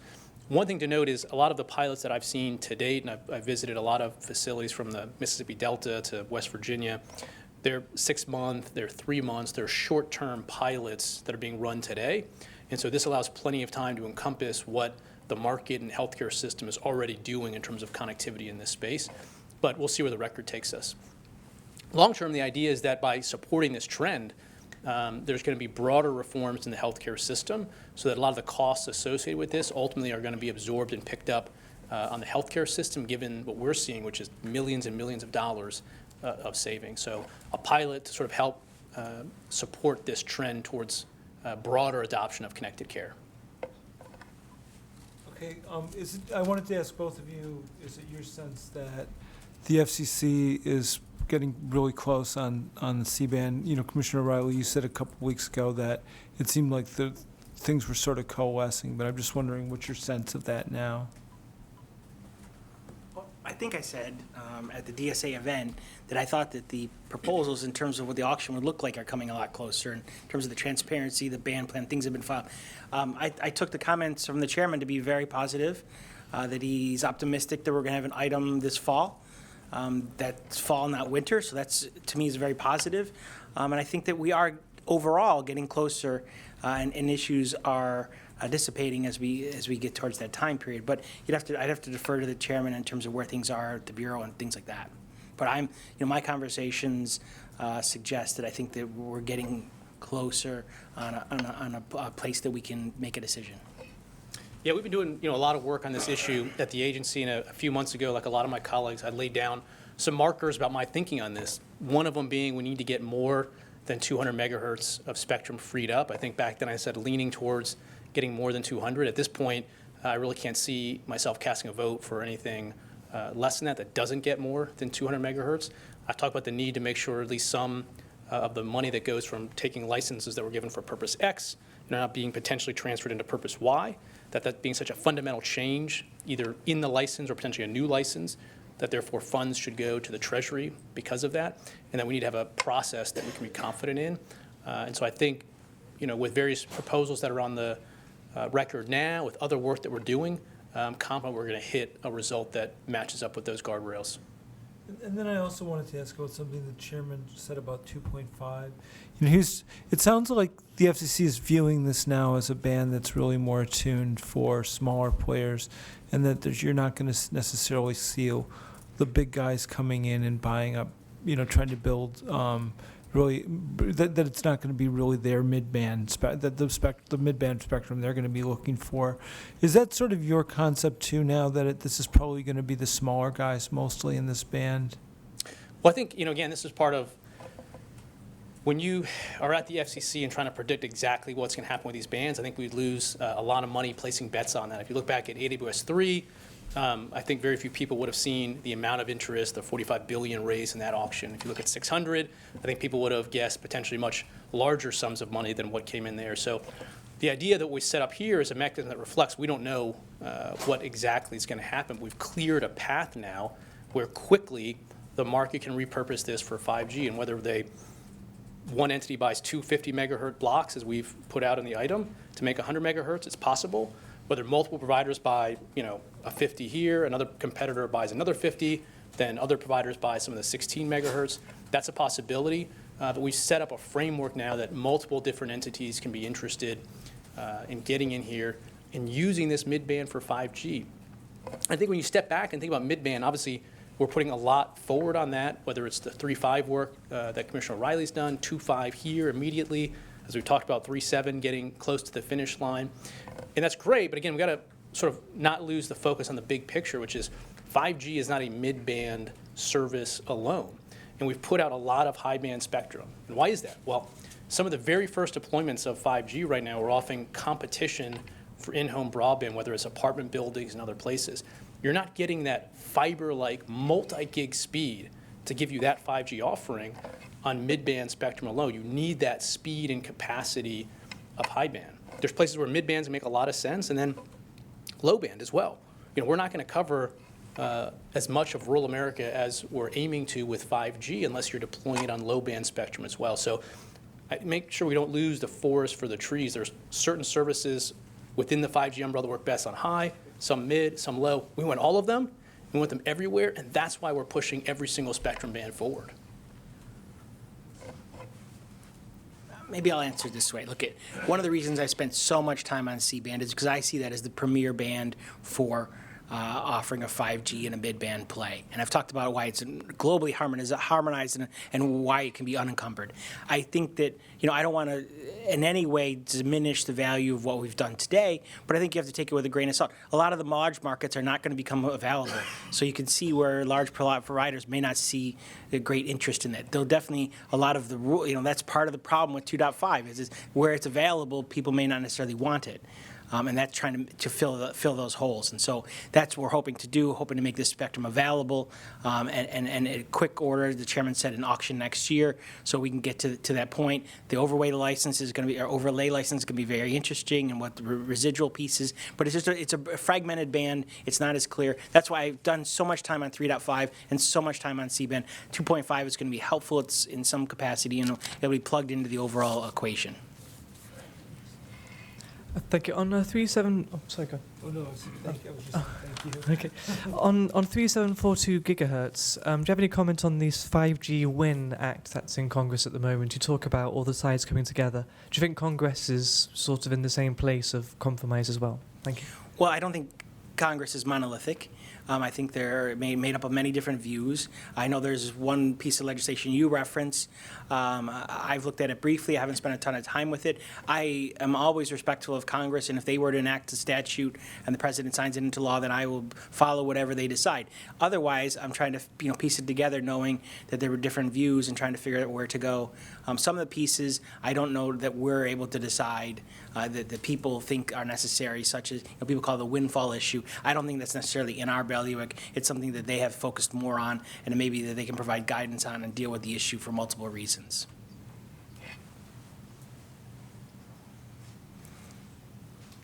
No comment, Commissioner Carr? Oh, I think similarly, Congress obviously has the authority to act in this space, and we certainly give way and welcome any legislation that Congress passes and the president signs. We do have authority right now to move forward, and I intend to do that consistent with the guardrails that I've laid out, more than 200, getting money for the Treasury, having a process that we can be confident in. So if we were to hit the pause button and wait on the if chance that legislation passes both houses of Congress and the president signs it, when we have the authority to move forward right now, I don't think that's the right path, and we're pushing to get 5G built out across all bands quickly. But of course, we defer entirely to Congress when they pass legislation on these issues, and their leadership, which they've been doing not just in this bill, but otherwise, in putting focus and attention on this band and putting out really good ideas as how to move forward, is certainly informing the steps that we take here.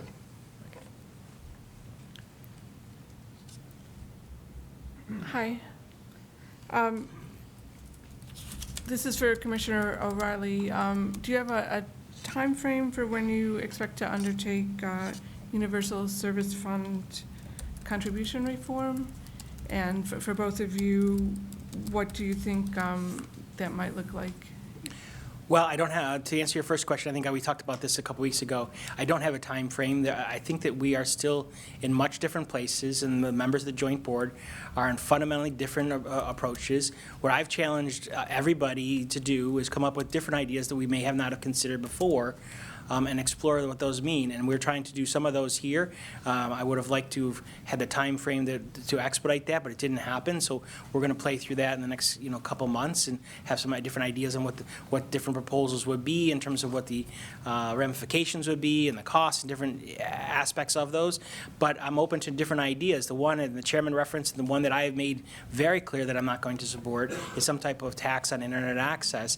That has been the heart and soul of where the state plan has been, and and that makes it very difficult to move forward. They seem very committed to that proposal, and I'm suggesting to them that that is not in the cards, and so we're going to have to look at other ideas. So I don't have, to your second question, I don't know what it would look like at this moment, since we're at such fundamental different approaches. I'm sorry, who's on the Joint Board? I can get you the membership afterwards. There's 3 of us and I think 4 state members off the top of my head. I got 2 joint boards, so I apologize if I can't remember exactly everyone off the top. And I've got a joint conference too, so it's fun. Matt Danneman, Communications Daily. MTE questions for both of you. Commissioner Carr, you addressed the NPRM aspect of it, but didn't really discuss the San Francisco preemption in your comments. Thoughts on the San Francisco preemption? And then Commissioner O'Reilly, I guess I'm wondering if there's not really a role for state or local experimentation in broadband deployment, it being an interstate service. Do you anticipate the agency doing more preemptive actions in the future of other state or local regulations, i.e. similar to San Francisco? Are those in the cards, and are there examples we should be looking at? The tail end of my statement, I think, touches a little bit on the DR, but in a nutshell, I think a lot of my colleagues laid it out here, which is, at least according to one reading of the statute, of the ordinance, it goes beyond sort of the bounds of federal law. There was at least one local official that disagreed with that reading. If their reading is correct, then there's no conflict between their reading of the law and the bounds of what we decided. So. So to your question, the answer is absolutely yes. I pushed for preemptive language in the net neutrality decision that we made, and I've pushed it going forward. So I believe we will have to take further preemptive actions of state and local governments who've imposed barriers to broadband deployment and other services. And I'm sorry that they feel upset about that, or that they feel that their authority is being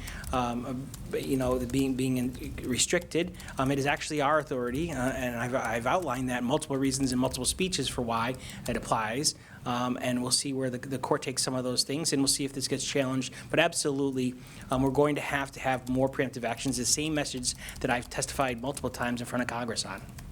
You don't sound sorry. Is that a sorry but not sorry? Or sorry not sorry? Yes. Yeah, put that down. Great phrase. Question over here. We'll here and then we'll go there. Over here. Thanks. Just a couple questions about working with states. Just so happens NARUC just issued their draft resolutions for their upcoming meeting. And, there are a couple issues that I think you both have worked on. One thing they recommend is that the FCC not place an overall cap on USF. Another thing they recommend is that the FCC hold off on any further Lifeline National Verifier hard rollouts for the rest of the year until it has, an API, more database interactivity and such. So wondering, do either of you have any thoughts on that, or more generally, thoughts on any ways the FCC can work more collaboratively with states? Well, look at, I didn't have a chance to digest their resolutions in whole. I'll take the second one first, or the first one is in terms of there's the USF budget USF cap budget overall but that it's the Lifeline one, the Lifeline. I've been trying to track down some of those data points as well in terms of the verification and where the process has been. I'm not in control of that situation, so the relationship between the Bureau and USAC are implementing that, so I've been trying to get my hands around some of those issues as well. I don't know that I can concur or agree with what they're proposing.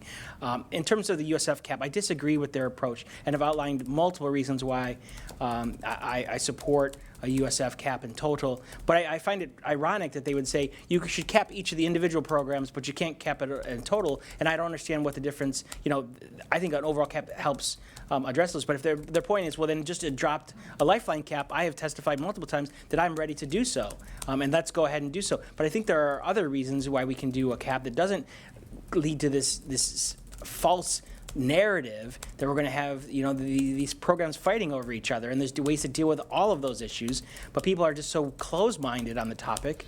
It's been pretty problematic, and so their resolution will get due consideration from me.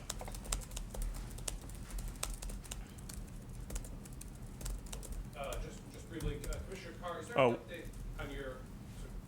Commissioner Carr, did you want to address either of those things, or the general question, sorry, just about working with states? I haven't reviewed the NARUC resolution yet, so I look forward to doing it. Thanks.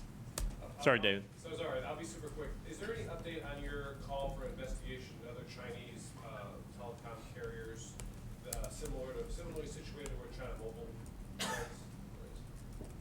I don't want to get too far into it, but there's been certainly work since that announcement that I made calling for the investigation to look into these issues, and I think that's the right step. We got to be making sure that some of the same concerns that led us to not allow this one provider into the network don't also counsel in favor, or if they do counsel in favor, that we take action, a carrier similarly situated that already is in the network. So I continue to support any efforts looking into that issue.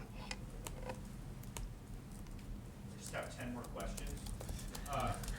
Commissioner O'Reilly, just a quick one, actually. Can you respond to Commissioner Starks' comment about the KidBit thing, where he says that there's nothing in the item that would prevent a broadcaster from reducing the amount of regularly scheduled 30-minute core programming here on its primary stream to 0? Is that accurate? No, I don't think that's accurate. What I was trying to gather from the conversation, we didn't actually have a chance to talk over the many weeks, but what I was trying to, I think it was referencing was Program Guideline B, and there is a minimum level on that, and you can't, it's an experiment, it is a point where you can use some of the short form. It doesn't replace all of the programming, so I don't think that was an accurate point from my perspective. I don't have a question, too. I was lying. Okay. Thanks. Anyone else? John Donnelly, going once? Okay. Thanks, everyone. Thank you. Thank you.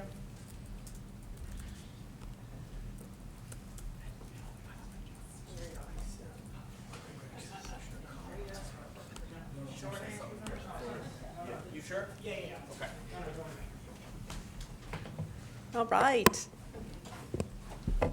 Good afternoon. Good afternoon. Certainly feels like it, right? Hi, Commissioner. Kelsey Griffiths with Law 360. I was wondering if you could comment on two things that came up on the 2.5 gigahertz band. The chairman said that he got a last-minute request from your office to overhaul the item and include an incentive auction, but I believe you've been talking about this since last year.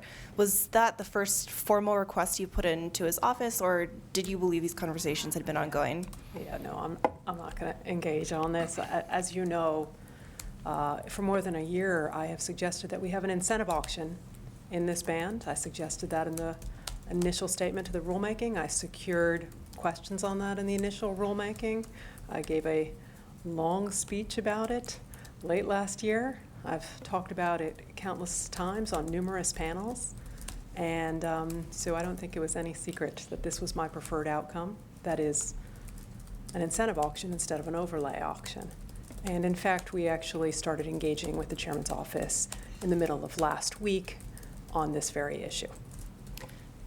Thank you. I also wanted to ask if you have a response to the educational groups that say some sort of auction to give them resources to invest in education isn't the best way to use the spectrum. I think maybe you and Commissioner Starks differ on that point a little bit. Well, the way that I look at it is that the 2.5 gigahertz band has had education at its core for decades. So how do we find a modern way to put that to use? And how do we make sure that some of these airwaves can be used for new 5G services? And the solution I came up with is borrowing from the success of our efforts in the 600 megahertz auction. We should look at an incentive auction. It would give every EBS licensee the voluntary option to return their spectrum for compensation. And then we could repurpose some of those airwaves for new mobile broadband use, and then use the funds to make sure that schools nationwide have opportunities to solve the homework gap, and not strictly the EBS licensees. But I think there's a lot of win-win in that for everyone, and I just regret that this agency didn't pursue that path. I think it is creative, and it honors really the ideas that motivated the Kennedy administration when it set aside these airwaves years ago. Thank you. Hi, Casey Egan, S&P Global. Question for Commissioner Rosenworcel. You said the FCC has made high band the focus of its early spectrum efforts in the race to 5G. Given the chairman's recent comments on 3.5 and C-band, does it give you more optimism that the agency is giving enough focus to mid-band going forward? Oh, it gives me a sense that they might be listening to me. I would, however, like us to prioritize mid-band right now. I think we should be scheduling a 3.5 gigahertz auction right now, and we should proceed with that before additional high-band auctions, because we're falling behind the rest of the world, and over the long term, that really matters. Yes, Commissioner Rosenworcel, could you mentioned that you had discussions with Commissioner O'Reilly about the KidVid item. Can you give an example of things that you suggested should be in the item that weren't in there? Well, I want to respect his desire to keep some of that conversation quiet, but I did have a lot of discussions with him, and I realized we did not wind up in the same place. But I was willing to have discussions about how to modernize our KidVid rules, and I do appreciate that he was willing to try to sit down with me and see if we could hammer something out. And then, Commissioner Starks, do you have any, I think you saw the back and forth between me and Commissioner O'Reilly. Do you have any response to what he said about what you said? Yeah, I mean, we can walk you through the math. But you're saying it would allow you to have zero. Yes, and you'd have to look specifically at what I said. It is for regularly scheduled programming, in particular with the somewhat undefined amount of preemptible local broadcasting that could go. So the preemption figures the preemption. in. Yeah. That may be what he was. Yeah, exactly. You can get down to zero. Okay. Oh, go ahead. Sorry, before we move too far down the table. Commissioner Starks, I wanted to ask you if you've gotten any other responses from carriers on the free call blocking item. It looked like AT&T came in a little bit early and said that they were indeed planning to roll out those services. Yes, AT&T came in yesterday, a day early. I was happy to see that they were, and they're going to do the right thing by the American people, and are going to offer it for free. Obviously, I've done a lot of prep to get ready for this. I know I have heard from some additional carriers. Today's the day that they're supposed to get back to me, but I'm going to make them all public. It's not going to be something that folks won't be able to hear from that account as well. Thank you. Okay, Howard Busker, Communications Daily. First of all, Commissioner Rosenworcel, during his remarks, Chairman Pai had some pretty poignant observations about, and I won't reread them, but I mean but you heard him, that you can't object to, it was basically you can't object to everything and then not vote for anything. And that, and I mean, it was very specific. And I thought that we should give you a chance to. Yeah, I'm not going to respond to any of that. Okay, that's fine, but we had to ask you that, And then Commissioner Starks, I wanted to ask you, I think like 2 weeks ago you had the Chinese, the summit for the security summit. It wasn't. In retrospect and looking back at things, what do you see as being sort of the biggest lessons that you've learned? Well, I was very happy with the discussion. To my knowledge, it is the largest, public conversation that has been had on that topic in particular. I had equipment makers here. I had two of the small rural carriers that do in fact have Huawei in their infrastructure. We had academics here. We had, obviously, of course, TIA and CCA and Rural Wireless Association. We had a lot of folks here that were very interested in it, and the room was packed. You see that there's a lot of folks that are very focused on this issue. I think the other substantial takeaway is that it is multivariable calculus that we need to solve for here. There are a lot of issues. Which equipment is problematic? How much of that are we going to solve at the control plane level? How much is going to be at the edge with the radios? There are additional questions of how many crews can we get to actually work on this. There are a lot of issues that still remain on that we're going to need to work through, but it's an important issue that I'm going to keep plowing ahead on. And then one final question, since my first question didn't really get you didn't want to answer. On 2.5, I think one of the extraordinary things that we're sort of hearing about that now is that this is being viewed as a ban for small players, and I mean that was what was said during the. I don't know if you heard any of the press conferences, but that it's hard to say how much interest that there's going to be in that ban by the big guys, aside from Sprint. So I just wanted to ask you about that in the context of, if that's the case, how far down the road does this take us towards sort of starting to address the mid-band issue that you keep raising? One of my concerns with this band is that as a result of the leasing opportunities that came about in 2004, is that the bulk of these EBS licenses are now leased out to one of our nationwide carriers, a single one.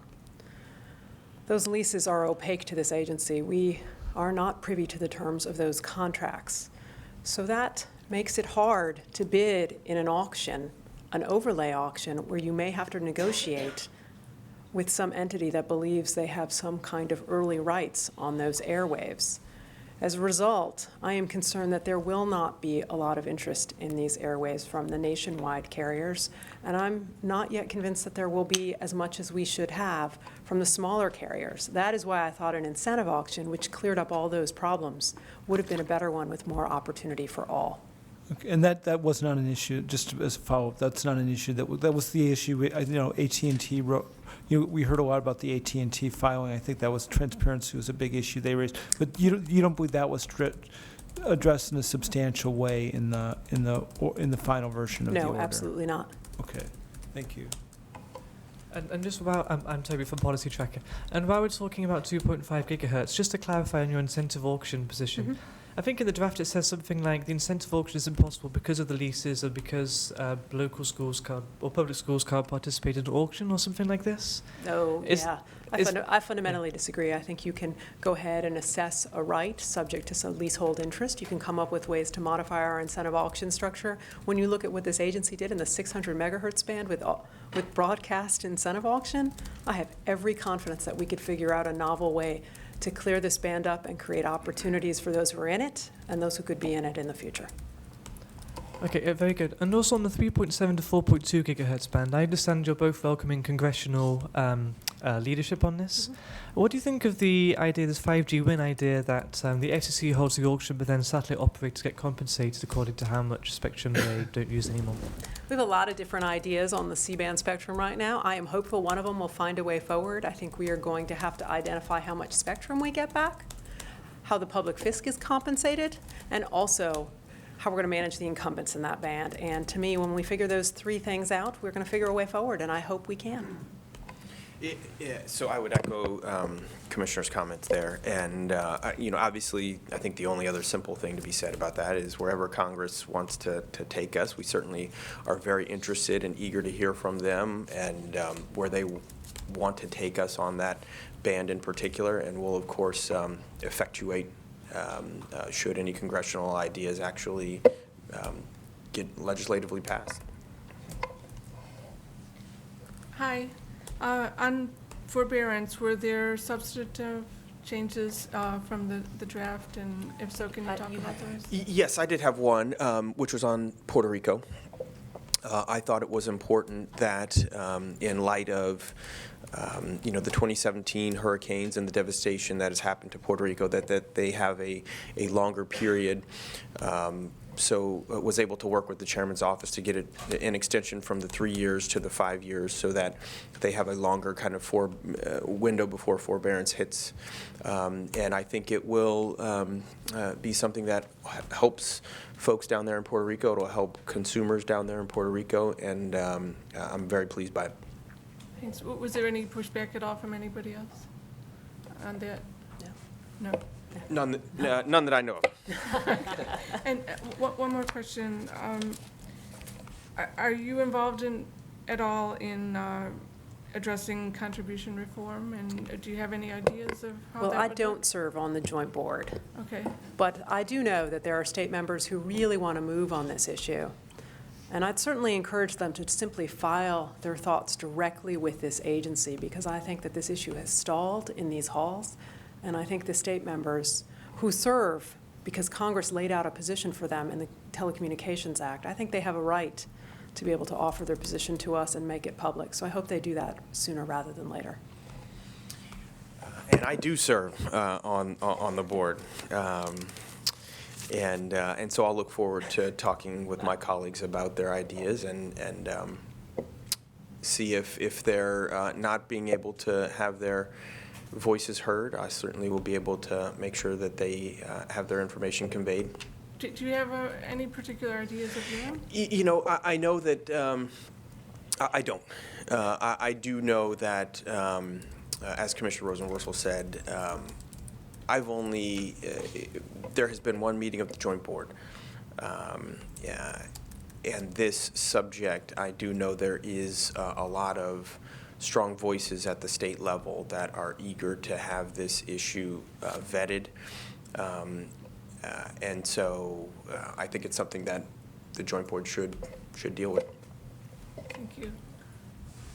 Todd. Hi, Yes. Commissioners. Todd Shields, Bloomberg News. Could you each please tell me where you are on the Sprint T-Mobile merger? All three Republicans have expressed support, and I'm not sure I know where both of you are on that merger right now. And would you vote against it, bluntly put? Here's what I know right now. It is unprecedented for this agency to announce via press release that a majority of its members support a transaction.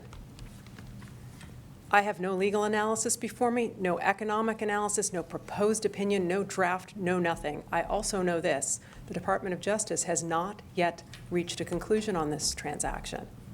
There is something extraordinarily irregular about how this is proceeding before this agency, and that strikes me most at this point in time. You once expressed serious concerns. Is that where you are right now with the merger itself? I am concerned about any transaction that would result in a reduction of the number of carriers in this country, because I think it's on those who are pursuing that transaction to prove that rates won't go up for consumers and innovation won't go down. As somebody who was a former DOJ official, I obviously have a capacity here where I review mergers directly for the FCC. I just don't think it's prudent to talk about these mergers before the analysis is truly before us as decision makers. And so, This is also my first big merger as a commissioner. My understanding is that this is irregular. It certainly seems irregular.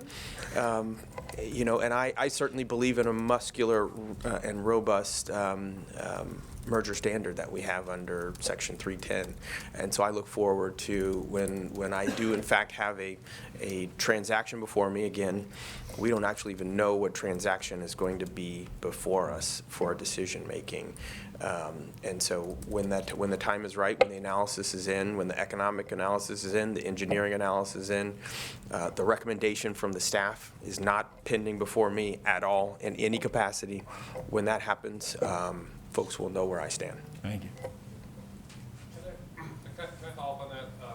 I asked this question to the chairman, but you met with the DISH's chairman last month along with Macon Delrahim, and DISH has been, according to people involved in the transaction, trying to convince the FCC to waive some of the deadlines it faces due to users when certain spectrum is acquired. Do either one of you think it'd be appropriate for the FCC to waive those deadlines as part of a deal that would allow Sprint and T-Mobile to merge? I have not been in any meeting like the one you described, so I don't think I can speak to that at this time. The same. Margaret. Hey, Margaret McGill with Politico. I just want to follow up on some of the letters that Commissioner Carr had sent on 2.5 to some organizations. He was raising concerns about what some of the money was being used for. Do you share those concerns? Do you have problems with how some of these entities have used some of the funding they get from the leases? I look forward to seeing their response. My primary concern is that our decision to move forward with an overlay auction is not especially creative and that it collapses education in this band, and that's where I focused my energies and efforts. I'm obviously a former Enforcement Bureau staffer, and so if there are violations, if folks are not in accord with our rules, I'm for violations and flags being called where people are out of bounds. And so I'll be eager to see where this investigation goes. But I do want to point out that it is absolutely necessary to identify which rules at this agency have been violated. I have not seen statutory provisions or rules described at this point, and I hope as we continue to have this discussion, we can talk about this with more precision, because if there is a problem, we should know exactly what rule we're talking about.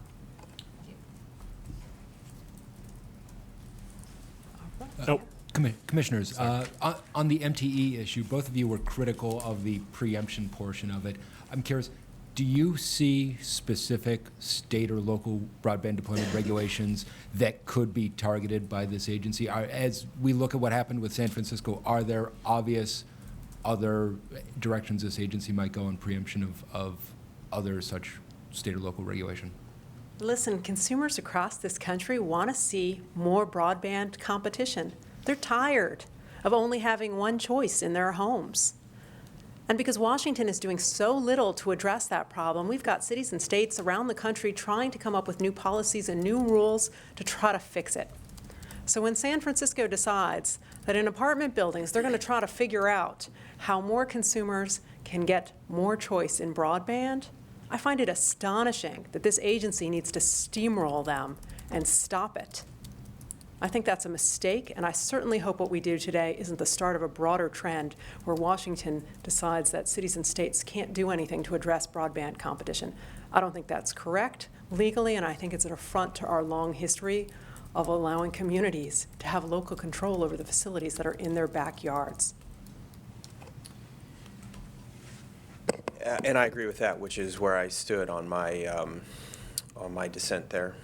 Was a strong dissent, both on the law. I think it's an improper, on fundamental canons of construction for them to reach the preemption issue, I think was wrong on the law. I think it's wrong on the policy as well. But to answer your specific question, I'm not aware of, as I stand here today, any specific states or jurisdictions or localities that have other laws that would be in the crosshairs here. Thank you both. Yep. Oh, can I? Of course. So I've been asking all the commissioners today about the FCC's work with states in general. Any thoughts on how the commission can do better?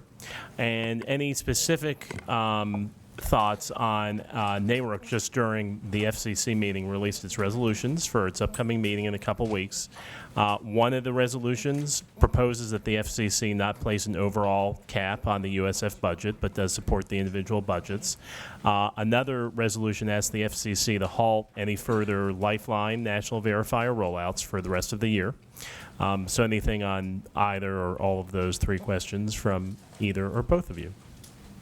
Always appreciate input from our state colleagues who are closer to communications on the ground.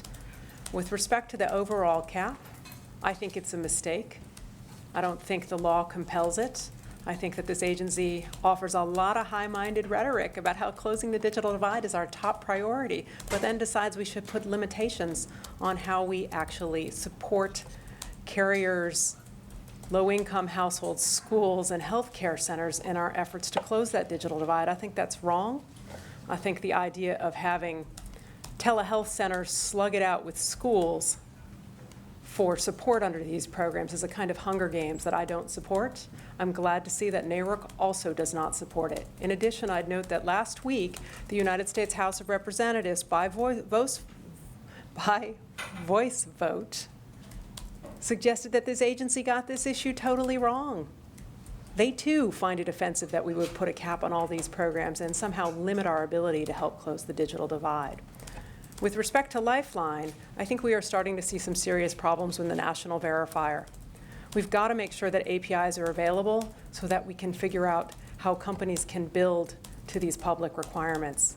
In addition, it's become apparent that not every database that counts for Lifeline is part of the national verifier system. It is time for this agency with USAC to do a full accounting of how the national verifier is working in the states where it is present, identify what databases are missing, what databases may be included down the road, and how are we going to fix this so we do not inadvertently kick off those who are going to rely on this program to get basic communication services.